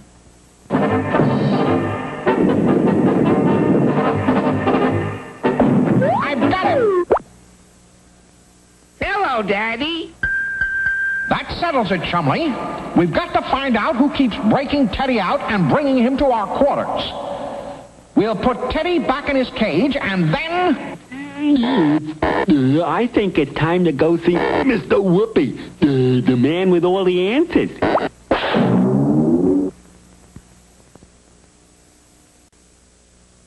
Come on, Chumley. We'd better get back to the zoo before Stanley misses us. Gee, Tennessee, how about another riddle? All right, Chumley, go ahead. What letter is never found in the alphabet? Well, I know. The letter I put in the mailbox. Yes. So you see, Mr. Whoopi, we've got to find out who's bringing Teddy Bear to our quarters, or I'll end up at the North Pole. Well, now, boys, what you need are the bare facts. Yes, get it? I think we can help you out. But how, Mr. Whoopi? Well, whoever let Teddy Bear out of his cage must have left his fingerprints on the lock. His fingerprints? Oh, yes, indeed. A fingerprint is the mark made by the ridges on the tips of the fingers. And the important thing is, no two persons in the whole world have fingerprints that are exactly alike. In the whole world? That's right, Chumley. Police agencies such as the FBI have millions of different fingerprints on file, each set representing a different person. How do they keep track of all those prints? Well, fingerprints can be broken down into 4 types: loops, arches, whorls, and composites, combinations of the other types. With these and other groupings, all the different fingerprints can be filed so that they can easily be matched up. But matched up with what, Mr. Whoopi? Well, let's take your case. Someone came to Teddy Bear's cage and opened the door. In doing that, the culprit must have left fingerprints on the lock. If the surface of the lock is white, you sprinkle a little dark powder on it, and that will show you the fingerprints. And if the surface is dark, you sprinkle on a little white powder, and that will make the fingerprints show. All right. The fingerprints are showing. Then what? Then you get prints of anyone who might have let Teddy Bear out of the cage. And when you find prints that match the ones on the lock, that will be the guy we're after. Phineas J. Whoopi, you're the greatest. And back at the Megapolis Zoo, our heroes were soon hard at work.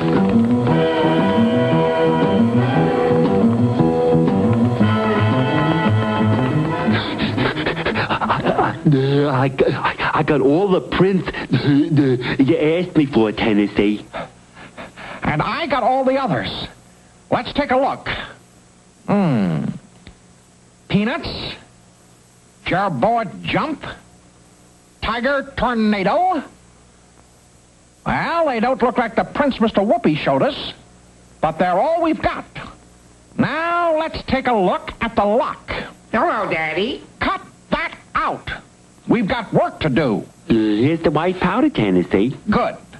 I dust it on, and look. Look at that big print. It certainly isn't mine, so it must be the one we're after. Who did the match, huh, Tennessee? Whose? Not Jerboa Jumps, not Yaks, not Baldies, not Flunkies, not Tiger Tornadoes, not Howlers.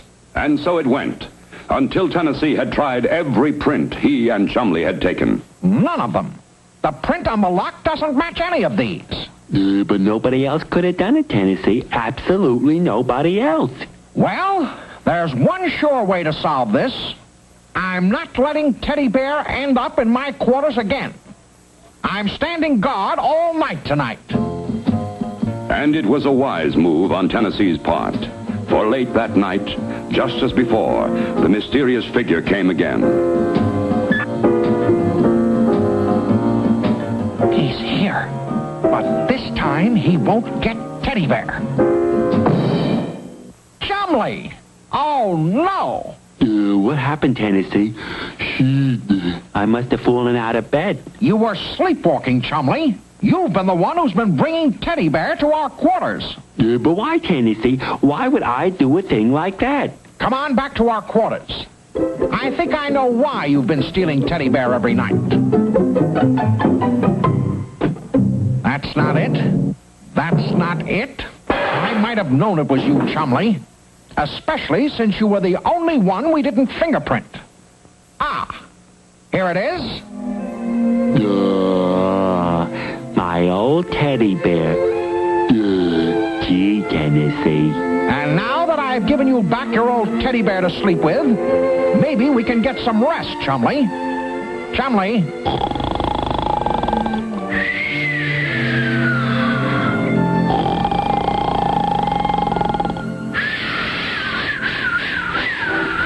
Chumley, you're the end.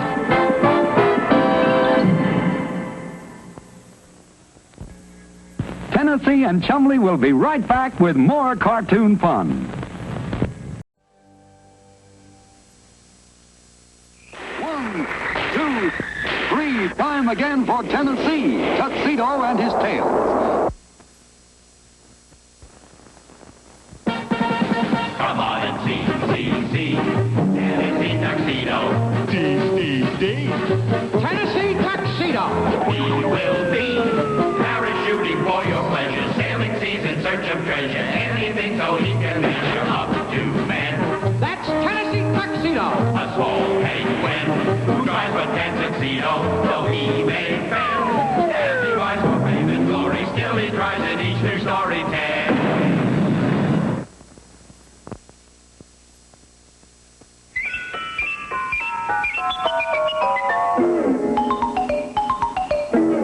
Okay, Stanley. You bet, Stanley. Sure thing, Stanley. Chumley, that was Stanley. He wants to see me right away. Probably got some sort of important job. Well, what is it, Stanley? Want me to fix the TV? Repair the clock? No, nothing like that, thank goodness. I just want you to tell everybody in the zoo that they're invited to a concert tonight. A concert? Yes, a brand new piano's arriving today, and tonight we're going to have a concert. Ah, and who's going to play the piano? I am. You are? Don't laugh when I sit down to play Tennessee Tuxedo. I've just finished a mail-order concert piano course, so never mind the smart remarks. Just tell everybody, 8 o'clock sharp, tonight. So Tennessee spent the whole morning running around the zoo. He told the elephants and egrets, the lions and the leopards. He talked to the bulls and the bears, the birds and the bees, until by noon he was exhausted. This is ridiculous, all this running around. What we need are, extension phones. Hello, Stanley. I just had a great idea. Extension phones for everybody in the zoo. But, Stanley, but,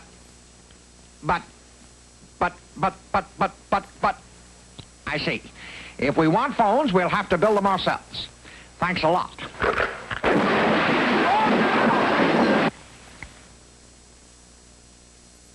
So that's how Stanley feels, Chumley. But we'll show him. We will build our own phones. Gee, Tennessee, you're a regular Alexander Ragtime Bell. Well, thank you, Chumley. I suppose I do have a certain mechanical genius. Now, bring that phone over here, and let's see what makes it ring. But several hundred small parts later. This is obviously a defective telephone. I've got it. We don't need the phone after all. We can use the garden hose. Look, Chumley, you stay here, and I'll take the hose around the corner and talk to you. Okay, Tennessee. Are you ready, Chumley?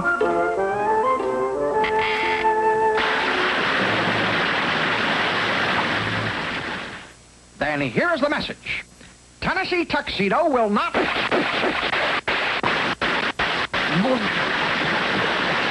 Chumley! When I get my hands on you, I'll tear you limb from limb.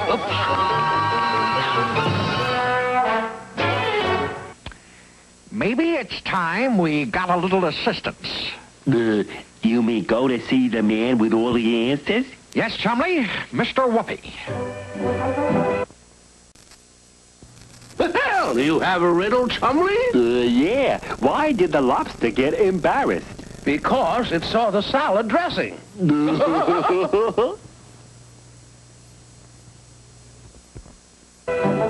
Soon afterward, our friends found themselves in the offices of Phineas J. Whoopi. And you boys want to know how to build a telephone, eh? Well, I'll just connect you with information. A small witticism. Now, where did I put that three-dimensional blackboard? Oh, yes, it's in the closet.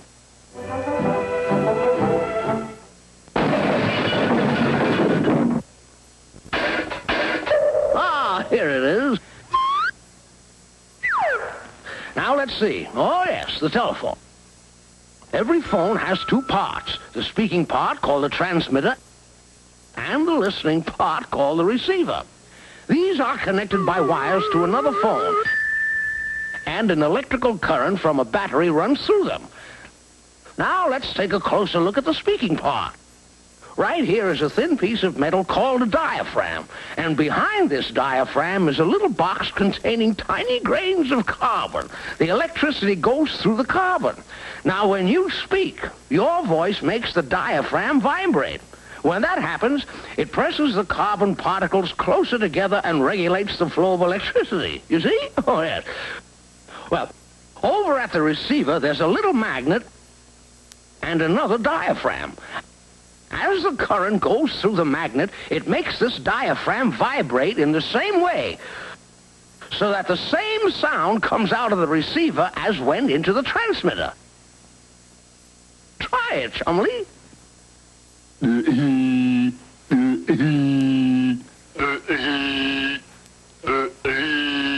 That's fine, Mr. Whoopi. But Chumley and I could never build electromagnets and carbon particles. Isn't there a simple way? Well, yes, my boy, there is. I can show you how to make a phone out of 2 tin cans and some wire. Stretch the wire between them tightly. Now, when you talk into one can, it makes it vibrate, which makes the wire vibrate, which makes the other can vibrate, just like the telephone. Phineas J. Whoopi, you're the greatest. Now, here are the 2 tin cans. Scout around and see if you can find some wire. Okay, Tennessee.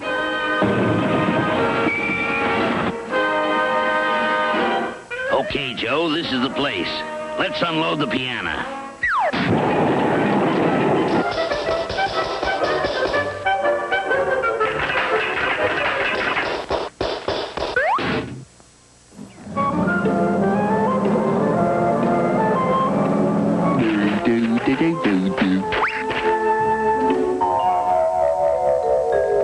Hey, wire.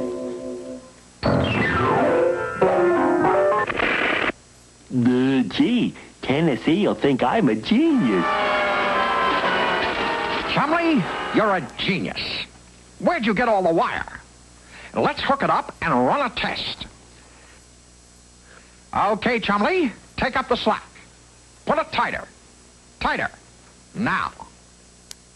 Can you hear me, Chumley? Gee, Tennessee, I hear you fine. Good.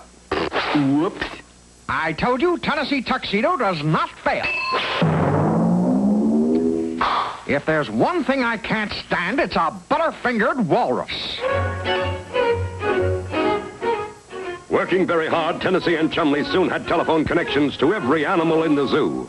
Hello, Monkey House. Don't forget the concert tonight. Hello, Yak.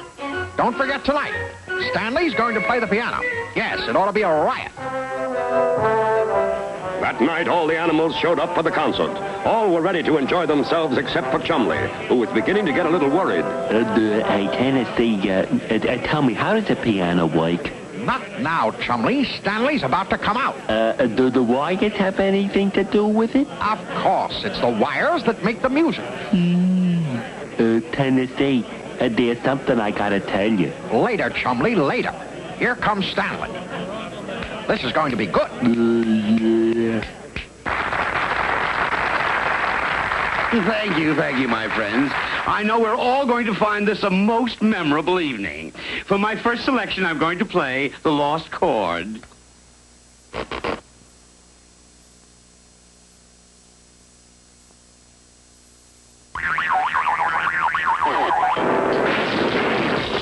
Tennessee, those pianos. The piano wires? You took the piano wires for our telephone? Oops. You ruined my concert. Chumley, I think it's time to try a long distance. Tennessee Tuxedo, come back here.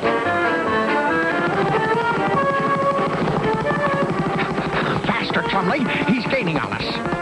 Look out, the wires.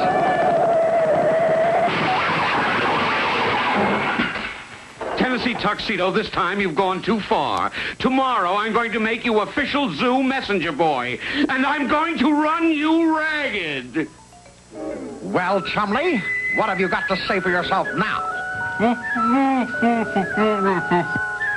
You know, Chumley, sometimes I think you're a wrong number.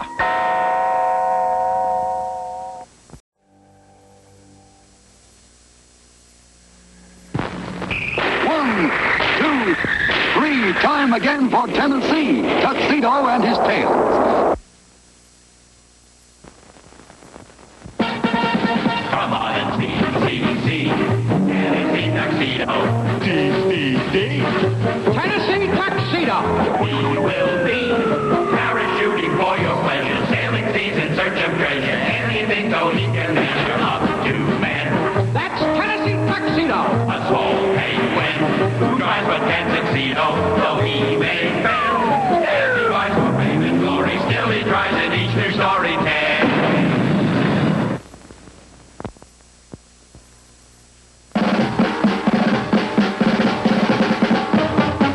One quiet afternoon at the Megapolis Zoo, Chumley was deep in thought, and Tennessee Tuxedo was deep in the Wild West. What a place. Cowboys and Indians. The old Chisholm Trail. U.S. cavalry. Just imagine being the first penguin on the western frontier. Sergeant Tennessee Tuxedo reporting, sir. What are your orders, General Livingston? Round up Geronimo?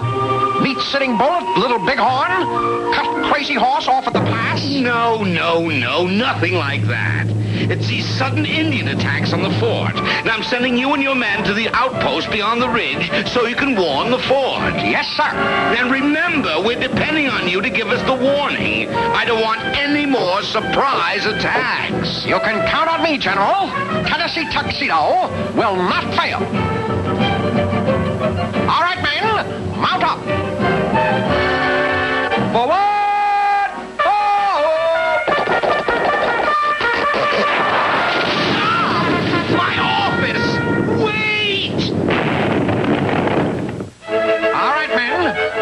Get our warning message to the fort.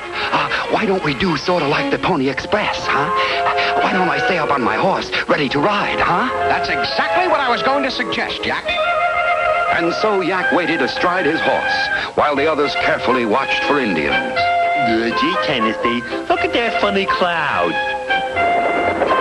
That, chumley, is what us old troopers call a dust storm. If that's a dust storm, it's the first one I ever saw wearing feathers. Feathers? It's the Indians! Ride, Yak! Warn the fort! Here I go!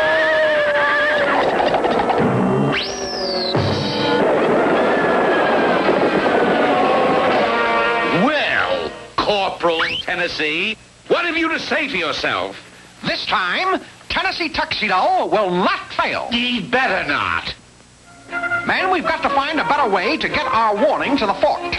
Gee, Tennessee, I read in a book once that Robin Hood and his men used to send messages on the end of an arrow. You've got a point there, Chumley. Let's give it a try.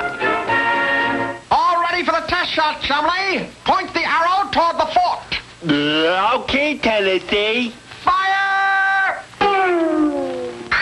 Yo! Chumley, you dimwit! Gee, Tennessee, it wasn't my fault. We need a bigger bow and arrow. This one won't shoot far enough. There now. With this bow, you could shoot a message clear over to California. Battle stations, boys. Here comes another feather duster. Listen, Johnny. They're carrying on like a bunch of wild Indians out there. All right, Chumley, fire at will. Fire at will? Gee, Tennessee, I don't know any of them by name. No, you numbskull. Fire at the fort. Oh. No word from the outpost yet, General. Well, no news is good news.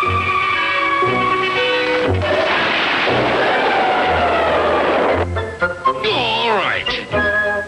Private Tennessee, if those Indians get by you with another surprise attack, I'll put you in the guardhouse for 6 months. Believe me, General, this time Tennessee Tuxedo will not... Oh, shut up.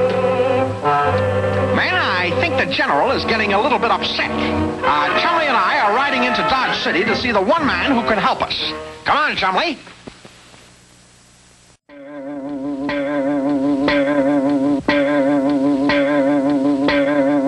Tennessee, I got a riddle. What is the most famous bus in the world? I don't know, Chumley. Hey, Mr. Whoopi, what is the most famous bus in the world? Why, what else? Columbus, of course.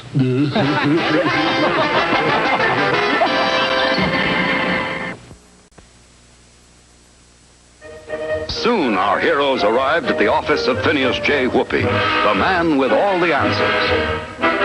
So you see, Mr. Whoopi, I'll end up in the guardhouse if we don't find a surefire way to get our message to the fort. Well, if you want a surefire method, you might try smoke signals. Get it? Oh, yes.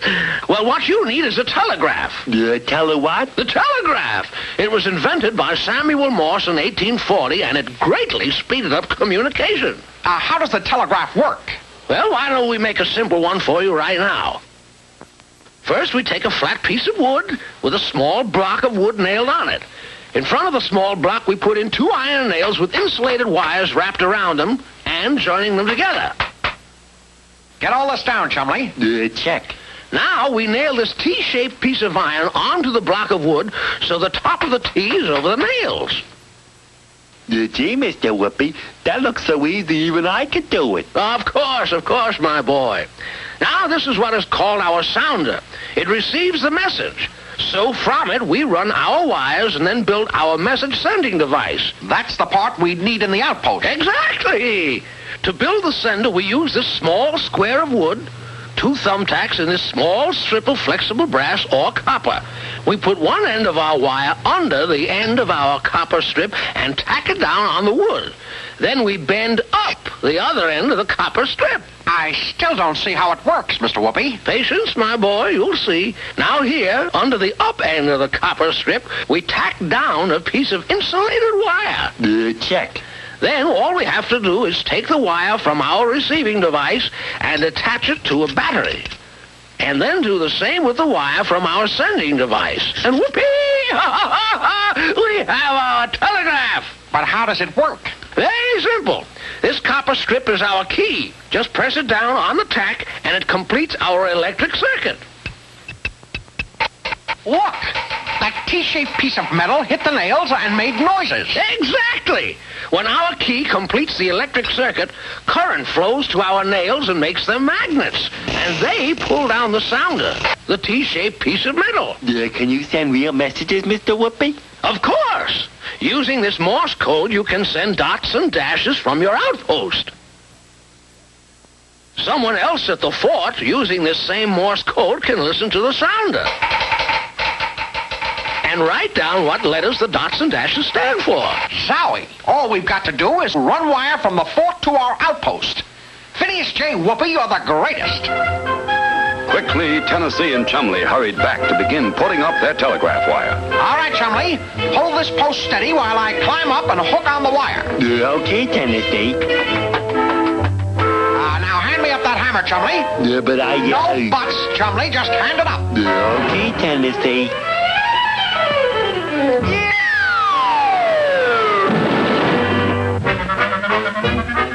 Finally, the telegraph was ready. What did I tell you, Chumley? Tennessee Tuxedo will not fail. With this telegraph, nothing can go wrong.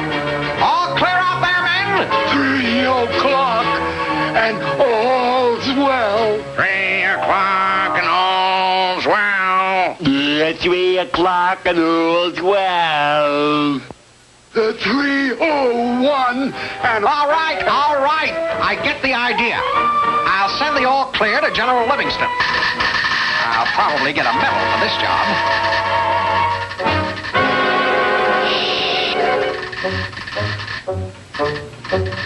But what does the message say? The outpost reports all clear. Good. I'm glad to see those boys are finally on the alert. And for completely failing in your duty to warn of the Indian attack, I order you banished from the fort. No, not outside the fort. No, let me in.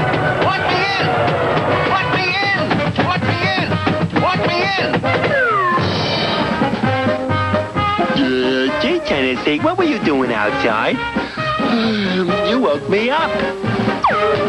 The next time you fall asleep, stay out of my dreams. What did I do wrong that time? Tennessee and Chumley will be right back with more cartoon fun. 1, 2, 3, time again for Tennessee, Tuxedo and his tails. Come on and see, Tennessee Tuxedo. Tennessee Tuxedo. We will be parachuting for your pleasure, sailing seas in search of treasure, anything so he can measure up to man. That's Tennessee Tuxedo. A small penguin who drives a tan tuxedo, though he may fail.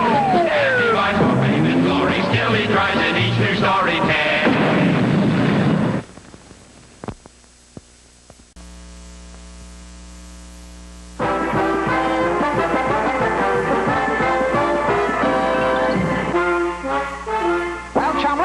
Next, we're going to be a success. I have just bought this magnificent barbershop. Here we are. Beautiful, isn't it? Yeah, but Tennessee, where are the barbers? Where are the Chumley, we are the barbers. You and I. But gee, Tennessee, we don't know anything about being barbers. What's to know, Chumley? A snip-snip here, a little snip-snip there. Nothing to it. Tennessee Tuxedo will not fail. But, No buts, Chumley. Ah, here is our first customer. Shave and a haircut. Very good, sir. Right this way. This is my assistant, Mr. Chumley. All right, Mr. Chumley. If you will wrap the sheet around this gentleman. Mr. Chumley. Sorry, Tennessee. Sorry, sir. All right, now we'll shave you. Just lean back. Whoops. Too far back, Tennessee. You clumsy! Sorry, sir, sorry. Now for the shave. Lather, Mr. Chumley. Not on me, you dim-witted walrus. On him. Not so much, not so much. Oh, give me that. Now let me out of this madhouse. Now, calm down, sir. Mistakes will happen. Yes. Here we go. There we are. Hot towel, Mr. Chumley. Hot towel coming up. Ooh, that is hot. Ooh, ooh, ooh, ooh. Ouch! Ooh, gee!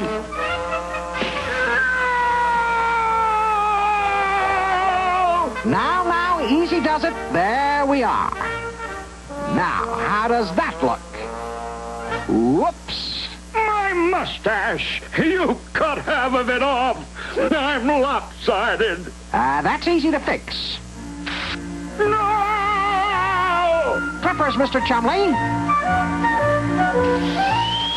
Gee, Tennessee, I think you need a little more off this side. You're right. Nope, too much. I'll even it on this side. Whoops. Enough! I'm getting out of here before you cut off my head. You butcher! Gee, Tennessee, I think we'd better talk to Mr. Whoopi before we get any more customers. You're right, Chumley. I'll call him this minute. Phineas J. Whoopi here. Oh, hello, Tennessee. Barbers? Hair cutting? But my boy, hair cutting takes skill and experience. You have to go to school. Not that kind of school, barber school. All right, Mr. Whoopi, that's a good idea. Thanks very much. Come on, Chumley, we're going to close up shop and go to barber school. Just a minute. Sorry, sir, we're closing. Quiet, yous. I got a little job to do, see? And I want to come back here this afternoon and have you two jerks make me into a new man. I want to look different so even my best friends won't know me. But we're barbers, not... Listen, it says on the sign outside, let us make a new man out of you. So that's what you're going to do. And if you don't, I'll play you two goose a tune on my violin. Gee, Tennessee, maybe we'd better go see Mr. Whoopi now.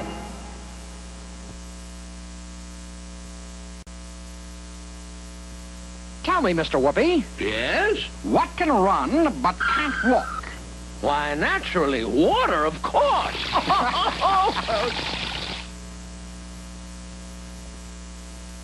I see. You boys want to learn how to change a person's looks. Yeah, you know, like they do on TV and in the movies. Oh, you want to learn about theatrical makeup, eh? Yeah, like how to make a young man look old, maybe? Well, tell him about his taxes.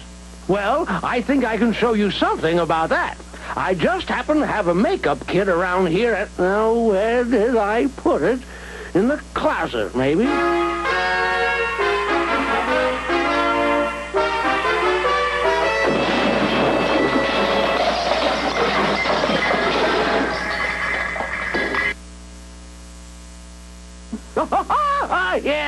way it is. Now, let's suppose we use this statue of a young man for our demonstration. First, I think we ought to change his nose. For that, we'll use something called nose putty. It sticks to the face and can be molded into any shape we want. How does that look? Funny. Chumley. It does look funny now, but it won't when we're finished. Next, we'll put on a dark brown foundation cream. This will act as a base for bringing out wrinkles later on. Now we'll dust on plain powder to help the first coat dry. And now we'll apply a lighter colored liquid makeup all over the face. We want him to look older, so we'll brush highlights on to accent the cheekbones and then put heavy shadows under the cheekbones, around the eyes and nose. We'll add the wrinkles with a dark pencil and... Hey, he's beginning to look like Abraham Lincoln. Very clever. But what's missing? The hair and the beard. Precisely. So we'll paint along the jaw with some spirit gum. This is sticky stuff that will hold the hair in place, but will come off easily when it has to be removed. We'll just take pieces of artificial hair, glue it in place, trim it up, put on the wig, comb it properly, and whoopee! The young statue is now Old Abe. Old Abe? Gee, he looks so real. I think I'll ask him for his autograph. Chumley. A little respect, boys. Say, why don't you boys take my makeup kit home and try it out? Oh, boy. Phineas J. Whoopi, you're the greatest.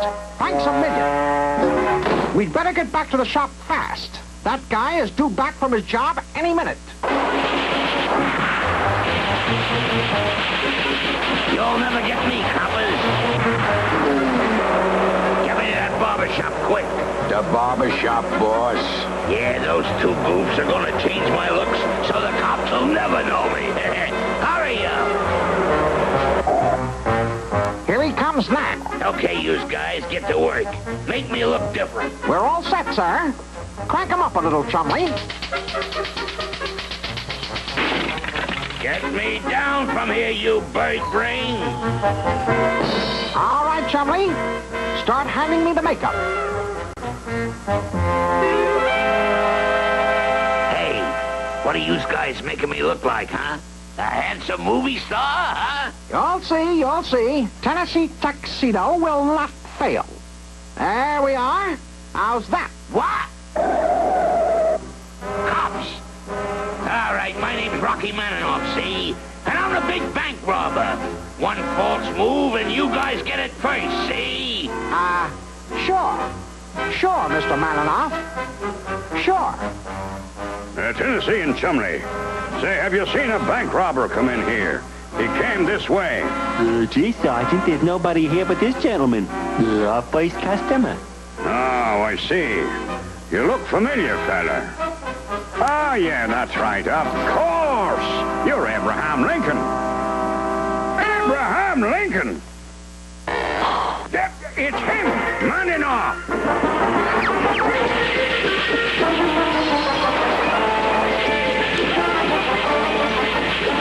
All right, no more funny business. Get your hands up and come along. Well, Chumley, it looks as though we're a complete bust in the barber business. Yeah, we've been clipped again.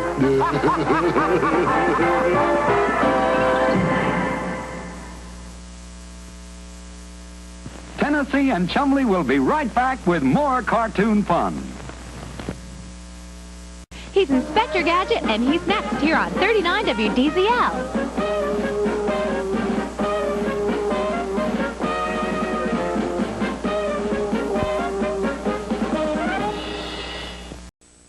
You're watching 39 WDZL, Miami, Fort Lauderdale, your movie station.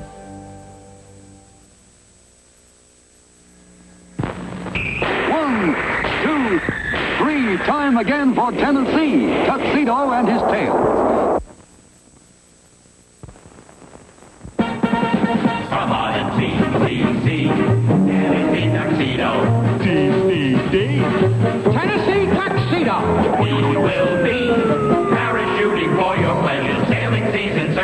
you anything so he can hand you off to 2 men. That's Tennessee Tuxedo. A swole penguin who drives with Tuxedo, though he may fail. As he rides for fame and glory, still he tries in each new story tale.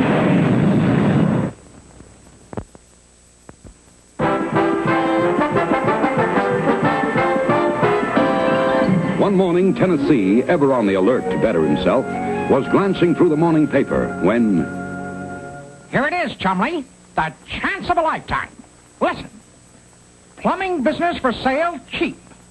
This is our chance to go into business for ourselves and be independent. But gee, Tennessee, we don't know anything about plumbing. Nonsense, Chumley. There's nothing to it. Let's go.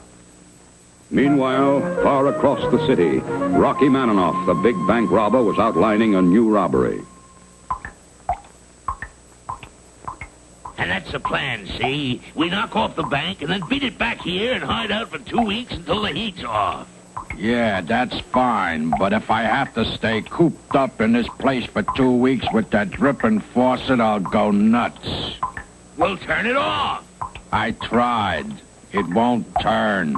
Here, let me try it.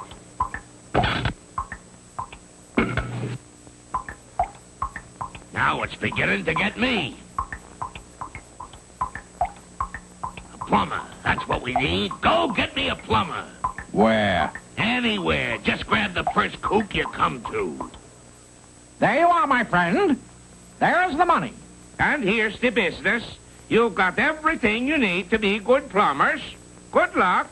We got everything we need, all right, except customers. Don't worry, Chumley. There'll be one along any minute. Hey, you guys plumbers. We certainly are. What can we do for you? Come with me.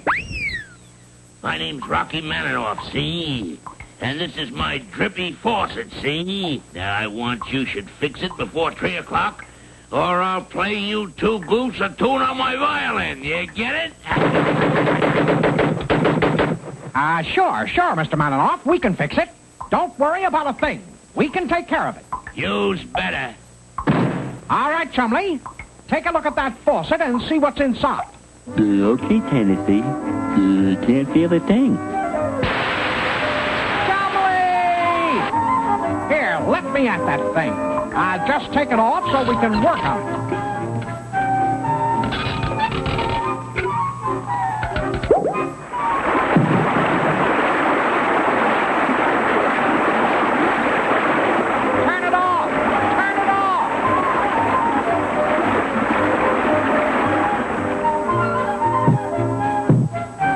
Stop now, Tennessee.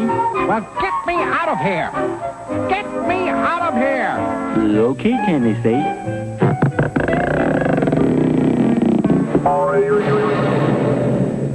You dim-witted walrus, get me out of here. Okay, Tennessee, hang on. Hang on? Hang on? What else can I do? Here I come.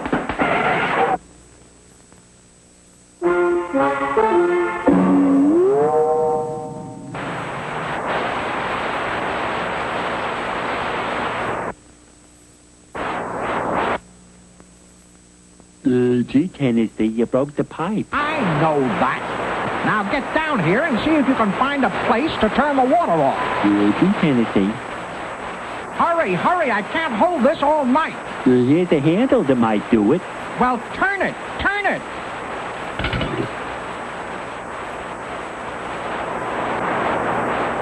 the other way.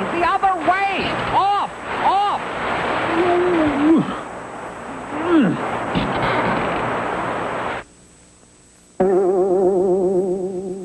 Gee, Tennessee, I think it's time we went to see the man with all the answers. You're right, Chumley. Let's go see Mr. Whoopi.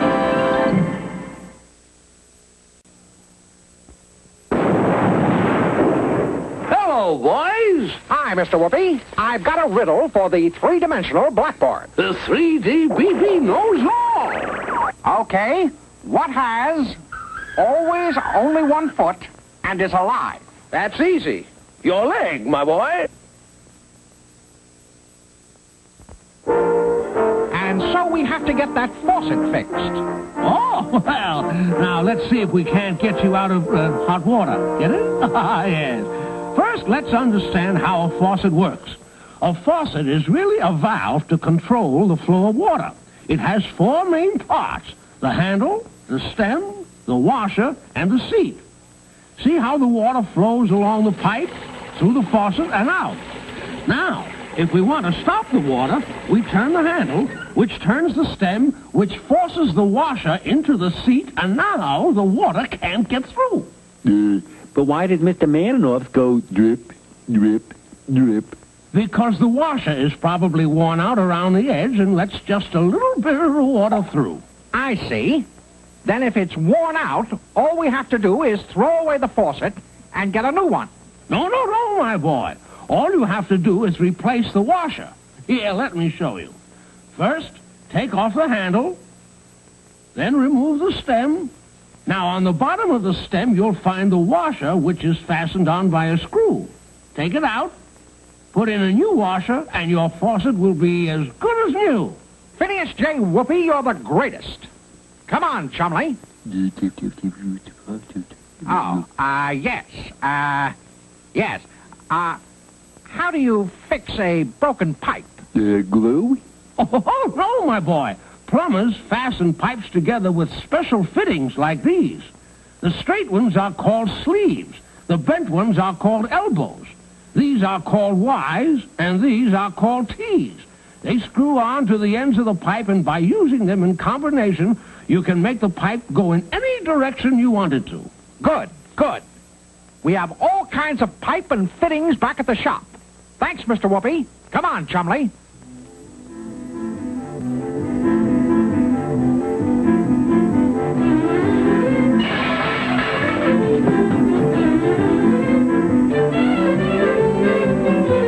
Now, let's get to work. I'll put the sleeve on the broken piece of pipe. Now, hand me that length of pipe. There we are. Now for the faucet. But gee, Tennessee, the faucet is going to be way up in the air. I know. We'll use an elbow and another piece of pipe. So. There now. Gee, Tennessee, now the faucet is going to be way over there. All it takes is another fitting and a little more pipe. Meanwhile, Rocky Maninoff was also at work. Head for the hideout! Hope they fixed that faucet. They'd better have. What did I tell you, Chumley? Tennessee Tuxedo will not fail. The faucet is right back where it should be. Yeah. Now turn on the main valve.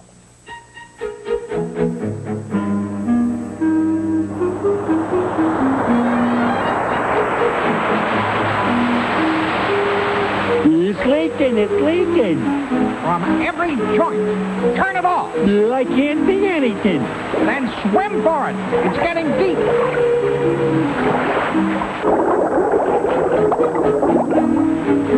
Swim where?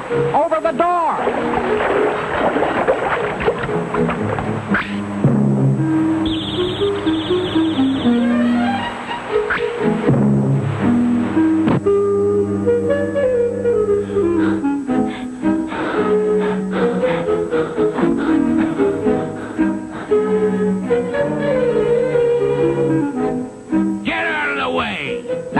Mr. Maninoff. Wait, nothing. We're going in. I wouldn't... Out of my way!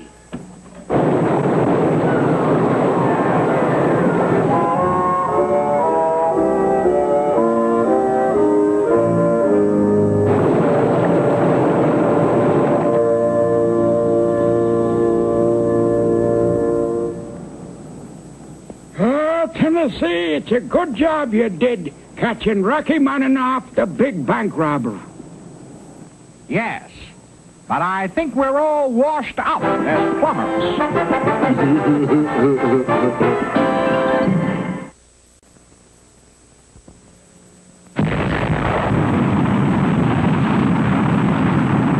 Here's the riddle. What is it that has only one horn, is white, and gives milk? What is it that has only one horn, is white, and gives milk? I know. A milk truck. One,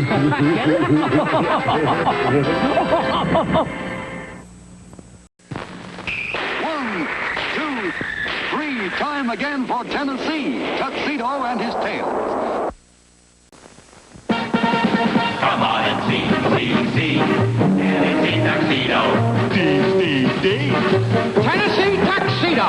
He will be parachuting for your pleasure, sailing seas in search of treasure, anything so he can measure up to men. That's Tennessee Tuxedo. A small penguin who tries but can't succeed, though he may fail.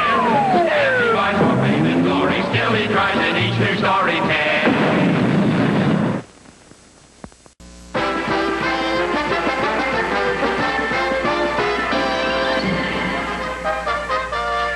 So ends another program of The Big Question, the radio program that gives away absolutely free a 10-day vacation cruise on America's most luxurious ocean liner. Remember, if the telephone rings and you're listening to the radio, you may be the winner. Flunky, I have a feeling that they're going to call me tomorrow night. Now, we don't want to miss that program. Gee, Tennessee, I thought we were going fishing.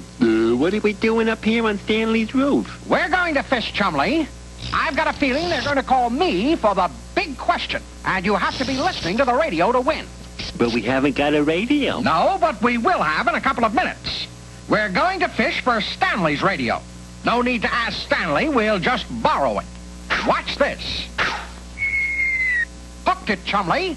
Now let's reel it in. John, it's just an old clock. Shall I throw it back? No, Chumley, put it down and I'll try again. Got it this time. Hey, look, a picture of Stanley. Yeah, just what I wanted. But that's the thing about fishing. You've got to have patience. Flunky, look at this room.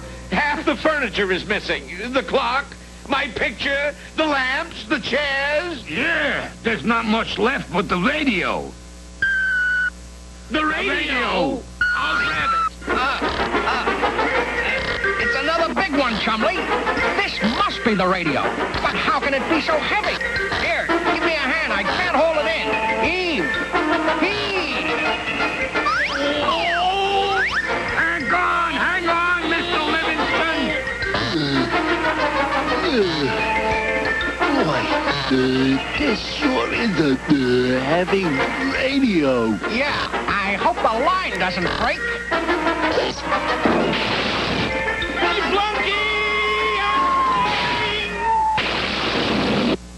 Yeah, never mind, Mr. Livingston. I saved the radio. Hey, Tennessee, what are you doing with that red suit? I'm going calling. Here, hold on to the end of this rope. Now who? Who would want to steal my radio?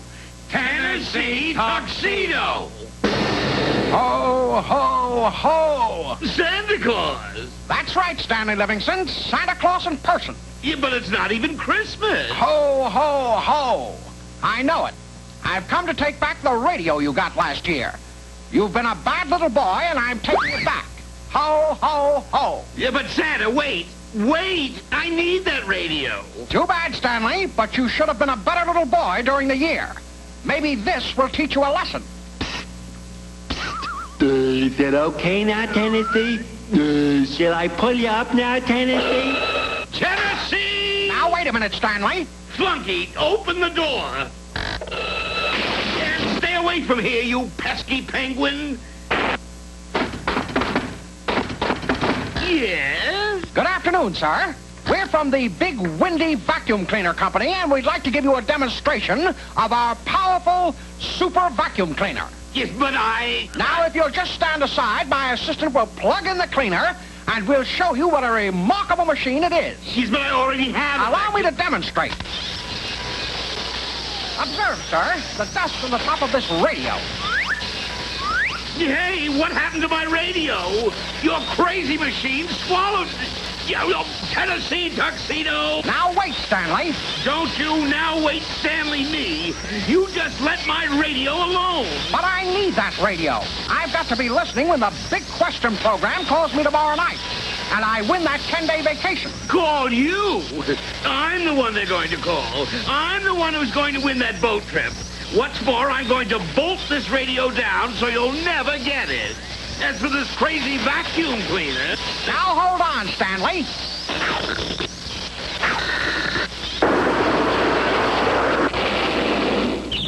We have to get a radio, Chumley. Tennessee Tuxedo will not fail. Maybe Mr. Whoopi can help us. Good idea. Let's go.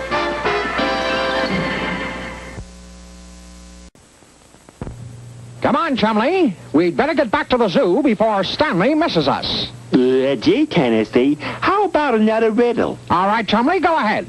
Why is it bad to leave a clock at the head of the stairs? Why, I know. It might run down.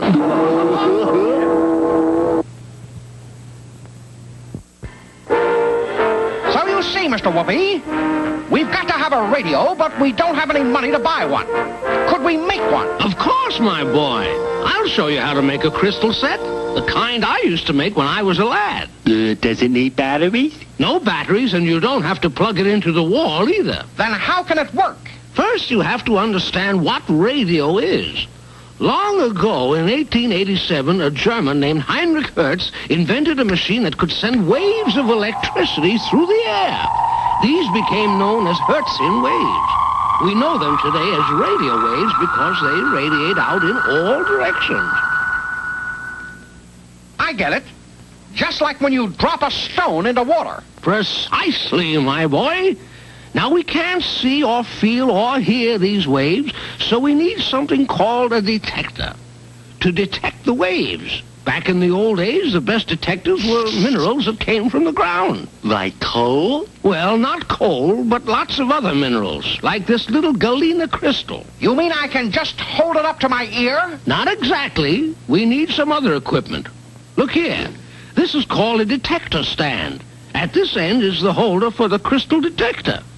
At this end is a rod with a fine wire spring called a cat's whisker. Now, to these little posts, we connect a pair of earphones. Now can we hear the radio waves? Not yet. First, we have to connect a very important part called the antenna, which is a wire about 75 feet long running outside the house. The antenna helps collect the radio waves and bring them into the crystal detector. Now, by moving the cat's whisker over the surface of the crystal, we can find a sensitive spot. Whoopee! I hear music. Why no batteries or electricity? Because radio waves themselves are electricity. Boy, this is just what we need. Take it, my boy. But don't forget, you need a long wire antenna. Phineas J. Whoopi, you're the greatest. All right, Chumley. I'll get things set up here while you go out and look for a long piece of wire to use for an antenna. Gee, there's a long wire running from Stanley's house to that tree. I'll just climb up and borrow it. It doesn't look like anybody is using it anyway. Boy, it sure is fastened on tight.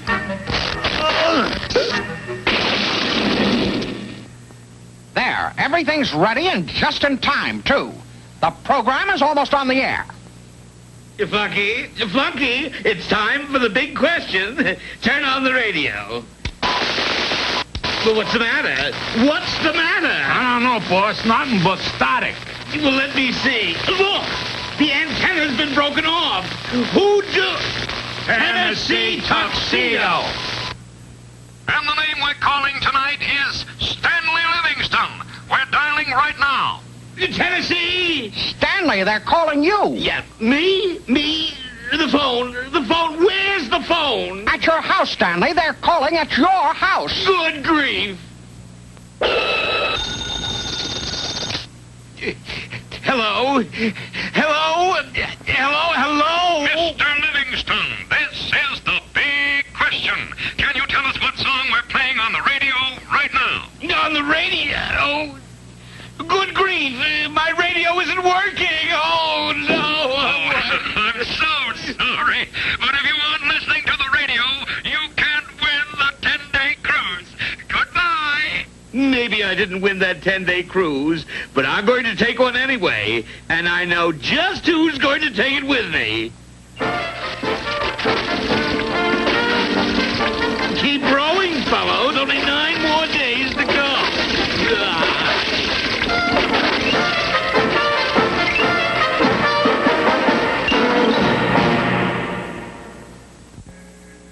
Tennessee and Chumley will be right back with more cartoon fun.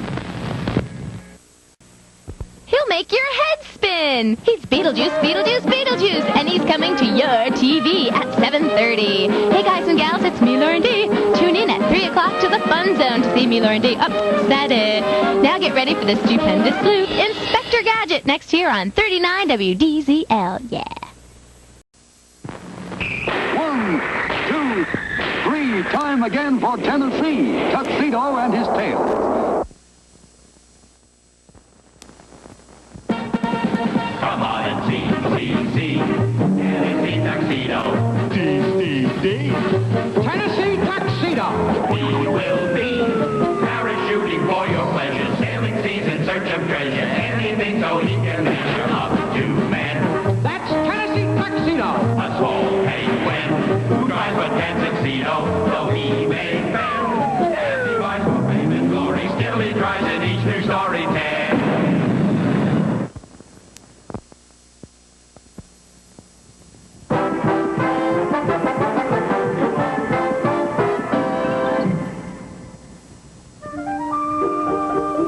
Look at that. Everybody out there on skates having a fine time except us. Maybe if we put all of our money together, we could buy ice skates. Oh, great. Exactly 7 cents and 1 washer. And you can't buy ice skates for 7 cents. Wow, I bet I'd be a great skater if I had skates. It runs in my family. My cousin is So On Your Button, the famous skater. Very interesting, Yak. Your cousin is so on your button. Why, that's great. It's going to get us the money we need for ice skates. Come on, Yak. You're going to make a phone call to your cousin, Soanya. This show is going to get us those ice skates. Just look at that sign. Big ice show starring Soanya Button. $1 admission. And look, there she is. Oh, Yak, how are you, my darling cousin? Now, where is the skating rink? I always like to practice a few hours before going on. It's not exactly a rink, Miss Button. It's more like a lake down there. Well, I hope it's a safe lake, darlings, because if it's not, I'll smash you over the head with this booth and bruise your head and get splinters in your ears, and that would be such a shame. Bye-bye. Now, there goes a real sweet kid. Miss Button's in trouble. Come on. She broke through the ice, and we're liable to do the same. Here, Baldy, toss her this life preserver. Grab it, Miss Button. We'll pull you out. Well, hurry. I'm freezing in here. Team! Phew. Don't worry about a thing, Miss Button. We'll take good care of you. I won't skate on the lake, and I mean that. It's dangerous.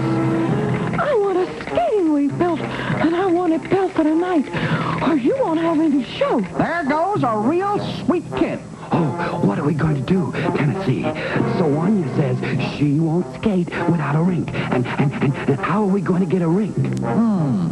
Guess it's time to go see Mr. Whoopi.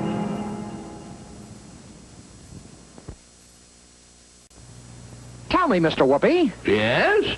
After Chumley left home, why did his mother knit him 3 socks? Why, he wrote he'd grown another foot.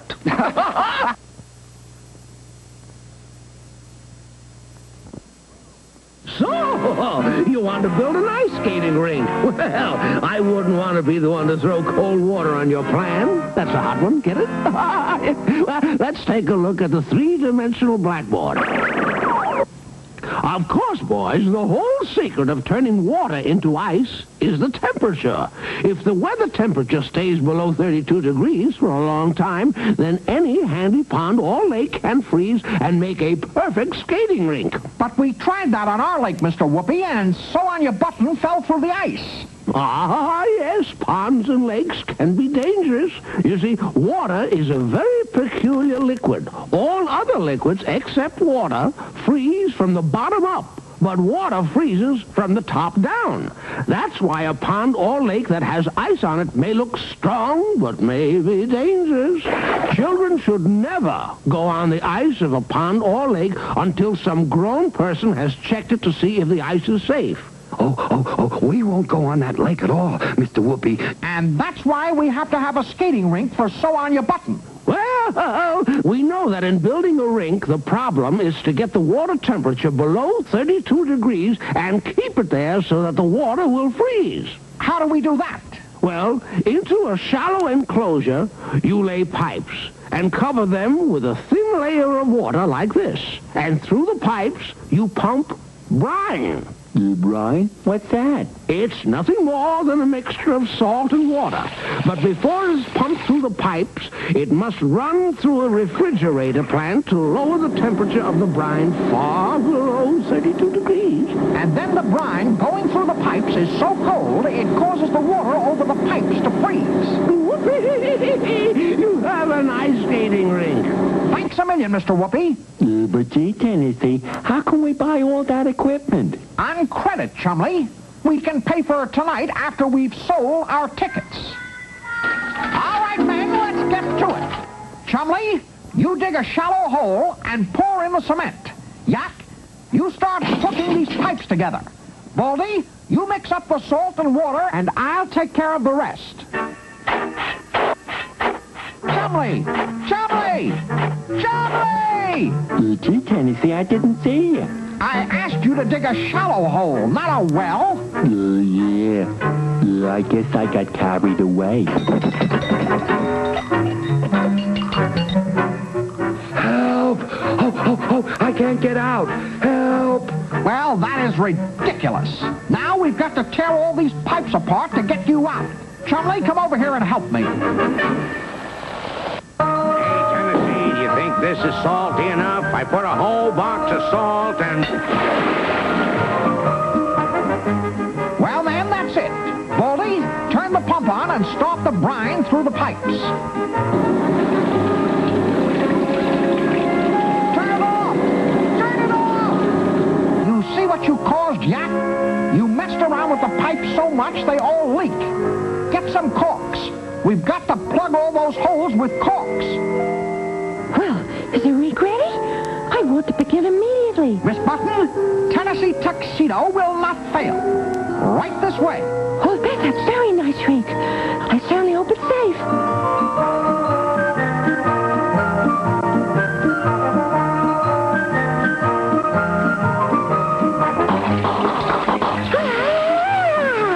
The cork's popped.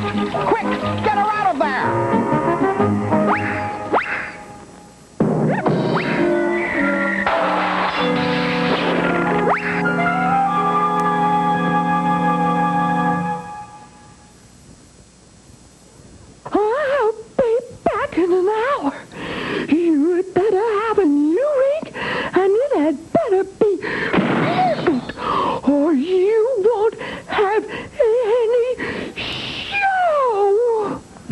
A real sweet kid. What'll we do, huh, Tennessee? We'll start running. We've got to get to Mr. Whoopi's and fast. So, you need a new rink. Well, why don't you let nature do your freezing work for you? It's certainly cold enough outside. All you need is a very large sheet of plastic. You spread it level on the ground, like so, and then begin spraying a fine mist of water all over it. Because the air is cold enough, the spray of water freezes, and you just keep spraying it until you build up a good layer of ice, and whoopee, you have a perfect skating rink. Oh, boy, Mr. Whoopi, you're the greatest. And so it was that night. The show went on as scheduled. Everyone was there, and So On Your Button was a big hit. Well, men, what did I tell you? Tennessee Tuxedo will not fail. $200. That's plenty to buy each of us a pair of ice skates. Okay, Jack, $115 for all that skating rink material. Okay, buddy. Hand over $25 for that sheet of plastic you bought. Thank you, darling. $50? It's been perfect. Thanks so much. There goes a real sweet kid. Oh, yeah. And there goes our money, too. We only got $10 left out of all that. About enough for one second-hand pair of ice skates. You're right, Baldy. Just one pair of ice skates. And so it was that the next day...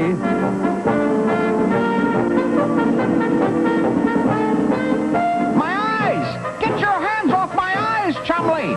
Gee, I'm falling. Get your foot out of my mouth. You know, Tennessee, this whole skating business sure has put a lot of weight on your shoulders.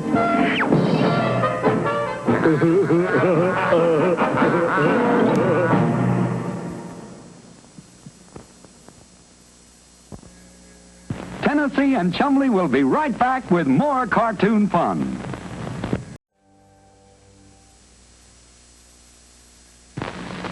One, two, three, time again for Tennessee, Tuxedo and his tails.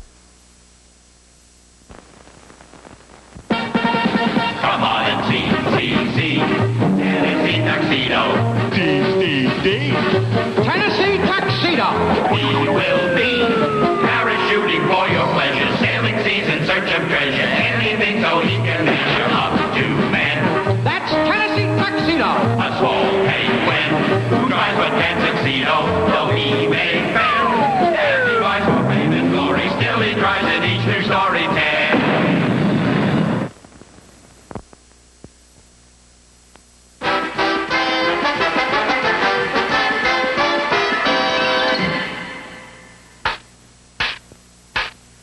What's it say? Oh, my. Big bowling contest. Winner to receive this magnificent Stanley Cup. Wow. I wonder who's going to win it. Tennessee Tuxedo or Jaboa Jump, naturally. Much as I hate to say it, they're the best bowlers in the zoo. And that very moment, Tennessee was in the bowling alley, putting on a little exhibition for Chumley.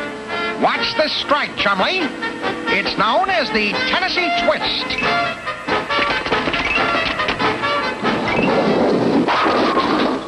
Gee, Tennessee, that's pretty good. Nothing to it, Chumley. Just a twist of the wrist and lots of practice. Watch this. 2 balls at a time.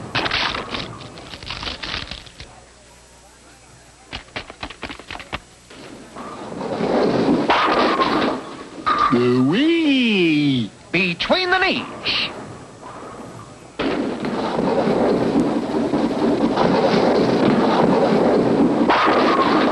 In the mirror.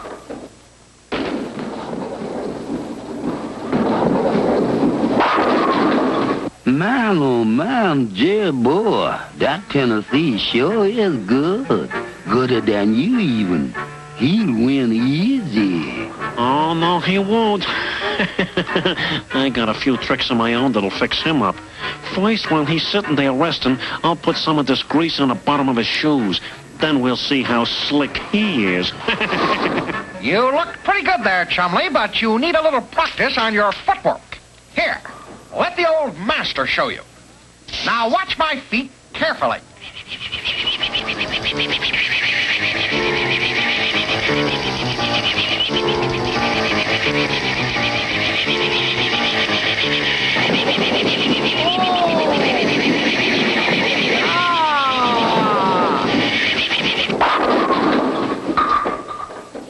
The strike! You ain't seen nothing yet. Here, Tiger, squirt this glue into the finger holes of that ball. Something went wrong that time, Chumley. Here, let me show you again. Notice how I get a good grip on the ball. Very important. Okay, here we go.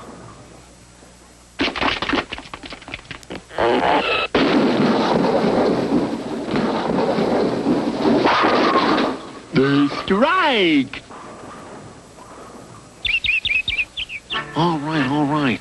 While he's trying to get his fingers out of that ball, you sneak back there and nail all those 10 pins down tight. What's the matter, Tennessee? You look like you're not doing very well. Never mind, wise guy. Just watch this hook. I can tell right off it's going to be a strike.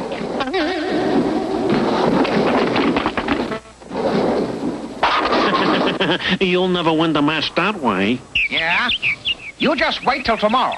Come on, Chumley. Tomorrow? We're gonna fix him up tomorrow so he'll never have a chance.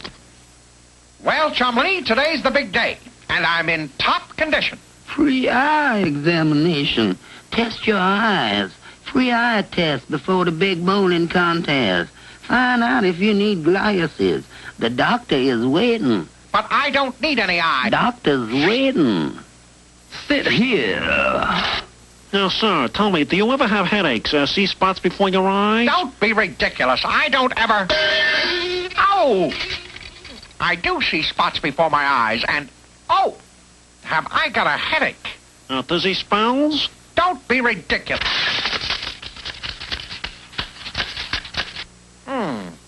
Now that you mention it, I am rather dizzy. Just as I taught, you need glasses. Don't be ridiculous. I can see perfectly well. Then read this chart. What chart? The one I'm holding in my hand. What hand? Oh, just as I taught, you need glasses. Here, try these on. Now can you see the chart? Yes, that's wonderful. Thanks very much. Goodbye. Oh!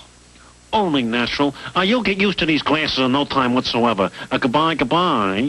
Tennessee. Oh, there you are, Chumley. It's a good thing I went in there. I really needed glasses. Spots, headaches, dizzy spells. Hey, Tennessee, I'm over here. What? Oh, yes, of course. Well, these glasses do take a little getting used to. Now, let's get over to the bowling tournament.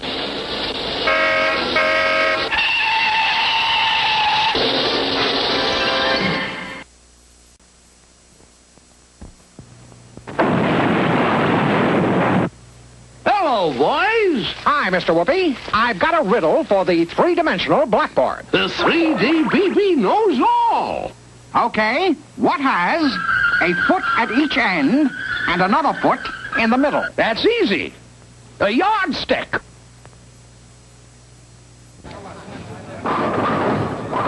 And something has really gone wrong here this afternoon. Tennessee Tuxedo was the big favorite to win, but he's losing point after point to Jeroboa and is falling way behind. What did I tell you, Tiger? Tennessee can't hit what he can't see. Look at him.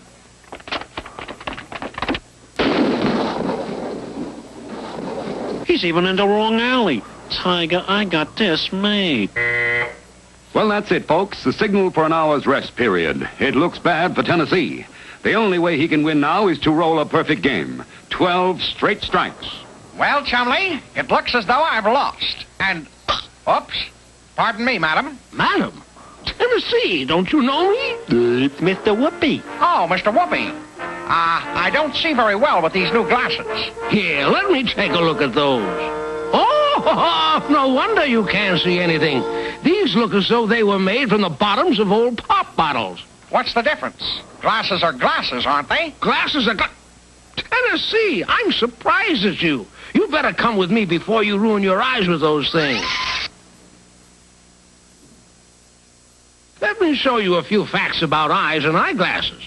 As you know, an eye is a round ball with a lens on front. Pictures come through the lens and are focused on the back of the eye, which is called the retina. That's just like a camera works. Precisely, my boy. But sometimes the lens gets a little out of shape and focuses the picture in the wrong place. If it focuses here, it's called nearsightedness, which means that things far away are fuzzy. If it focuses here, it's called farsightedness, which means that things up close are fuzzy. And if it focuses here, it's called astigmatism, and everything is fuzzy. But where did the glasses come into the picture? Well, glasses are simply lenses which are used to correct these conditions. A special lens is used for each condition so that the picture will be focused in the right place. Oh, yes. How do I know if I've got one of these conditions? Can you tell me? Certainly not. That's a job for a licensed doctor or optometrist. They're the only ones qualified to tell whether you need glasses or not.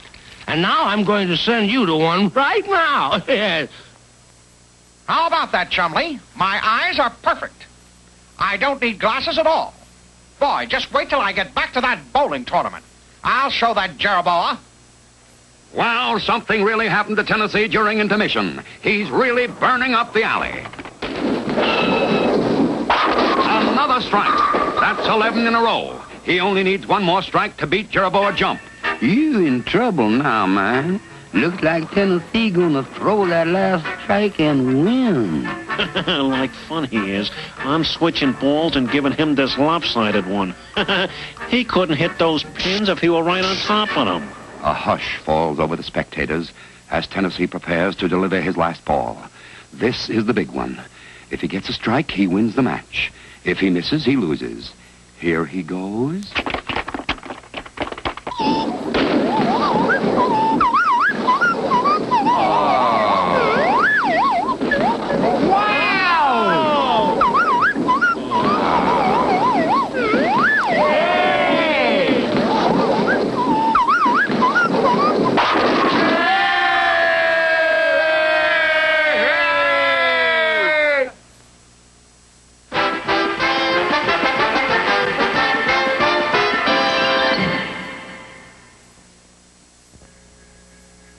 Tennessee and Chumley will be right back with more cartoon fun.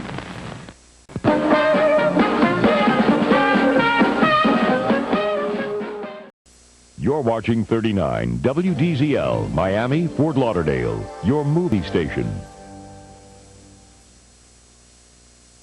1, 2, 3, time again for Tennessee, Tuxedo and his tail.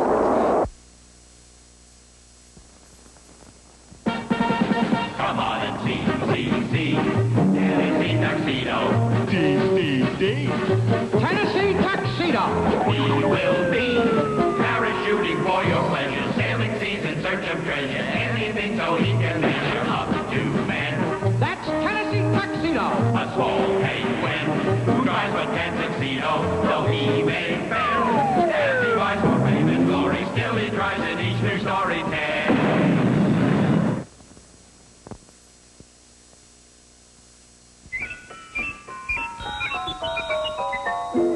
Ridiculous. This is ridiculous.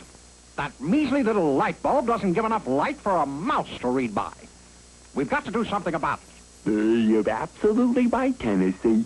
How about if I give it a good yank and... No, Chumley, we can't pull the light down closer to the paper, but we can get the paper up closer to the light.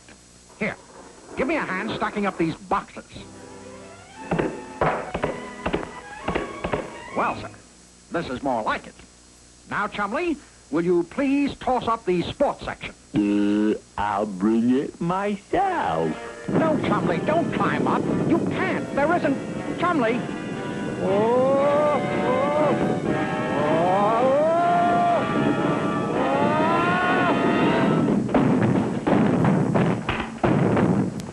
Who turned off the lights? Turn on the lights. One of these days, Chumley, one of these days, we're going to have some decent light around here, or I'll know the reason why. Now, this log should make a good torch, Chumley. It's full of pine pitch. There. All right, Chumley. Switch on. Contact. That's more like it. Now, if you'll hand me the comic section, we can get down to some serious reading. Meanwhile, in his office, Stanley Livingston, director of the zoo, was putting the finishing touches on his favorite hobby. A model of the Empire State Building made entirely out of toothpicks. There, the final piece. After a whole year, finished at last.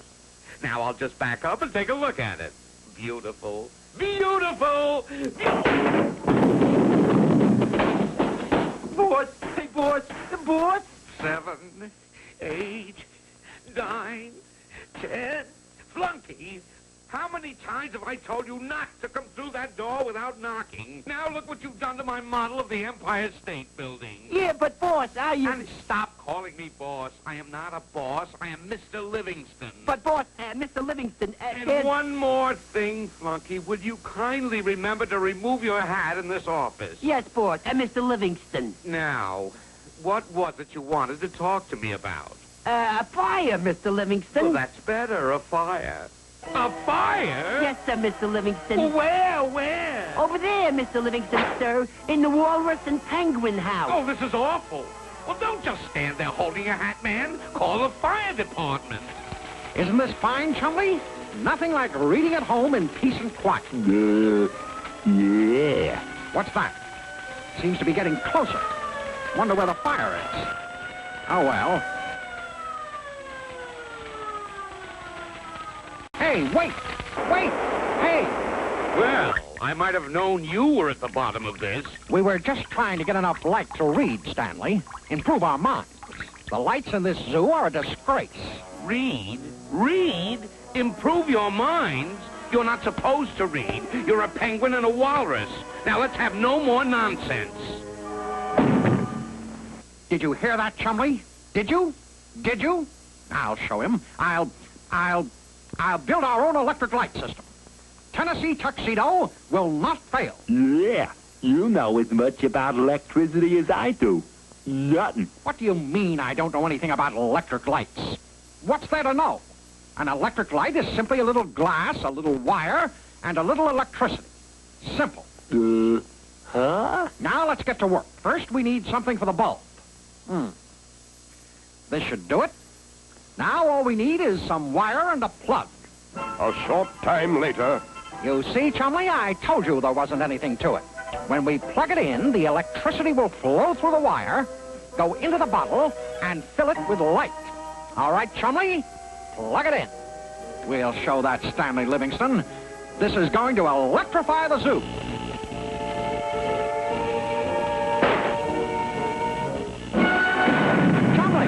Chumley, are you okay?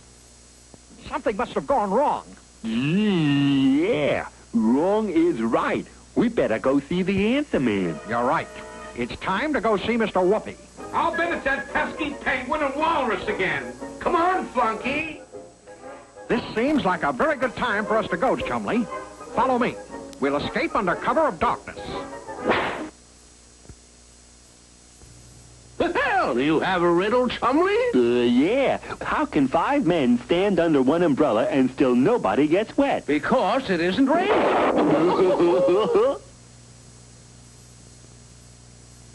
And you say there was a big flash and everything went black. That's right. So we want to know how to make a light. Well, we mustn't keep you in the dark about that, must we? Oh, no. I think this is a job for the 3-dimensional blackboard. Now, where did I put it? In the closet, I guess.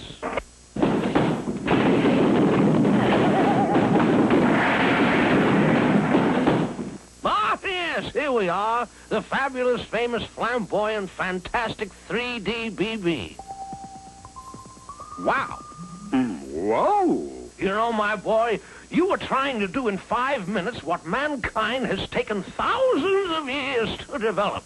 The first light was probably a torch, plucked out of the fire by a caveman and used to scare off his enemies.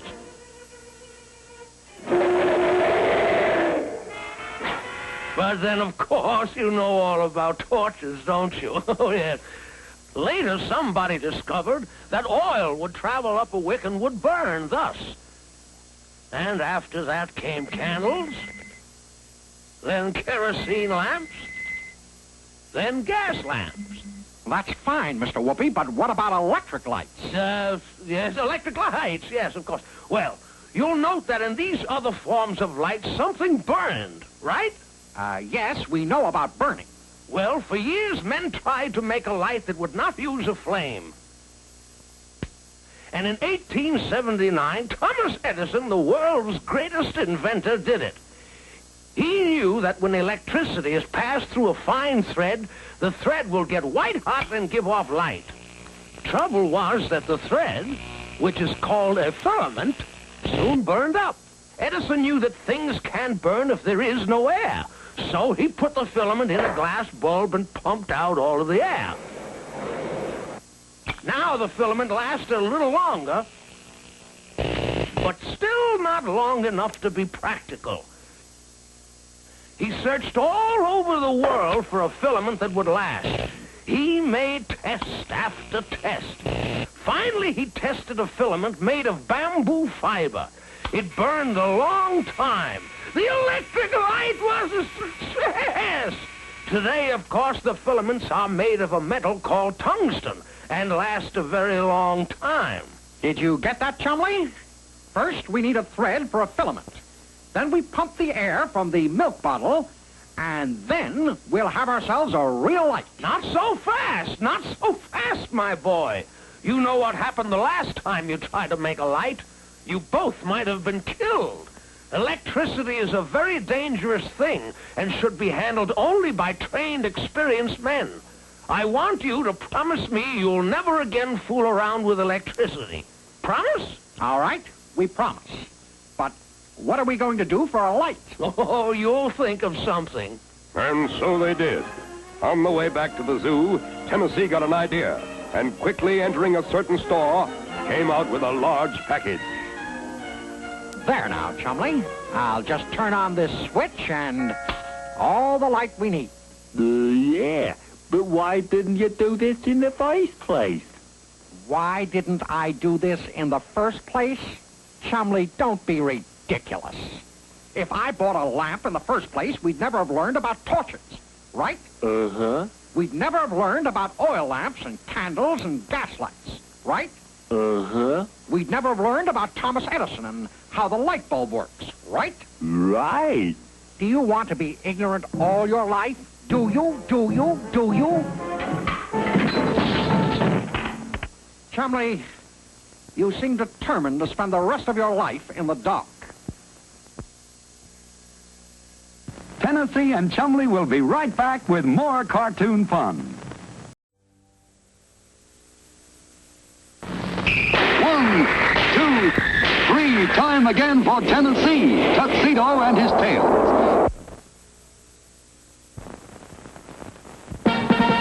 Come on and see, Tennessee Tuxedo.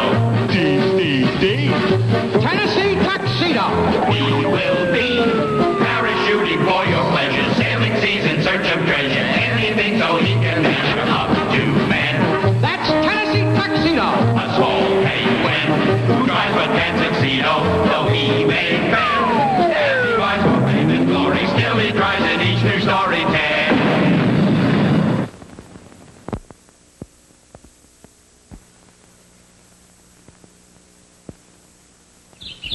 One morning, just before visiting hours, Tennessee Tuxedo and his friend Chumley left the zoo in their customary casual fashion. It was Tennessee's idea that if they dressed like weathermen, they could get jobs as weathermen, and so prove that they were as smart as human beings. Sure enough, when they were interviewed at the Weather Bureau... Are you sure you've had experience as weathermen? Of course we're experienced. Don't we look like weathermen? Okay, go ahead. Funny thing, what they really looked like was a penguin and a walrus. Now, this is the life, Chumley. A real job.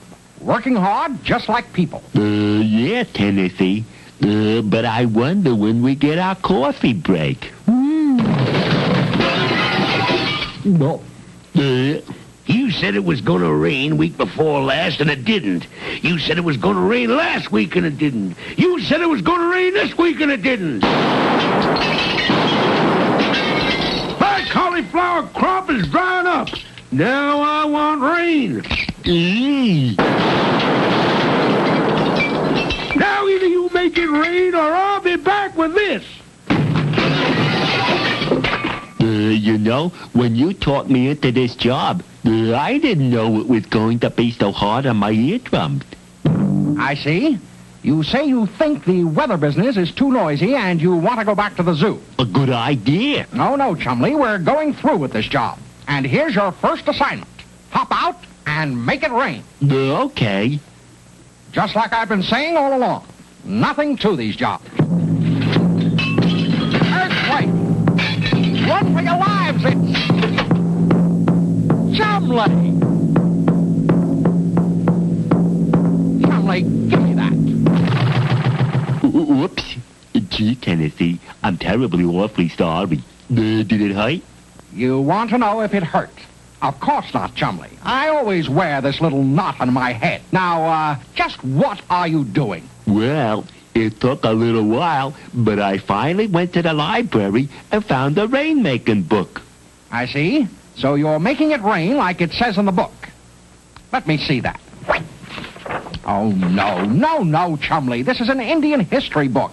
It says some Indians believed they could make it rain by beating drums and dancing. Yeah. Well, I'm part Indian, you know. I see. You say you're related to the Indians, eh? Well, just what kind of an Indian are you? See? I'm a Blackfoot. A Blackfoot. Of course. That's hysterical, Chumley. Now, let's see if you can keep joking like that when the farmer comes back with his shotgun.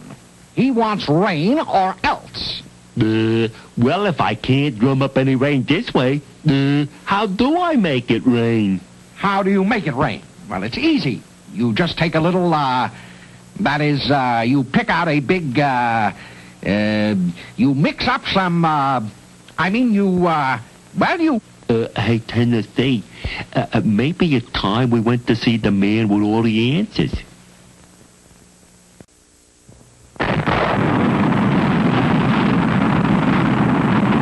Here's the riddle.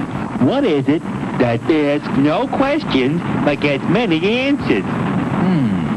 What is it that asks no questions but gets many answers? I know. A doorbell.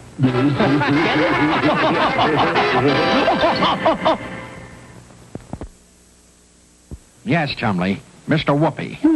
And we'd better see him fast. So soon our heroes were in the office of their friend and advisor, Phineas J. Whoopi, the man with all the answers. That's it, Mr. Whoopi. We've got to make it rain. Team pour. Well, that sounds like a college cheer. Rain, eh? Well, that's a job that can't be watered down. Sounds like we'll have to use the three-dimensional blackboard. Yes. Gee, that's cool. Or, to be more precise, my boy, we're getting warm. Now, where did I put it? Perhaps in the closet.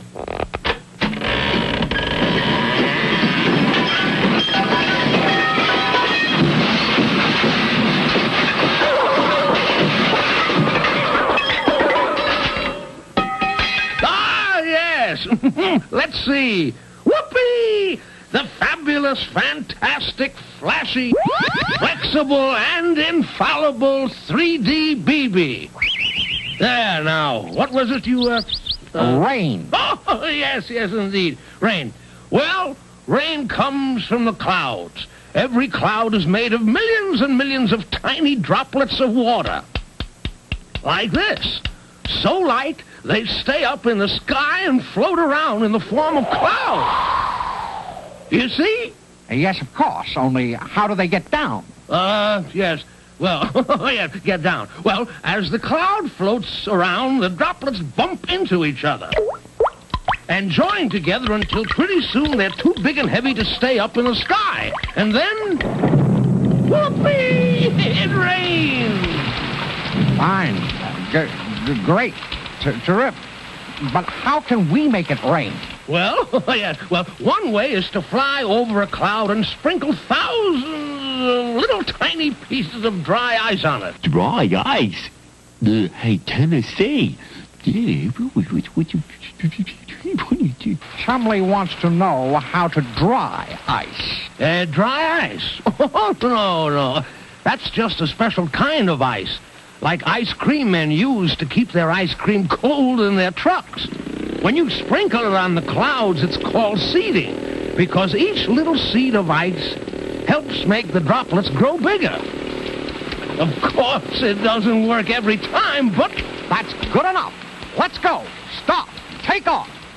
And soon our heroes, together with Phineas J. Whoopi, were winging their way through the sky. Okay, we're over the clouds. Chumley, take this box of dry ice chips and sprinkle them on the clouds. That's a cool job. I see, so you think it sounds like an ice idea. Wonderful, Chumley. Now step on it. No Chumley, no! Don't step on the cloud, you clod!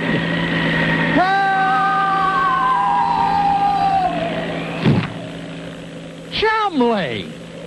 Gee, what a big first step. What happened? What happened? You tried to walk on a cloud, that's what happened. You can't do that, not you, Chumley, a walrus. Perhaps I got a little too enthusiastic. I know you got carried away. But in spite of everything, I carried out my mission. You did drop the ice on the cloud. That's great, Chumley, great. Maybe it will rain. We did it. We made it rain, rain, rain. And look, we're coming down right at the weather office. My friend, we'll be heroes. Perhaps so. But would you kindly inform me what that noise is? That noise? That, Chumley, is our public, followers, autograph hunters. There they are. They're the ones who made it rain. Ruined my new hairdo. Ruined my fishing. Ruined my golf game. It sounds to me like they want our scalps more than our signatures. You say they don't sound like autograph hunters. More like headhunters. Very funny, Chumley. Look at that! A big one! He looks just like a walrus! And the other one. Good grief, he's a penguin. They're not supposed to be weathermen. Let's run them out of town. Uh-oh. I wonder what we ought to do now. Scram. You're right, Chumley. Let's get back to the zoo. Go, run, fly. Well, we failed again. Messed up. Goofed. We did not goof entirely. Do not overlook the fact that we have learned something. You say we learned something. What? I have wrote a poem. Rain, rain, go away. That is what some people say. Other people want it teeming. When it is not, they really get screaming. But one thing we have learned that's true. The weather business isn't easy if you're a penguin or a walrus, and be it ever so humdrum, there's no place like home. You know, Chumley, sometimes you're just too deep.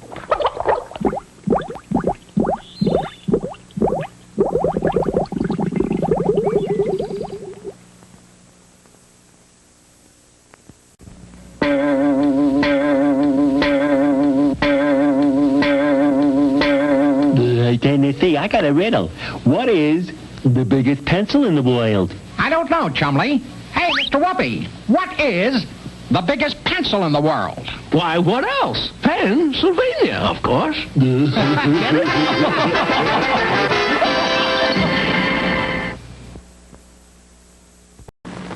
One, two, three. Time again for Tennessee, Tuxedo and his tail.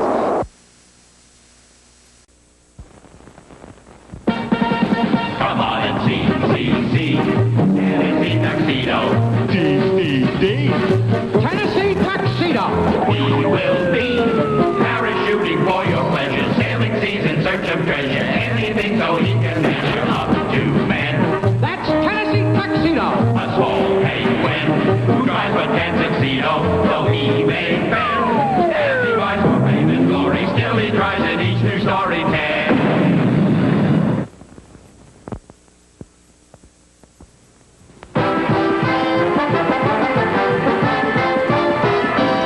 Tennessee Tuxedo was on a talent search, trying to find actors for the new play he was putting on. Thank you. Next? Oh, it's you, Chumley. What are you going to do? I'm going to do a military tap.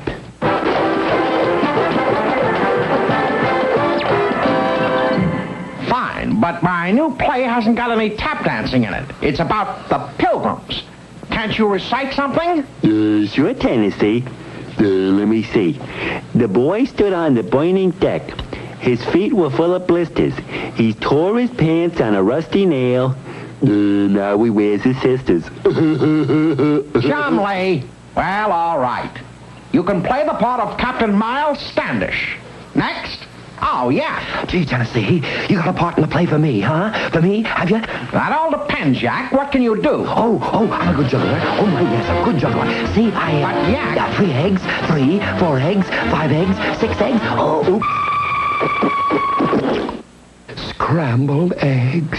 Yak, This is a play about the Pilgrims and John Alden and Miles Standish and Priscilla. No jugglers. But I gotta be in your play, Tennessee. I gotta. All right. I'll find a part for you somewhere. Next. To be or not to be, that is the question. Whether 'tis nobler in the mind to suffer the slings and arrows of outrageous fortune, or to... Enough! At last, a real actor with real talent. I'm going to make you the star of my play. You are going to be Priscilla. Priscilla? You'll be great. And this year, we're going to win the award for the best play. Tennessee Tuxedo will not fail. Hear that, Joe boy? If Tennessee win that award for the best play, he'll be a real hero and the #1 guy around here. Yeah? Well, he's not going to win it. We're going to get jobs in that play and sabotage it. Come on. Next. Introducing Jekyll and Hyde. Snappy songs and fancy patter. Knock, knock. Who's there? Dwayne. Dwayne who? Dwayne the bathtub I'm drowning. Now tell me, Mr. Jekyll, who is that? Enough! Listen, this is a serious play and we don't need any comedians. Well, what do you need? I need Indians. We play 'em Indians heap good. How? Ooh. Well, all right. But remember, I'm the director of this play, and what I say goes. Sure thing, Mr. Director, sir. You gone soft or something? Soft nothing. We're gonna be the wildest Indians Tennessee ever saw. All right. Remember, Chumley is Captain Miles Standish. I'll play John Alden, and Baldy is the fair Priscilla. Romeo, Romeo, wherefore art thou, Romeo? Stick to the script. Hey, Tennessee, what about me? Yak, you've got a very important part. You come in and say, alas, winter is upon us. A blizzard is coming. Then you run off stage and turn on the snow and wind machine. But be careful. It's a very powerful machine. All right? Places, everyone. Now, Yak. Alas, winter is upon us. A blizzard is coming. Turn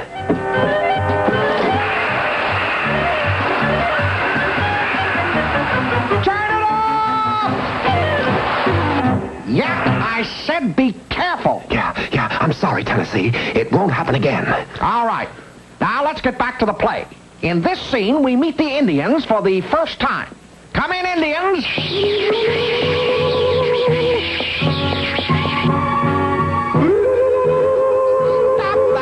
Stop that!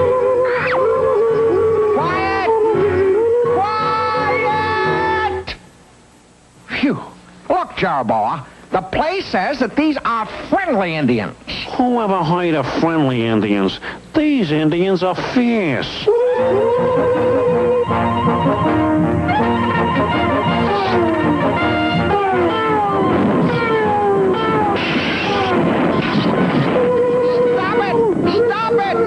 Stop it! Now get me out of here.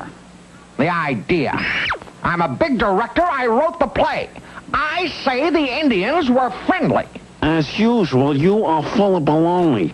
I say the Indians were enemies and attacked the Pilgrims. We're going to settle this once and for all. We're going to see Mr. Whoopi. You have a riddle, Chumley? Yeah. Why isn't my nose 12 inches long? Because that would make it a foot.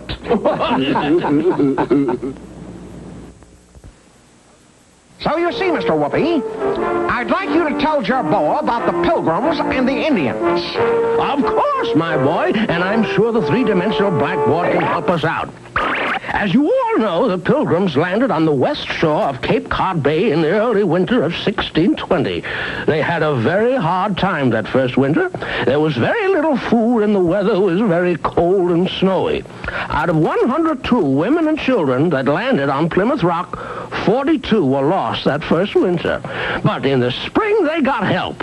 An Indian named Samoset walked into the little village and made friends with the Pilgrims. Then he brought in his chief named Massasoit.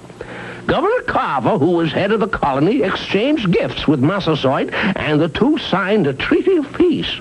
See, Jerboa? The Indians taught the Pilgrims to plant corn, pumpkins, and beans.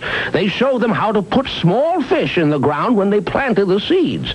The fish acted as fertilizer, and the crops grew big and strong. The harvest was so good that William Bradford, who had become the new governor, declared a festival to celebrate. The Pilgrims invited their Indian friends to join them, and whoopee! That was the first Thanksgiving Day. Phineas J. Whoopi, you are the greatest. Now, are you satisfied? Okay, Tennessee. We'll be friendly Indians. Good. The play goes on tomorrow night, and we're going to be so good, we'll win the award. Egon Soft.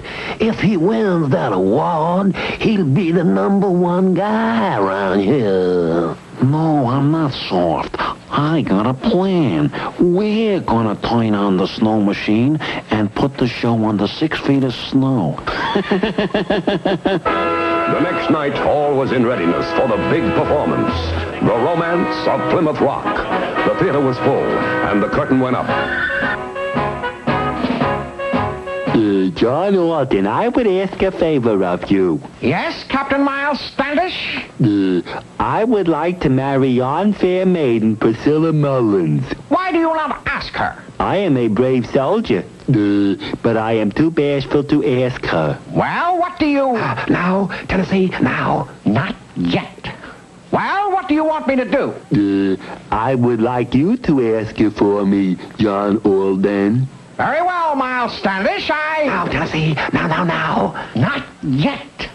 Very well, Miles Standish. I will ask her. Priscilla, my friend Miles Standish would like to marry you. Why don't you speak for yourself, John? Now, Tennessee, now.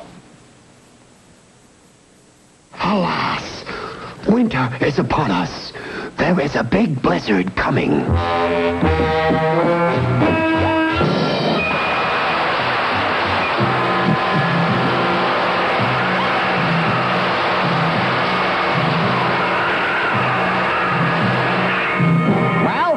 Did it. We're finished, ruined. We'll never win the award now. Tennessee, you won. Read the telegram. Let me see that. For the most realistic snowstorm in the history of the theater, the first award goes to Tennessee Tuxedo and his play, The Romance of Plymouth Rock. Hooray for Tennessee!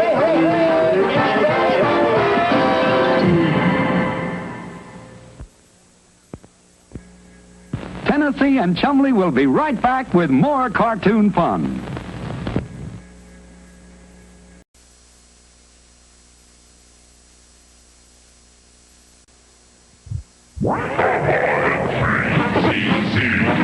Tennessee Tuxedo. Tennessee Tuxedo. We will be parachuting for your pleasure, sailing seas in search of treasure, anything so he can measure up to man. That's Tennessee Tuxedo. A small penguin who tries but can't succeed, though he may fail. As he tries for fame and glory, still he tries in each new story tale.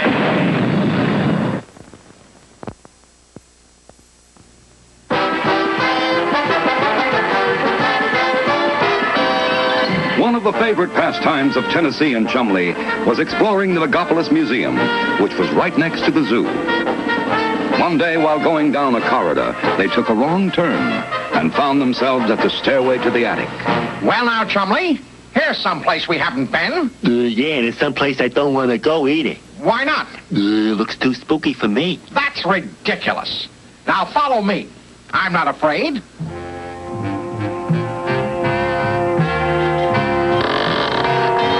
So long, Tennessee. Come back here. But it's dark in there. Well, what of it? Who's afraid of the dark? Now, come on.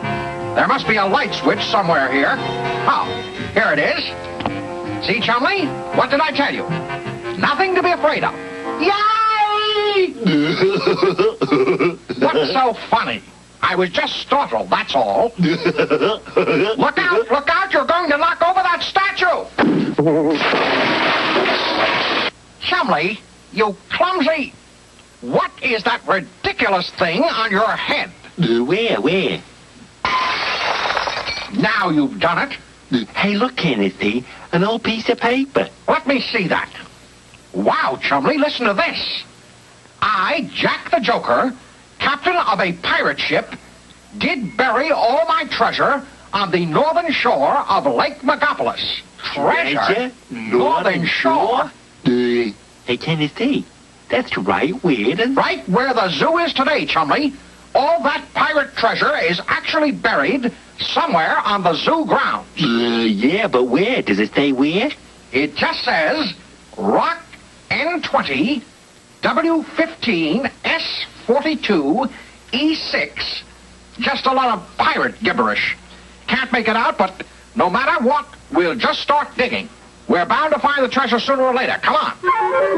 All right, Chumley. You start digging here, and I'll start digging over there. But remember, this is all secret. Don't tell anybody what we're looking for.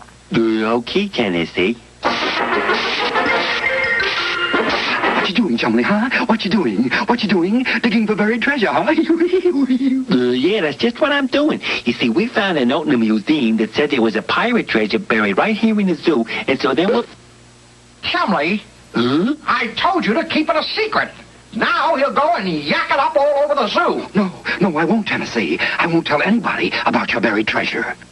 But of course he did. And soon everybody in the zoo was digging madly for treasure. Jack was digging, Baldy was digging, the Beaver brothers were digging, and the zoo began to look like a battlefield. Of course, just at that moment... What's going on here? Who's digging these holes? I'll get to the bottom of this. There's only one person who could be behind this. Tennessee Tuxedo! He went south for the winter. East, or maybe perhaps it was north. Tennessee, come out here. Now, wait, Stanley, I can explain. We're digging for pirate treasure and... Treasure? In the zoo? Of all the harebrained ideas. Now you fill up every single hole and no more digging. But the treasure... Treasure? Ha! No more holes. Now get to work. Gee, Tennessee, how are we going to find the buried treasure if we can't dig around for it? I think that's a problem for Mr. Whoopi. Come on, Chumley. We'd better get back to the zoo before Stanley misses us. Gee, Tennessee, how about another riddle? All right, Chumley, go ahead. If a blue stone falls into the Red Sea, what will it become? I know. Wet.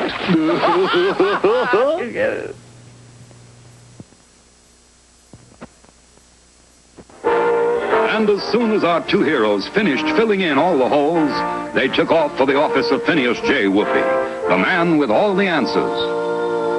So you see, Mr. Whoopi, we can't go digging up the entire zoo. We've got to find out exactly where Jack the Joker buried his treasure. Buried treasure, eh? Where did you dig that idea up? What the hell now? I'll have to take a look at the whole problem, get it? The whole... Yeah. Well, let's just see that piece of paper. Here it is. We can't figure it out. Just a lot of ridiculous numbers and letters. Yes, well, the letters are points of the compass and the numbers refer to steps. This is what it means. Start at the big rock and walk straight north for 15 steps. Turn west and walk 20 steps. Then turn south and walk 5 steps. Oh, that's easy. Yeah, but how do we know which is the north and which is east and Don't be ridiculous, Chumley. Everybody knows where north is. It's right, I'm afraid you can't guess, my boy. If you're going to follow Jack the Joker's directions, you will need a compass. A compass? What's that? An instrument that can tell you in what direction you're walking. But we don't have one of those. I'll show you how to make one. All you need is a needle, a magnet, a bowl of water, and a piece of cork. The inside of the pop bottle cap will do nicely. Now stoke the point of the needle along the magnet, and it, too, will become a magnet. How many times do you have to stroke it? 10 or 15 times should do it. Now float the piece of cork on the water and carefully balance the needle across the cork. So. See what happens? Look, Tennessee, you're turning. Now it's stopped. What direction do you think it's pointing? North? Right. The Earth is like a huge magnet, and the magnetized point of the needle is attracted to the magnetic North Pole, so no matter which way you turn it, the needle will always point north. How about east and west? And south.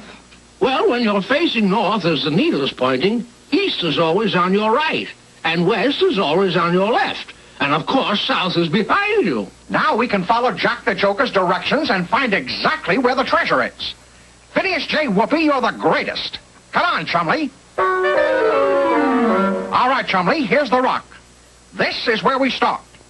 You carry the compass, and I'll read the directions. Ready? Okay, Tennessee. All right. Walk 20 steps straight north. 1, 2, 3, 4, 5. Look out for that rock! Now look what you've done. You've spilled our compass. But the two treasure hunters soon made another compass and continued their search.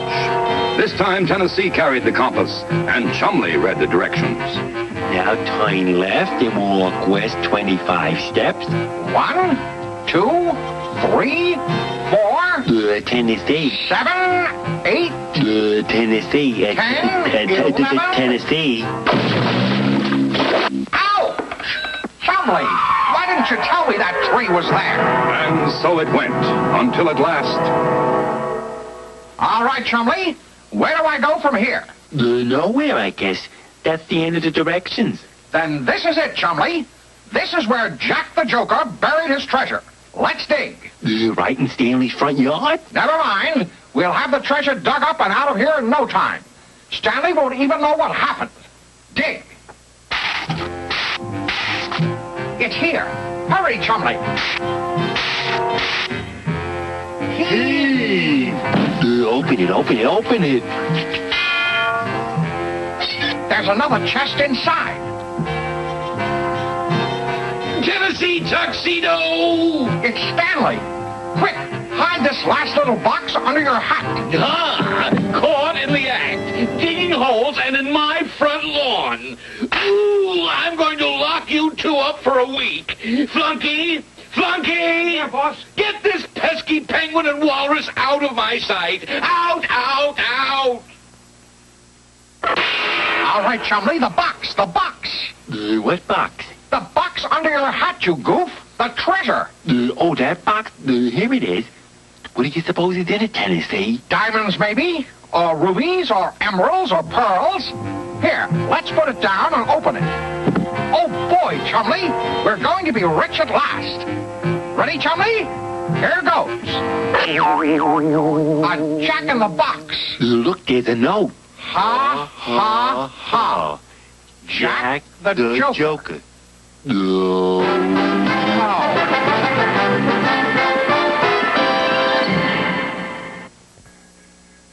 Tennessee and Chumley will be right back with more cartoon fun. 1, 2, 3, time again for Tennessee, Tuxedo and his tail. Come on and see, Tennessee Tuxedo. Tennessee Tuxedo. He will be parachuting for your pleasure, sailing seas in search of treasure, anything so he can measure up to men. That's Tennessee Tuxedo. A small penguin who tries but can't succeed, though he may fail. As he rides for fame and glory, still he tries in each new story tale.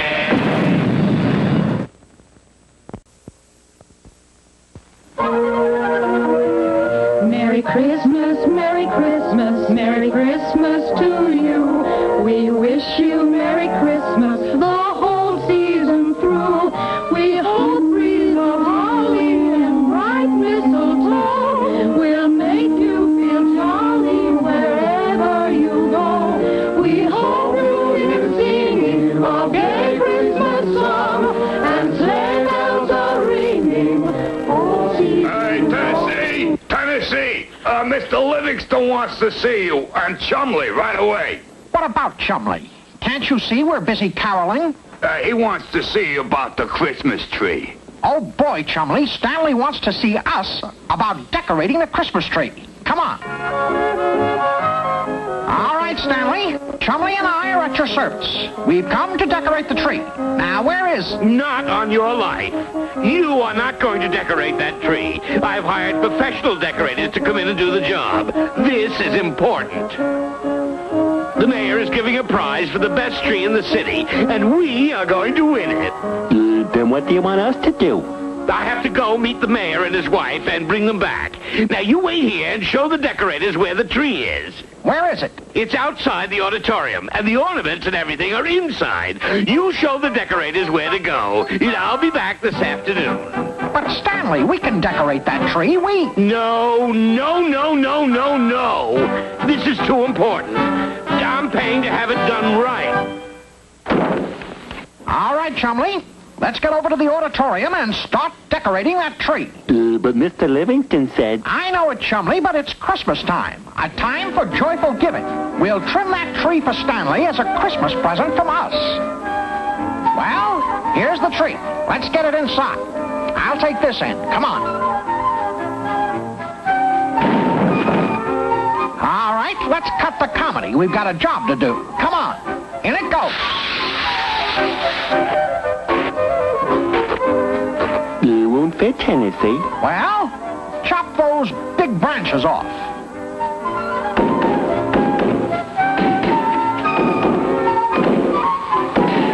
Okay, Tennessee. Pull.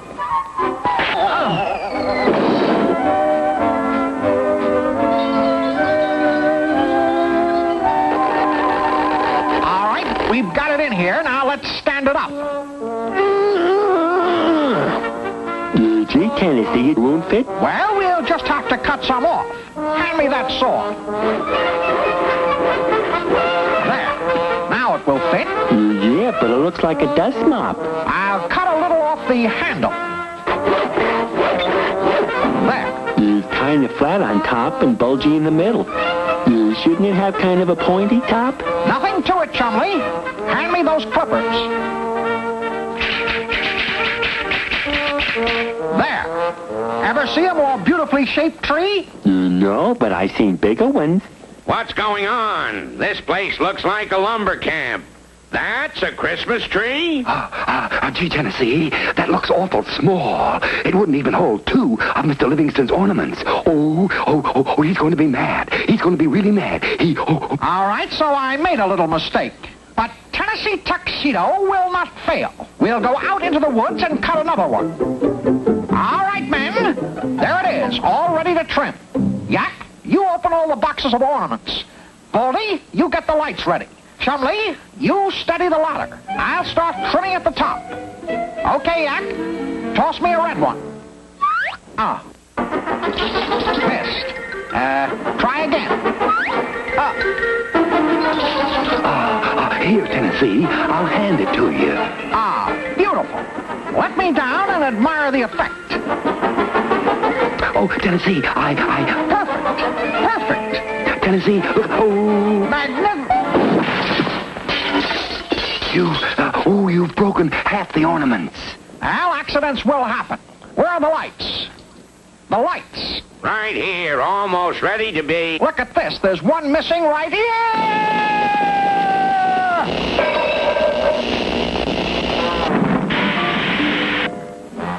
There she is. All finished. What do you think of her? Looks a little bare to me. What it needs is this star right on top. Be careful. Look out!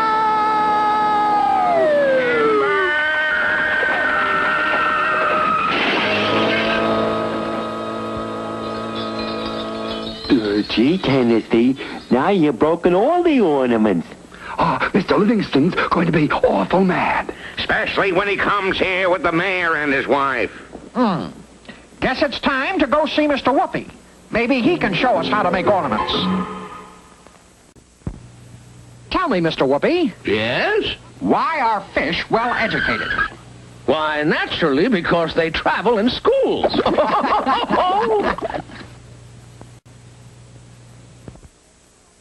And so you see, Mr. Whoopi, we're in kind of a tough spot.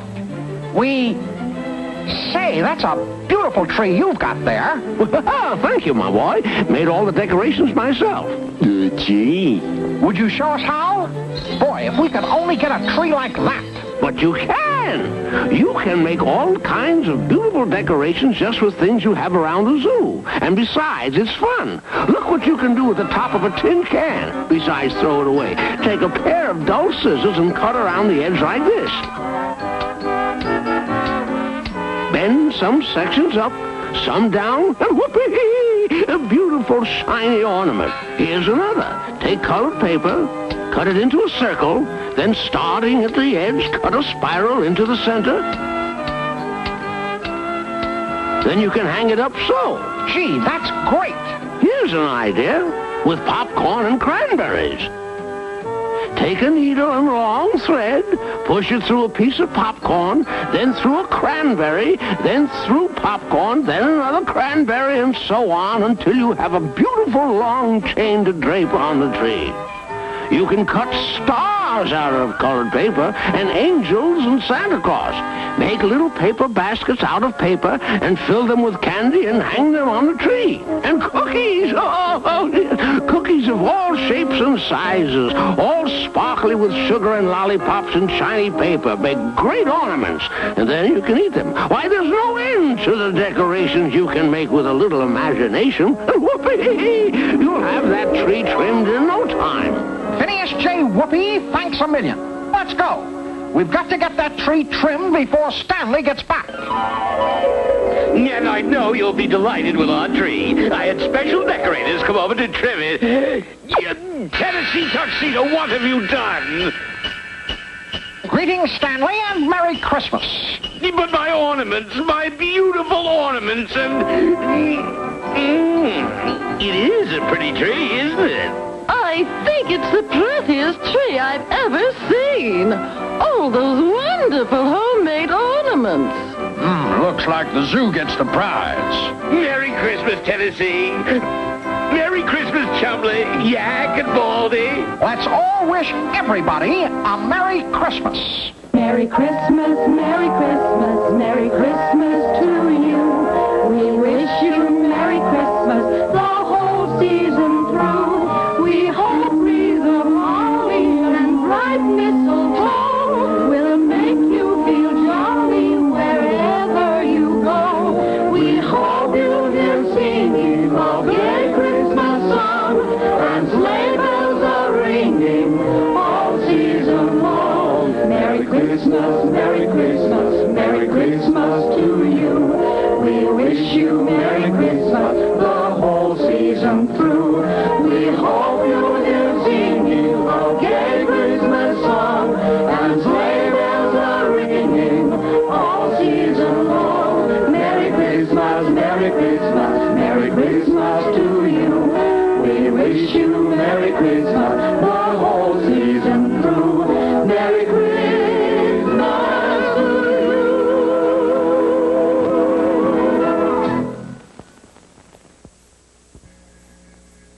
Tennessee and Chumley will be right back with more cartoon fun.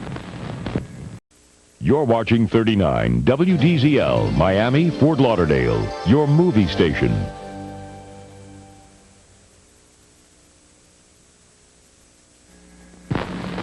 One, two, three. Time again for Tennessee, Tuxedo and his tails. Come on and see. Tennessee Tuxedo. Tennessee Tuxedo. We will be parachuting for your pleasure, sailing seas in search of treasure, anything so he can measure up to men. That's Tennessee Tuxedo. A small penguin who drives a tan tuxedo, though he may fail. As he rides for fame and glory, still he tries in each new story tale.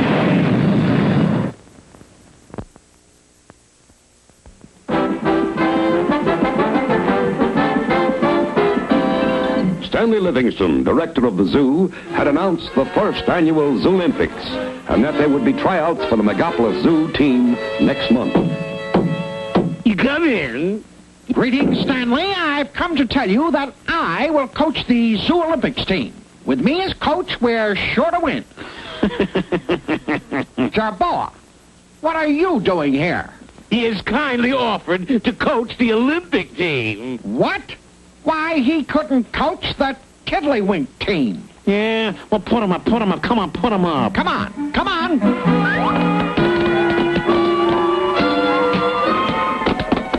Stop that this instant. Yeah, that's better. Now, the only way to settle this is to have a competition right here in the zoo. Fair enough. What are the events going to be? 3. The 100-yard dash, the high hurdles, and the single sculls. Single skulls? That's rowing, Jeroboam, in boats. A scull is a boat. I'll get my team together right now. We'll see who's the best coach around here. All right, Baldy. You are doing the 100-yard dash. On your mark, get set.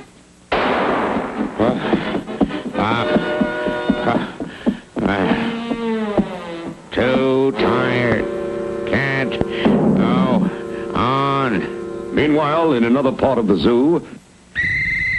Okay, Flash. On your mark, get set.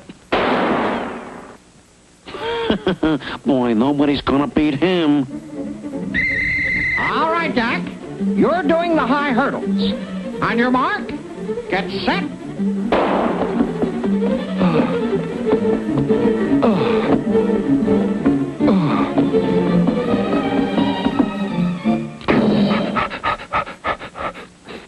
Get up. Get up. Can't. Too tired. Okay, Bronco, on your mark, get set.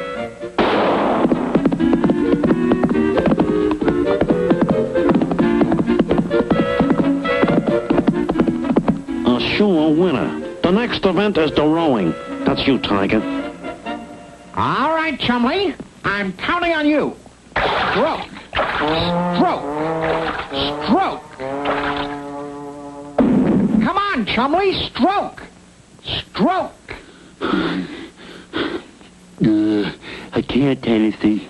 I got no more strength. Stroke. Stroke. Stroke. Hey, Tuxedo, why don't you give up? You boys haven't got a chance. Not on your life. Tennessee Tuxedo will not fail. Well, do you have a riddle, Chumley? Yeah. Why is the farmer cruel to his corn? Because when it's grown, he pulls its ears.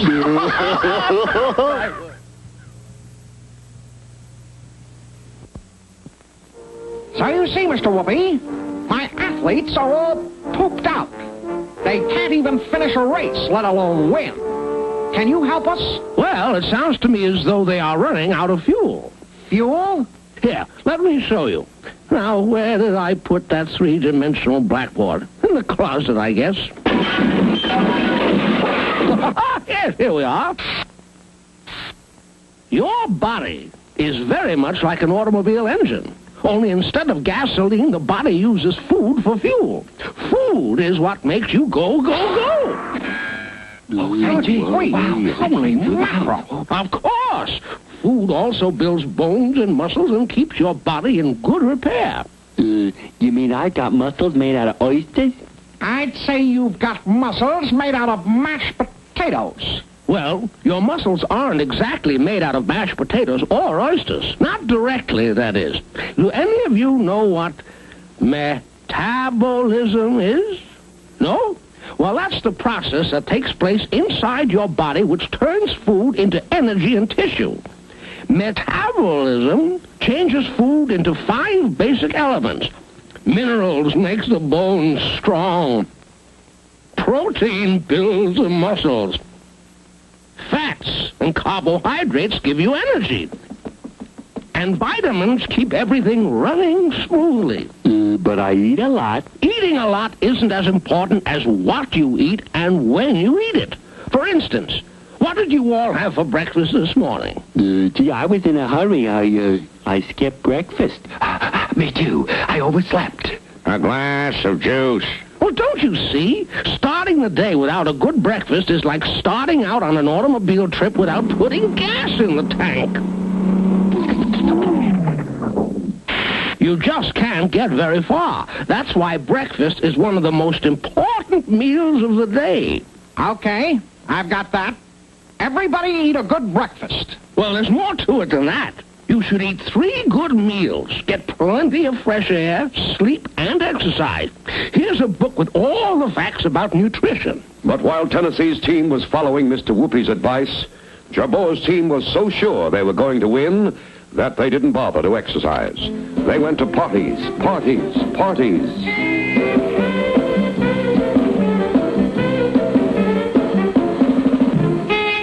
And they slept late every morning and skipped breakfast, so that the day before the competition, they were in pretty sad shape. But not Tennessee's team. Wow, look at those guys go. Gee. We can't take any chances. Tonight we're gonna fix things so we're sure to win. What are you doing now? I'm changing the white line where Baldy is gonna run. He'll be running around in circles while Rabbit is going over the finish line. Now what? I'm putting these special hurdles in Yak's lane. Press a button and...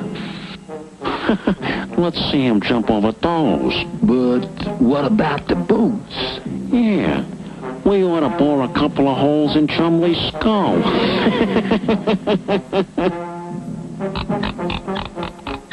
And thaw the oars partway through. And so when the big day came... On your mark, get set.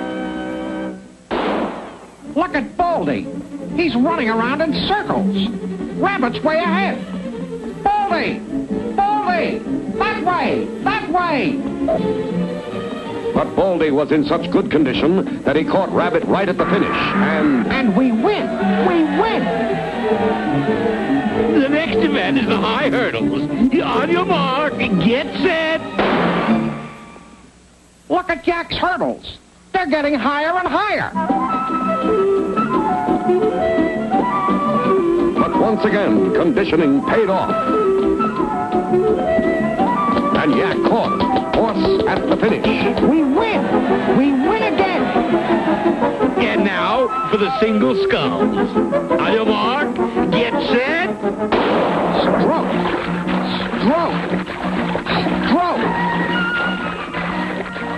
Good work, Chumley. We're way ahead. Stroke! Stroke! Hey, we're filling up with water. We're slowing down. Stroke! Stroke! Stroke! So long, sucker! Harder, Chumley! Row harder! Tennessee, the oars are broken. Never mind, just row, row, row! With your hands! Stroke! Stroke!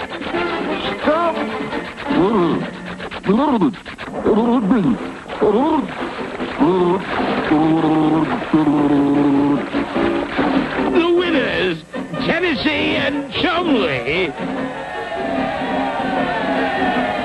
We did it, men! We're going to the Olympics! Well, you know what they say. Tennessee Tuxedo never fails.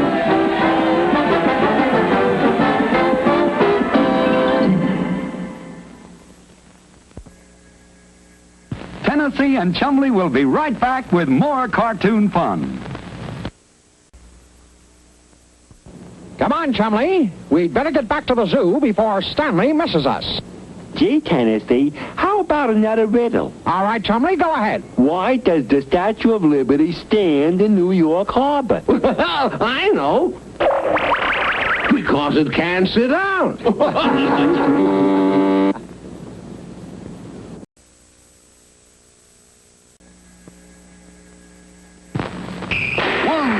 2, 3, time again for Tennessee, Tuxedo and his tails.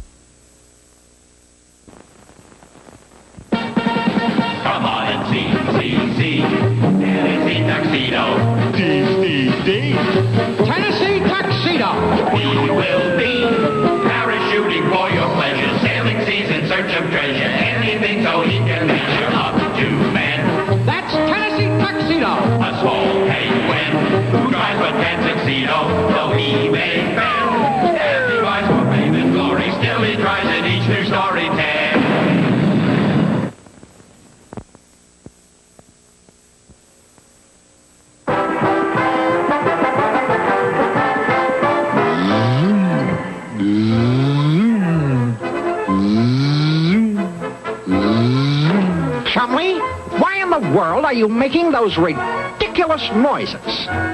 Gee, Tennessee, I'm pretending like I'm a driver in this big car race. Let's see. Big race next week. Anyone can enter. $500 first prize. Zowie! That's for us, Chumley. We're going to win that race. But gee, Tennessee, I was only pretending. We can't enter with this old bed. We're going to build a racing car, and we're going to win that money. Tennessee Tuxedo will not fail. Let's go get Yuck and Baldy. Gosh, Tennessee, this sure is a funny racing car. How's it going to work, Tennessee, huh? Very simple, Yuck. Inside here, we have a giant spring. The key on top winds up the spring. Then when we release the brake, we'll be off like a flash. I think I'll just sit this ride out. Don't be ridiculous, Baldy. There's nothing to worry about. Okay, Tennessee, it's all wound up. Baldy, release the brake.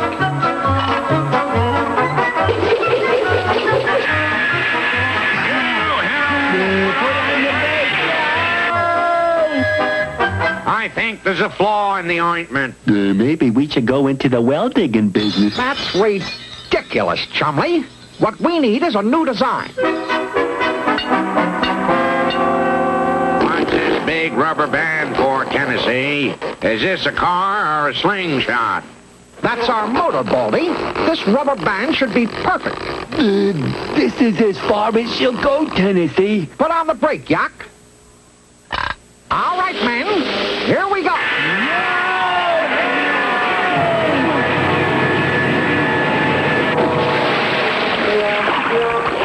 Seems to me, Tennessee, this design is all wet. We'll have to try a new model. Gee, Tennessee, this looks more like a rocket ship than a car. Exactly. This is our jet car. We simply blow up the big balloon, the brake clamps the end of the balloon shut until we're ready to go. Then we take off the brake, and we blast off. That's enough, Yuck. Put on the brake, Baldy. Let off the brake! Look out! Slow it down! Slow down the air! What did I tell you, man?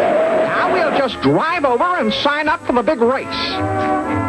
Just sign your name right here. Now you're all set except for the $100. $100? You have to put up $100 if you're going to enter the race. Oh, no. Gosh, Tennessee, we don't even have 100 cents. Oh, how are we going to enter the race and with all that money? Hey, that's a great-looking car you got there.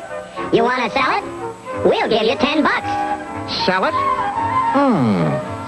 We won't sell this one, but we'll build you one just like it. Great. Just so we can have it in time for the race. Oh, I'll take one. Oh, yeah, I'll take one, too. Yes, I'll take one. All right. Just give your names, and Chumley will write them down. We can't build all those cars. It'll take us forever. We'll just have to find out from Mr. Whoopi how we can make our cars fast. Well, you have a riddle, Chumley? Yeah. Why is a farmer cruel to his corn? Because when it's grown, he pulls its ears.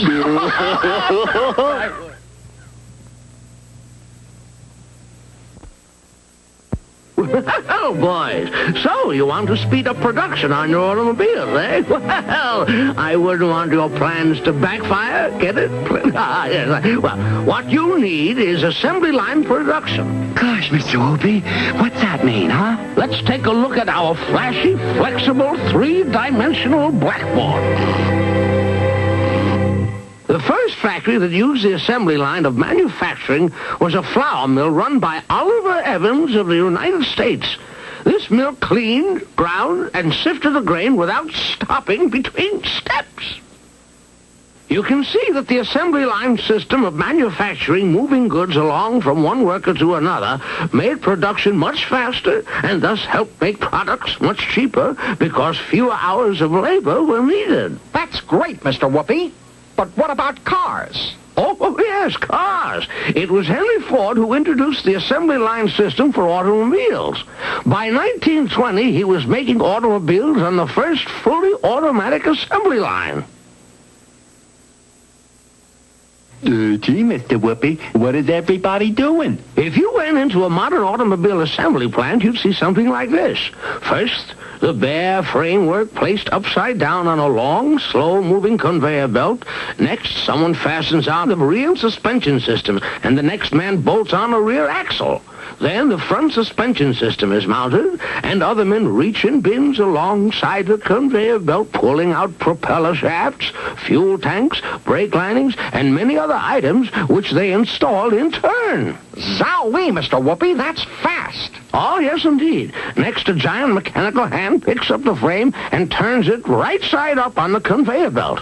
An overhead crane swings a complete engine into position while men working alongside put on the wheels and tires, steering gear, and even bumpers.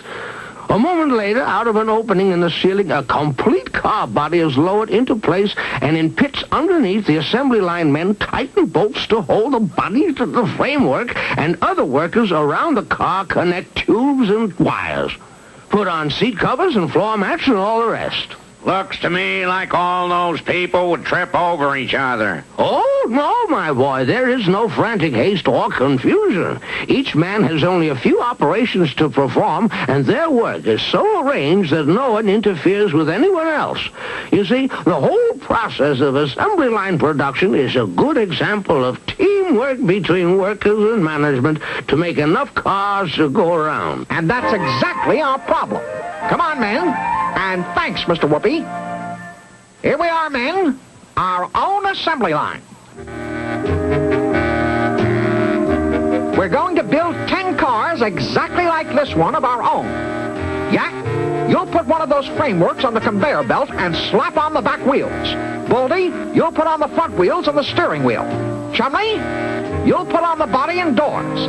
And I'll put on the balloon. We got Tennesseee. I'm ready. Yeah.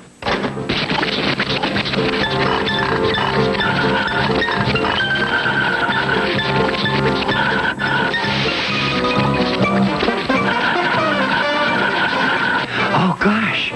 There's no more pins to hold on the wheel. I'll just borrow one from our car. Uh-oh. Out of bolts. I'll just borrow one from our car. Gee, there's no more hinges for the doors. I'll just borrow the ones from our car. That's it, men. 10 brand new cars. At $10 apiece, that makes $100. Just the amount needed for our entry fee in the race. And we're sure to win. And so, racing fans, the drivers and crews are ready to leap into their cars at the sound of the pistol. And there it goes. Let's go, men. Oh, great. The doors fell off. No time to worry about that now. Tennessee Tuxedo will not fail. Yak, let off the brake.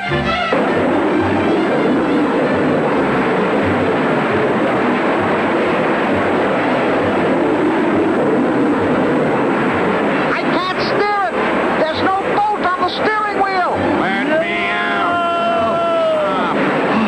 Let me out! I think we lost. But look at that, Tennessee. All those cars that are winning, they're ones we made. Oh, isn't that great? Just great. They get the prizes and... And we got the bird.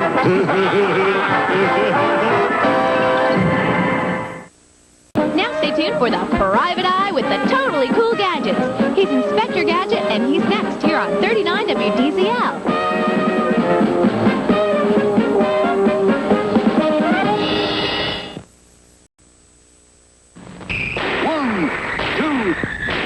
Time again for Tennessee, Tuxedo and his tail. Come on and see, Tennessee Tuxedo. Tennessee Tuxedo. We will be parachuting for your pleasure, sailing seas in search of treasure, anything so he can measure up to men. That's Tennessee Tuxedo. A small penguin Tuxedo, though he may fail. As he rides for fame and glory, still he tries in each new story tale.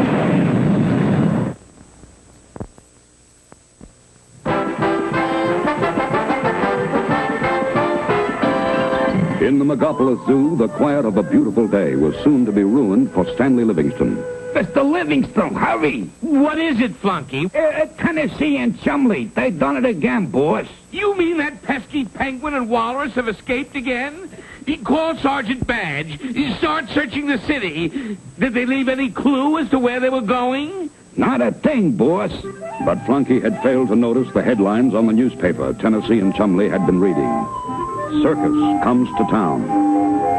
This is our chance for adventure and excitement. We'll get jobs with the circus and see the world. Gee, yeah, Tennessee, I like the circus.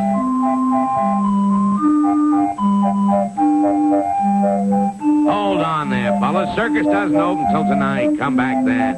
You don't understand. We're here to get jobs. Yeah? What can you do? Do?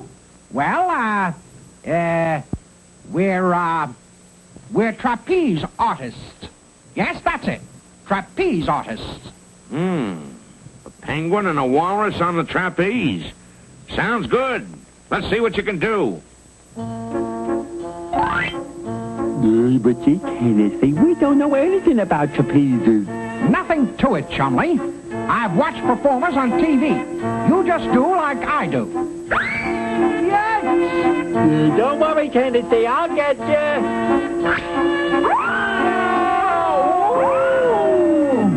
Let go! You're pulling me off! We'll fall! No! I'm upside down. What do I do now? Let me go! Okay, Tennessee.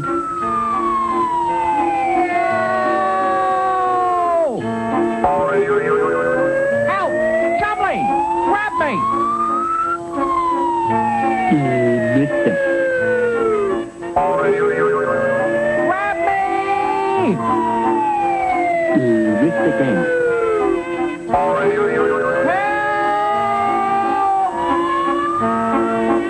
Gotcha. I got you, Tennessee. But how do we get off? Swing harder! I can't reach the platform! My feet are slipping, Tennessee. I can't hold on much longer. Hang on! I can't. I'm slipping.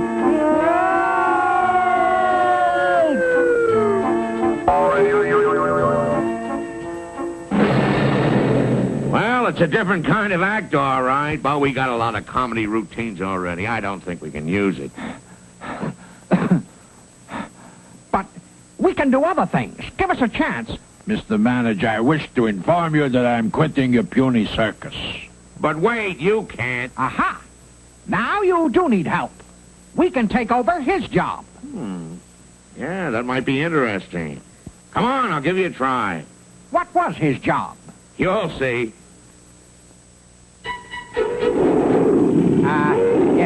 Nothing to be afraid of, Chumley. Just remember that these lines are all, really tame. They wouldn't hurt a flea. Gee, I wish I was a flea. They don't look tame to me. Just whip your whip, Chumley. Show them who's boss. Like this. Stop that. Get back there, lion. Don't you see I'm boss? One step closer and I'll bop you with this chair. Ah, stealing my chair, eh? Well, take this. Do something, Chumley. Put your head in his mouth. I'll scare him off with the gun.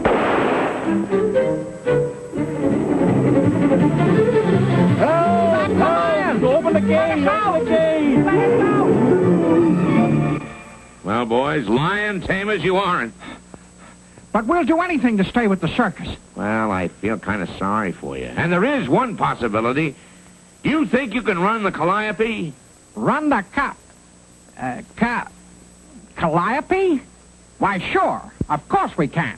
Okay, fellas, be here at 7 sharp for the start of the show. Gee, Tennessee, what is a I don't know, Chumley, but we're going to see Mr. Whoopi.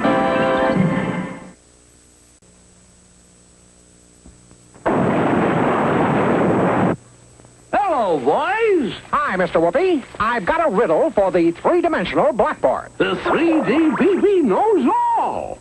Okay, what has a foot at each end and another foot in the middle? That's easy. A yardstick.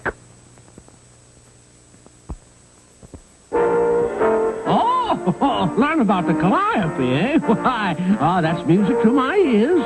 For the calliope is a musical instrument. A musical instrument? Oh, yes, indeed. It's used on river steamboats, in carnivals and circuses, too. It's sort of a steam piano. Well, gee, Mr. Whoopi, Tennessee can play the piano. Well, then he should be able to play the calliope. Here, let me get the three-dimensional blackboard and tell you all about it. It was in the year 1855 that a man named Joshua C. Stoddard of Worcester, Massachusetts, first patented the calliope. As Mr. Stoddard finally worked it out, the calliope was a series of 32 whistles which were played by steam. You mean steam like with a steam engine on a locomotive? Oh, yes. At one end of the calliope, there is a boiler and a smokestack. When steam is built up here, this knob is turned, and the steam passes into a long horseshoe-shaped pipe, on top of which are all of the whistles. But gee, where did the piano part come in? Simple, my boy. At the other side of the horseshoe-shaped pipe, there's a keyboard with brass keys to withstand the heat of the steam. And I have to play those brass keys to make the calliope play, right? Exactly. Each of the keys is connected to a rod. So when the key is pressed down, the rod moves, and at the other end, it opens one of the whistles. This causes steam to rush into the whistle. And whoopee! A musical note is heard. But don't all the notes sound just alike? Not at all, my boy. Each of the whistles, just like the pipes of an organ, is a different size, from very short and thin, which makes a high-pitched note, up to a very long and big round whistle, which makes a low-pitched note. I get it now. Thanks a million, Mr. Whoopi. You're the greatest. Be careful, boys. If you use too much steam, that brass keyboard gets awfully hot. And so at 7 o'clock that night... Okay, Chumley, turn on the steam. I'm ready to play. And out in the center ring, the circus began. All the performers doing their acts right in time with the calliope music. But then... Chumley! The keyboard's getting too hot! There's too much steam!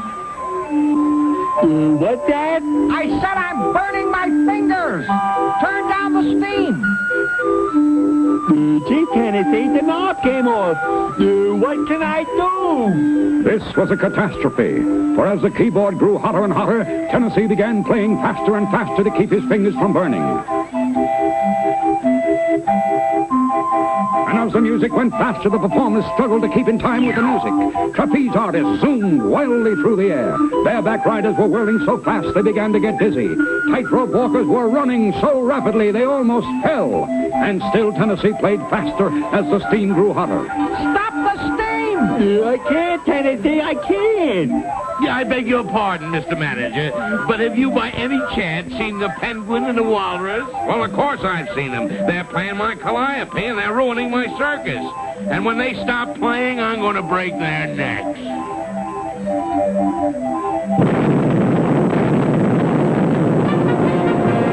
Come on, Flunky!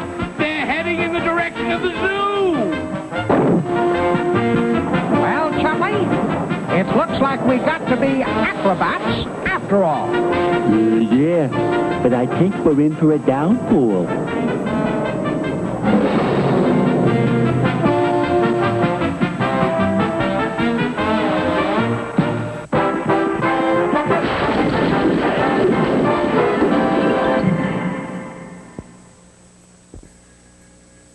Tennessee and Chumley will be right back with more cartoon fun.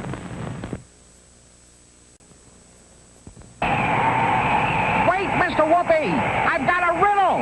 What do they call a cat who drinks lemonade? What's that? Is that, what do they call a cat who drinks lemonade? Oh, they call him a sourpuss.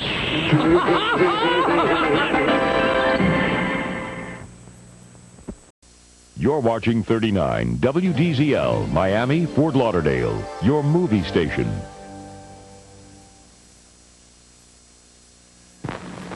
One, two, three. Time again for Tennessee, Tuxedo and his tail.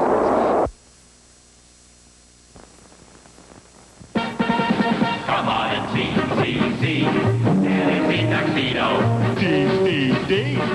Tennessee Tuxedo. We will be parachuting for your pleasure, sailing seas in search of treasure, anything so he can measure up to men. That's Tennessee Tuxedo. A small penguin who tries but can't succeed, though he may fail. As he rise for fame and glory, still he tries in each new story tale.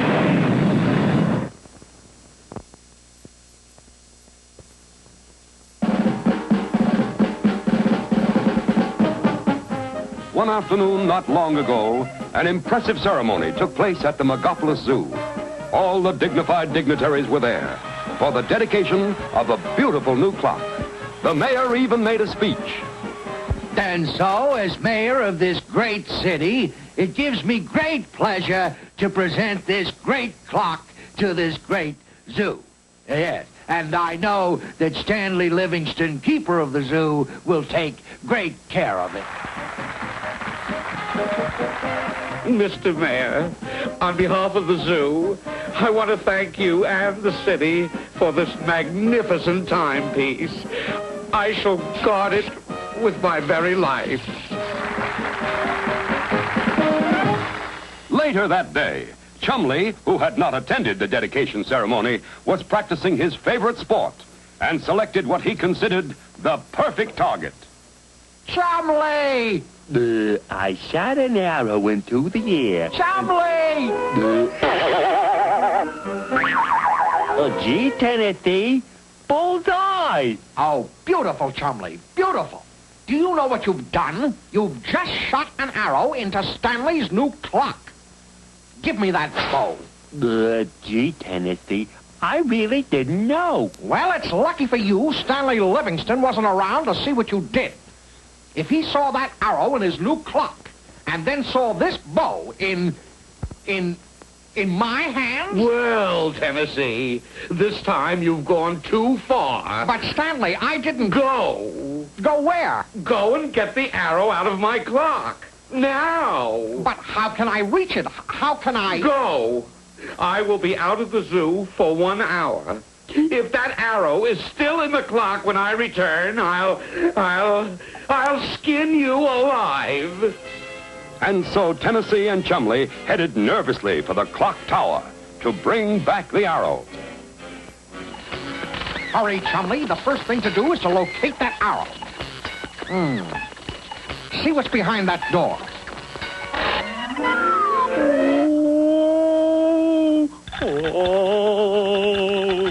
Chumley, stop hanging around out there. Have you got the arrow or haven't you? And stop oohing and ahhing. This is no time for sightseeing. Get back in here. Gee, Tennessee, I couldn't reach the arrow. It's up by the roof. Well, we've got to get it. Maybe that ladder. Up you go.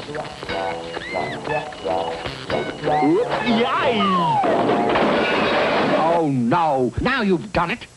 You've broken the clock. And look at the time. The clock's supposed to strike right now. If the chimes don't ring, everybody will know that we've broken the clock. Strike the gong. Strike the gong. What with? What with? Anything you can get your hands on. Hey, wait! That's really using the old bean, Chumley. But now, get to work. We've got less than an hour to fix this clock before Stanley Livingston gets back. Fearful of what Stanley Livingston would do to them if he found they had broken the clock, Tennessee and Chumley worked desperately until finally... All right, Chumley. I think we've got it now.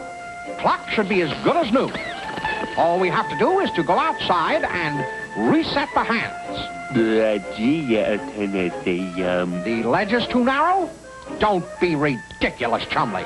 There's plenty of room out there. Come on. My watch says 10 after 3. We'll set the little hand at 3 and the big hand at 2. There. Good as new. Tennessee Tuxedo will not fail.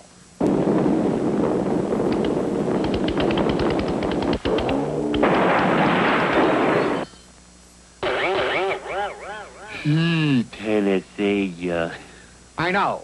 You think it's time to see Mr. Whoopi. Well, you are right. We've only got 30 minutes left before Stanley Livingston gets back.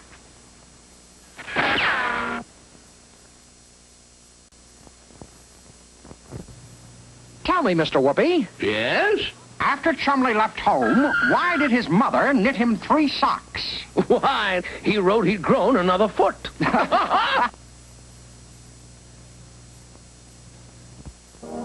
So that's the problem, Mr. Whoopi. We've got to get that clock fixed before Stanley gets back to the zoo, or we've had it.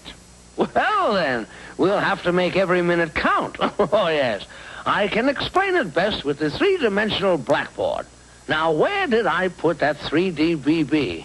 Oh, yes, in the closet, I guess.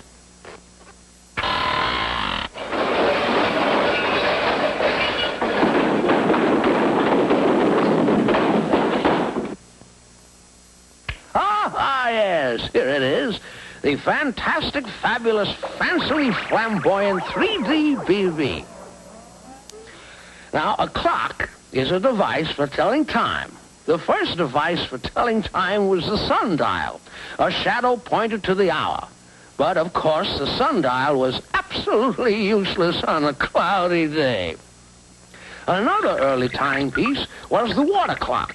Water dripped from one container to another, and as the water level rose, a floating stick told how many hours had passed. That's pretty interesting, Mr. Whoopi, but I don't think Stanley Livingston would go for a water clock. We'd better start learning how to fix the big clock. Yes, well, yes. The kind of clock you're talking about was invented about 1,000 years ago. And the basic principle is the same today as it was then. Power to run the clock comes from a falling weight. The weight is attached to a cord which is wrapped around a drum. The drum was attached by a system of gears to the hands of the clock. Now, as the weight fell, it pulled the cord, which turned the drum, which turned the gears, which moved the hand, which told the time. However, in the early days of clocks, the weight would fall too fast, and the clocks didn't keep very good time. Then someone got the idea of fastening a pendulum to the clock.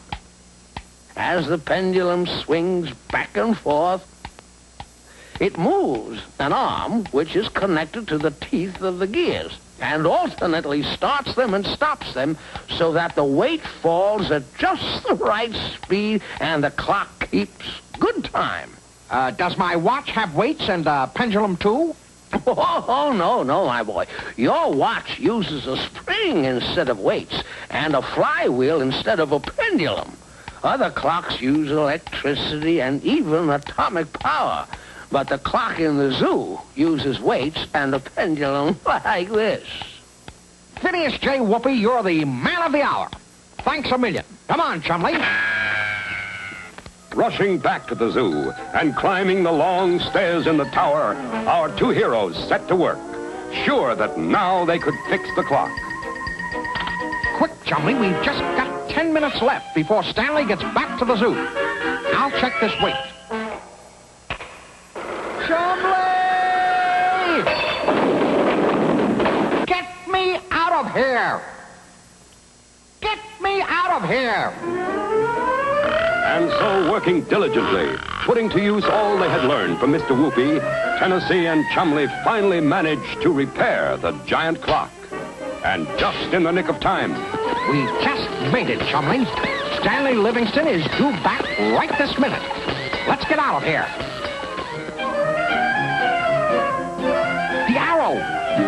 The arrow? We forgot the arrow.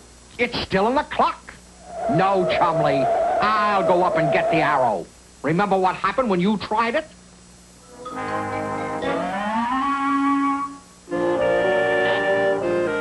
You see, Chumley? Tennessee Tuxedo does not fail.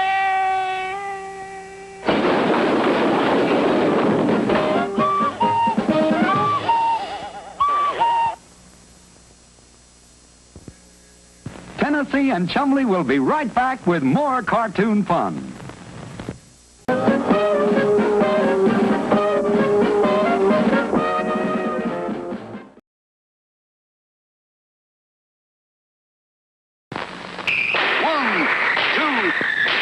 Time again for Tennessee, Tuxedo and his tails. Come on and see, Tennessee Tuxedo. Tennessee Tuxedo.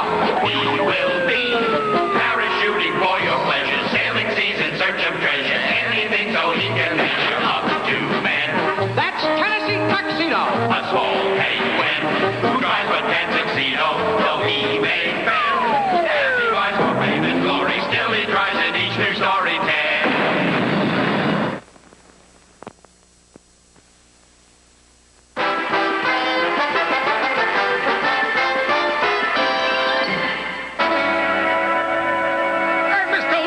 Mr. Livingston, some men have dropped a whole lot of boards and stuff in the yard. Good, good. It must be the new tool shed I ordered. Come on, I'll show you. We had all these shovels for the workers to use, and there was no place to keep them. So I ordered a prefabricated tool shed. Prefabricated? Yes, it means all ready to put up. See, here are the 4 walls, and this is the roof, all ready to go on. And the posts are all cut and ready. Why, you could put the whole thing up in a couple of hours. But you've got a lot of other things to do first, so we'll just leave it here for the time being. Well, do you think it'll be all right? Oh, of course. Who would bother a tool shed? Yes, of course. Who would bother a tool shed? This is the way we wash our clothes, wash our clothes, wash our clothes. This is the way we wash the clothes, wash the clothes, wash the clothes. This is the way we wash our clothes so early in the morning.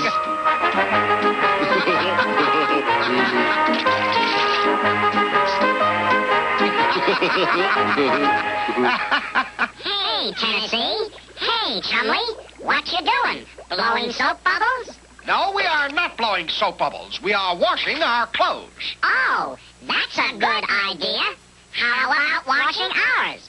Huh? Don't be ridiculous. Wash your own clothes. We'll pay you for it. Don't be ridiculous. I'm not going to wash. You'll pay? Money? Sure. This gives me an idea. Here's a chance to make some real money, Chumley. We're going to clean up. Okay, Beaver Brothers, go get your clothes and spread the word. Tennessee Tuxedo's Laundry is open for business.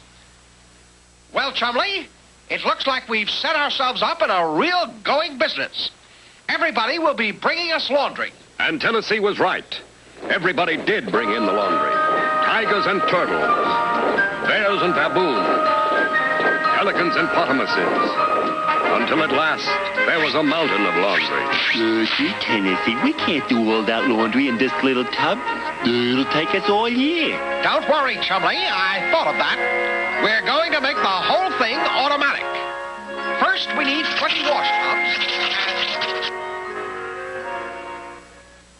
There we are, Chumley. When the wheel goes round and round, it will move this big lever up and down, which will make these shafts slosh up and down in the tubs and wash the clothes.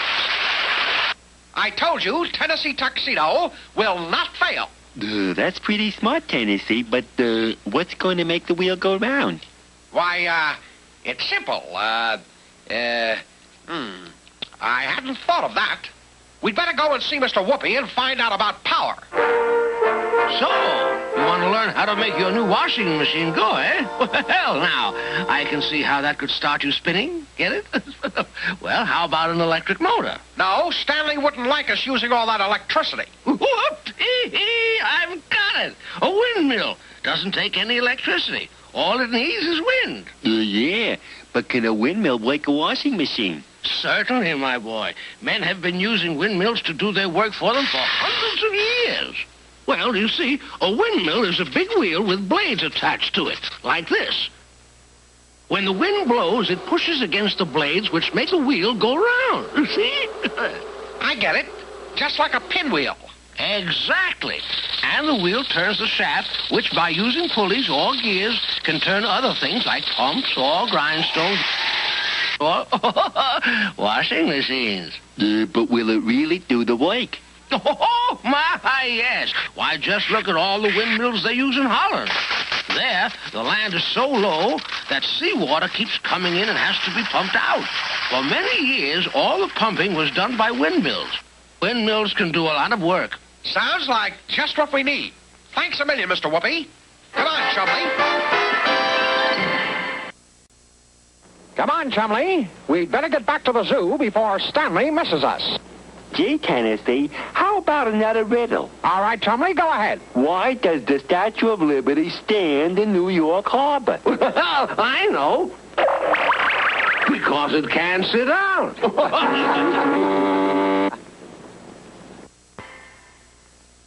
Now, let's see. It's all done except the blades. We need some big, flat pieces.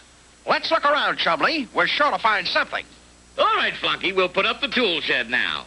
With all those nice big pieces, it'll only take a couple of... Yeah, it's gone. The tool shed is gone. Who would take a tool house? Yeah, well, the only one I can think of is Tennessee Tuxedo. What did I tell you? What did I tell you? It works like a charm. These big, flat pieces we found are perfect. Got all the power we need. Tennessee Tuxedo does not fail. Tennessee Tuxedo!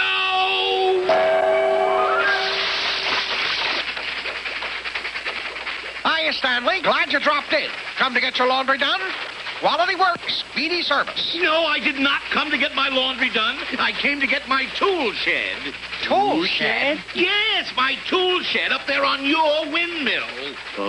Now, wait a minute, Stanley. We need... Take it down, take it down, take it down. But you'll ruin our laundry business. Down, down, down. So you see, Mr. Whoopi, the windmill did work, but Stanley took it back, so we need some other kind of power to do the laundry. Well, how about a water wheel? They're easy to make, and they can give you a lot of power. Thousands of years ago, men learned how to use the power of water to turn water wheels. There are different kinds of water wheels. One has buckets around the edge. It's called an overshot water wheel because the water comes out of a trough, fills the buckets, and makes them heavy enough to turn the wheel. And when the wheel turns, it can be used to operate other machines. Absolutely right, my boy. Now, the other kind of water wheel has paddles around the edge. It is called an undershot wheel because the water flows under the wheel and pushes against the paddles and makes the wheel turn. Which is easier to build? Well, I'd say the undershot wheel. All you really need is an axle and some paddles. And, of course, a good stream or brook to make it go. Lucky thing we've got a stream right next to the laundry. Mr. Whoopi, you've saved us again. You're the greatest. Come on, Chumley. All right, Chumley. There's the axle all hooked up and ready to turn. Now, all we need are the paddles. Now, let's see. What can we use? I've got it. Come on, Chumley. Done at last. Isn't that a beautiful tool shed? Now let's go and get the shovels. They're gone. First we had the shovels and no tool shed to put them in, and now we have a tool shed and no shovels. Where could they have gone? No, don't answer that. I know where they are. How about that, Chumley? How about that? Those shovels make a perfect water wheel. And look at our washing machines work. Our laundry business is going to be a success. Oh, this is the way we wash the clothes, wash the clothes, wash the clothes. This is the way we wash the clothes, wash the clothes, wash the clothes. This is the way to wash the Tennessee Tuxedo! Stanley, you're just in time to help us celebrate. We're a success. Oh, this is the way we wash the clothes, wash the clothes. Stop it this instant! Ooh, I don't think I can stand it anymore. Something wrong? Wrong?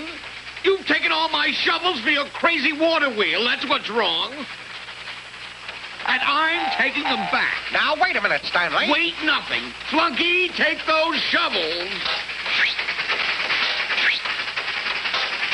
But, Stanley, we need those shovels. What you need is to be locked up. But, Stanley, we promised to do all that laundry. Oh, you did you? Well, I'll see that you do it all right. Chumley, I thought we were going to clean up. But it looks as though our laundry business is a washout.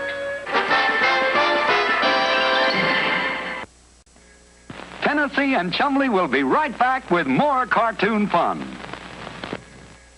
1, 2, 3, time again for Tennessee, Tuxedo and his tails.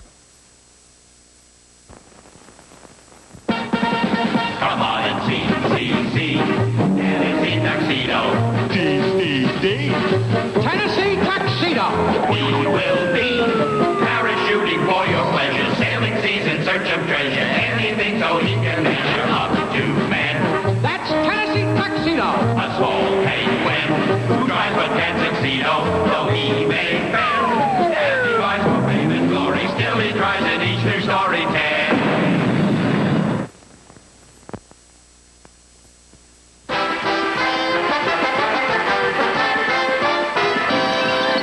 Imagine, Flunky, a 1796 Liberty quarter, and it's mine, all mine. Yeah, boss, that must be worth a lot of money. It certainly is. I better leave it here on the desk while I finish my inspection rounds. I wouldn't want to lose it. Yeah, well, nothing can happen to it on your desk.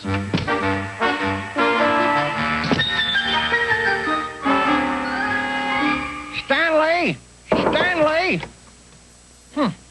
He's not here, Chumley. Well, we'll just have to wait till he comes back. Have a seat. Okay, Tennessee. You dim-witted walrus. You took my chair. Gee, Tennessee, how was I to know? Paper boy! What can I do for you, Sonny? I'm collecting for the newspaper. Mr. Livingston owes me a quarter. Oh. Well, Mr. Livingston is out right now, and... Wait a minute. Old Fuss Budget left the quarter right here on the desk. Here you are. Thanks. You see, Chumley, it pays to keep your eyes open every minute. Stanley is sure to appreciate that little favor. Yeah, Tennessee. Maybe he'll even give us the new house we want. Hello, Stanley. We came by to ask a favor. Well, I'm so happy today, I might even do you a favor. I finally got hold of this beautiful... My quarter's gone. Think nothing of it, Stanley. I realized it was for the newsboy, and I gave him the quarter. You don't know. That was a 1796 quarter worth hundreds of dollars. Now you go and get it back. You get it back, or you'll be breaking rocks for 2 months. Okay, Stan. We'll get it back. Hurry, Chumley. Out the gate. We've got to catch that newsboy. There he is, Tennessee, up there. I'll have a great popsicle. Here you are, Sonny. And here's change for your quarter.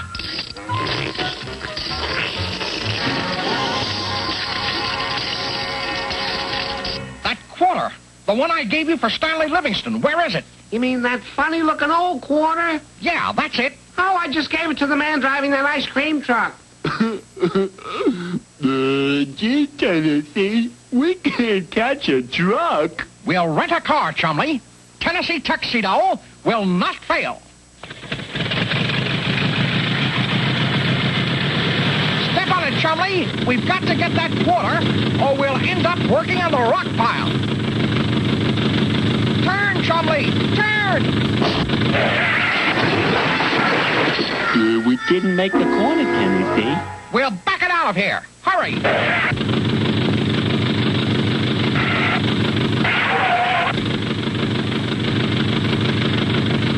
There he is. He's pulling away from that bakery. Head him off.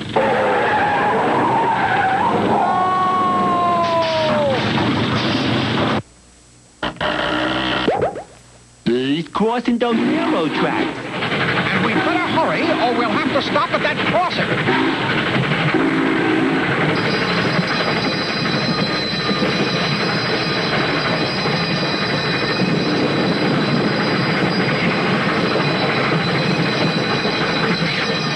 We just barely made it. You can say that again.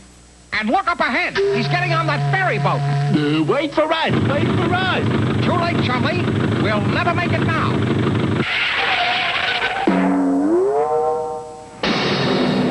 We made it, Tennessee. There's the ice cream truck. Boy, are we glad to see you. The newsboy gave you a quarter for a popsicle. An old quarter, remember? Oh, sure. Only I gave that quarter to the bakery shop when I stopped for these buns. Oh, no! Well, it's get that quarter or break up rocks. Come on, Chumley.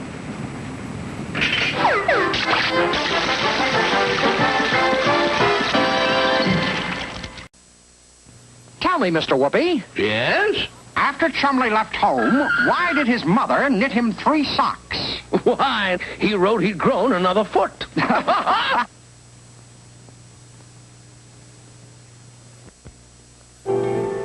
Please, Mr. Baker. We've got to talk with you. Well, just wait till I finish this cake. Help yourself to a cookie while you wait. Just made them. Who could eat at a time like this? These cookies are scrumptious. I think I'll just put one away for later. Ah, there now. What could I do for you? The ice cream man gave you a quarter we're looking for. An old quarter. Oh, yeah. I remember. I noticed it was old. I have it right here in my pocket, right here in the, why, it's gone. But where could it go? Well, I know. It must have dropped in my last batch of cookie dough when I bent over. Well, where is that dough now? Why, it's baked into cookies. The ones on that tray over. Why, they are all gone. You said we should help ourselves. Oh, you didn't, Chumley. Tell me you didn't eat all those cookies. I did, Tennessee. I was hungry. Come on. This is a problem for the man with all the answers. And that's how it is, Mr. Whoopi. The baker thinks he dropped the 1796 quarter in the cookie dough, and Chumley ate all the cookies. So, you think the quarter must be inside, eh, Chumley? Well, now, yes. Looks like you need some inside information. Get it? I always like to throw. Well, anyway, so why don't we just look inside, eh, Chumley? I tried that, Mr. Whoopi. He's too dark inside. No, my boy, not that way. I mean with an X-ray machine. Here, let me explain it to you with a 3-dimensional blackboard. It was in 1895 that a German scientist named Wilhelm Röntgen discovered X-rays. His discoveries led to the modern X-ray tube. A glass tube with the air pumped out, and inside this tube, electrons are fired at a special little target. And this causes the tube to give off X-rays. Rays which will pass through many substances and then can be reflected on a chemically coated screen. Very interesting, Mr. Whoopi. But what good are these X-rays? They can do many things, my boy, even help to cure diseases. But our interest now is in the special pictures they can take. Pictures? Yes, indeed. Now suppose a man has a broken arm and goes to his doctor. Well, the doctor can't see how the broken bone looks, so he uses an X-ray machine. The man's arm is put between the X-ray tube and special film, and the X-rays are turned on. Now, X-rays can go through flesh much more easily than they can through bone. So this makes the bones cast a dark shadow and show up clearly. Then, when the negative film is developed, the darkest portions become the lightest, and this makes the bones very clear. See the break? Sure, Mr. Whoopi, but We don't have any broken bones. Of course not, my boy. But the X-ray machine can also show anything unusual in the stomach, such as a coin. Zowie! That's just what we need. Exactly, my boy. And I just happen to have an X-ray machine here in my office. Step over here, Chumley. And you're sure that's a picture of Chumley's stomach? Absolutely, my boy. And there's no coin there at all. And that means we're sunk. There's nothing left but working on the rock pile. And Tennessee was right. He and Chumley were soon spending many weary hours breaking up unwanted rocks. Gee, Tennessee, this sure is hot work. Of course it is. And if I could get that Stanley Livingston to... Chumley, what is that on your head? My head? Ooh, I forgot all about it. It's a cookie I saved from the bakery. Gee, look at that. The coin! You had it all the time. And we've been breaking rocks. Don't, Tennessee. Wait. When I get my hands on you, you dim-witted walrus, I'll... No, Tennessee. No, don't.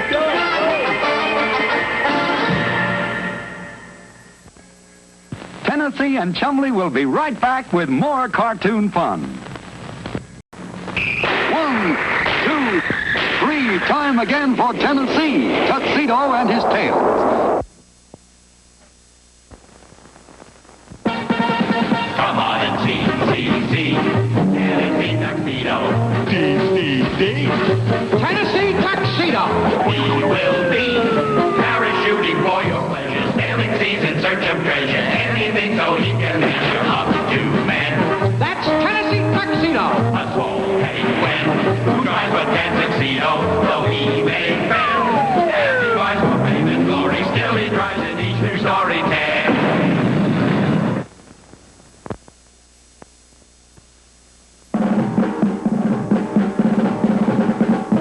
Isn't it a lovely wallpaper pattern, Flunky? I'm doing the entire office over with this expensive paper. Yeah, it sure is nice wallpaper, all right. This, of course, is just a sample, but all the rolls of paper will be delivered later today. I want you to be certain that nothing happens to them. Oh, yeah, sure thing, Mr. Livingston. Understand you wanted to see me, Stanley. I think I can guess now what it was. I suppose you want me to wallpaper your office. Heaven forbid, I do not. I simply want you to pass the news along that the mayor is paying us a visit next week. That is why I'm having my office redecorated. So? So I want everyone in the zoo to prepare for the mayor's visit, just as I'm doing. I want everything cleaned up, spotless, perfect. Now run along and spread the news. Gee, Tennessee, where you headed? Come on, Chumley. I've got to spread some important news around the zoo. Stanley Livingston told me... Told you what, Tennessee? You said... Get me out of here! Get me out of here! You, the Gopher brothers, get those holes filled up. The mayor's coming next week, and Stanley wants everything perfect. Ridiculous the way I have to run around spreading the news. It's dangerous. Just look over there. The Beaver brothers cutting down another tree. You know, it looks like it's going to fall, Tennessee. Of course it's going to fall. And it could fall right on me. Right on.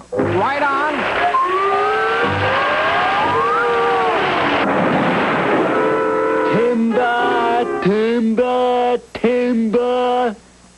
Chumley, you are supposed to yell timber before the tree falls.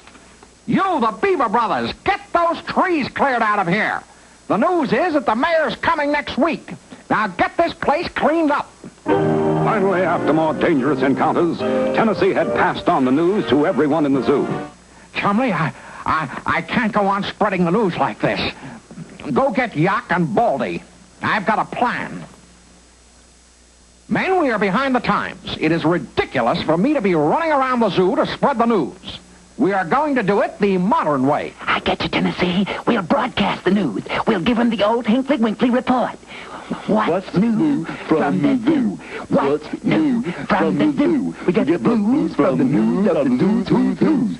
Good evening, ladies and gentlemen. Well, what kind of a day has it been? It's been a day like all days. A day and the activities of the zoo. Hold it!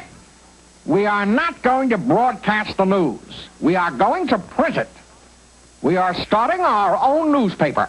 Hey, Jiminy, Tennessee, I've got just the name for our paper. We'll call it the Yakety Yak. Personally, I prefer the Morning Eagle. Hey, Tennessee, how about calling it the... No, Chumley, we will not call it the Walrus Street Journal. We must keep personalities out of this. We'll call our newspaper the Tennessee Tablet. Realizing that there was a great deal he did not know about the newspaper business, Tennessee decided that a visit to Mr. Whoopi was necessary. Chumley, we've got to get out of here. I think this calls for escape plan 302.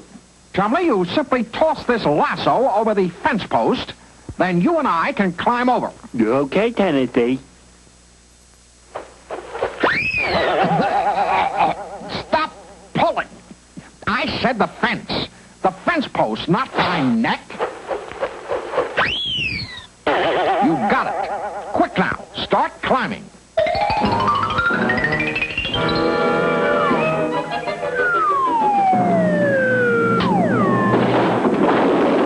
Well, Chumley, at least we're out. Let's get over to Mr. Whoopi's.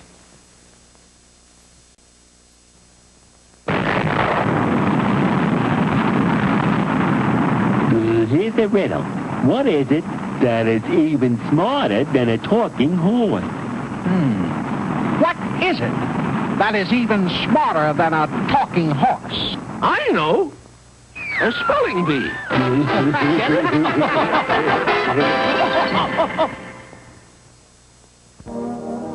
Well, now, this is news. Oh, yes, starting your own newspaper. Oh, yes, indeed. Well, we'll certainly need our fabulous, fantastic three-dimensional blackboard. Ah, here we are, the 3DBB. Now, let me see.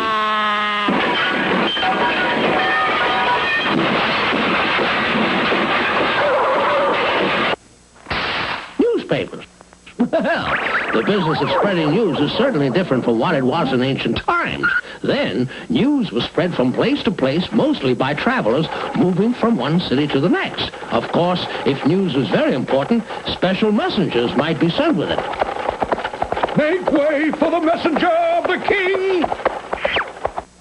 Those guys were really in a hurry. Oh, yes, indeed. Well, early newspapers were published by a printer as a part of his regular business. Each printer edited his own paper, deciding what news he should print and how it should be told. But it's not like that today, eh, Mr. Whoopi? Oh, no. Let's just consider how a newspaper gets a story today. This is it, Chumley. Don't miss a word. Well, just suppose there's a big fire somewhere in the city. The newspaper sends a reporter to the fire right away to get the story on the spot. Now, often, this reporter doesn't even take time to go back to his office. To get the news in as fast as possible, he telephones his story into what they call a rewrite man. The man who takes down the reporter's facts and writes the story the way you read it. Zowie. Then what? Well, next, the story is given to a linotype operator. He's the fellow who sets the story in type so that thousands of copies of it can be made. Okay, it's set in type. What now? Then come the big presses.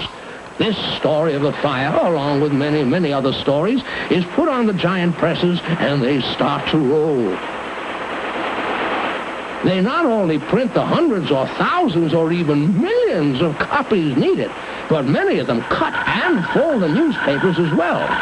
Finally, a conveyor belt takes the papers down to the delivery room where trucks pick them up and deliver them to all parts of the city so that you can buy them at a stand or have them delivered by a newsboy. Big, Mr. Whoopi. Huge, exciting, terrific. Oh, yes, yes, indeed. But no good for us. No? Well, why, my boy? Money, Mr. Whoopi. Think what it would cost us to pay for the printing presses. Oh, but for the zoo, you only need a small newspaper and not many copies, so you can use a small printing set. And I just happen to have one here. Now all you need is the paper. Thanks a million. Phineas J. Whoopi, you're the greatest. Back at the zoo, Tennessee quickly sprang into action. All right, men. Tennessee Tuxedo will not fail. I'll be the reporter and write up the stories. Yak can set up type on our printing set. And Baldy can deliver the papers around the zoo. What about me, Tennessee? You can take care of getting the paper we need. A lot of it, Chumley, rolls and rolls. Okay, Tennessee, rolls and rolls of paper. Nobody in the office, Fred. The door's locked. What are we going to do with all this wallpaper? Just put it down over there by the door. Somebody will be along in a while.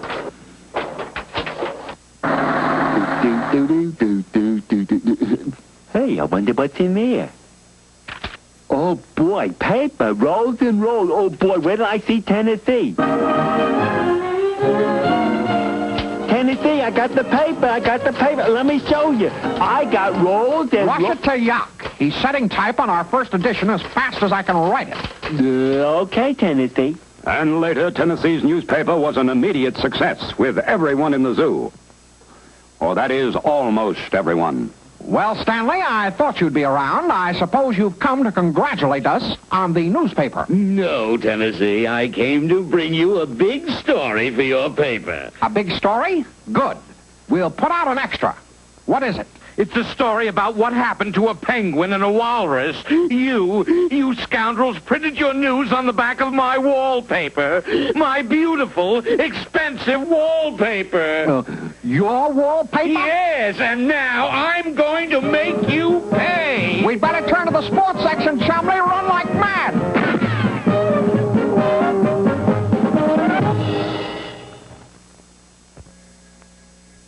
Tennessee and Chumley will be right back with more cartoon fun.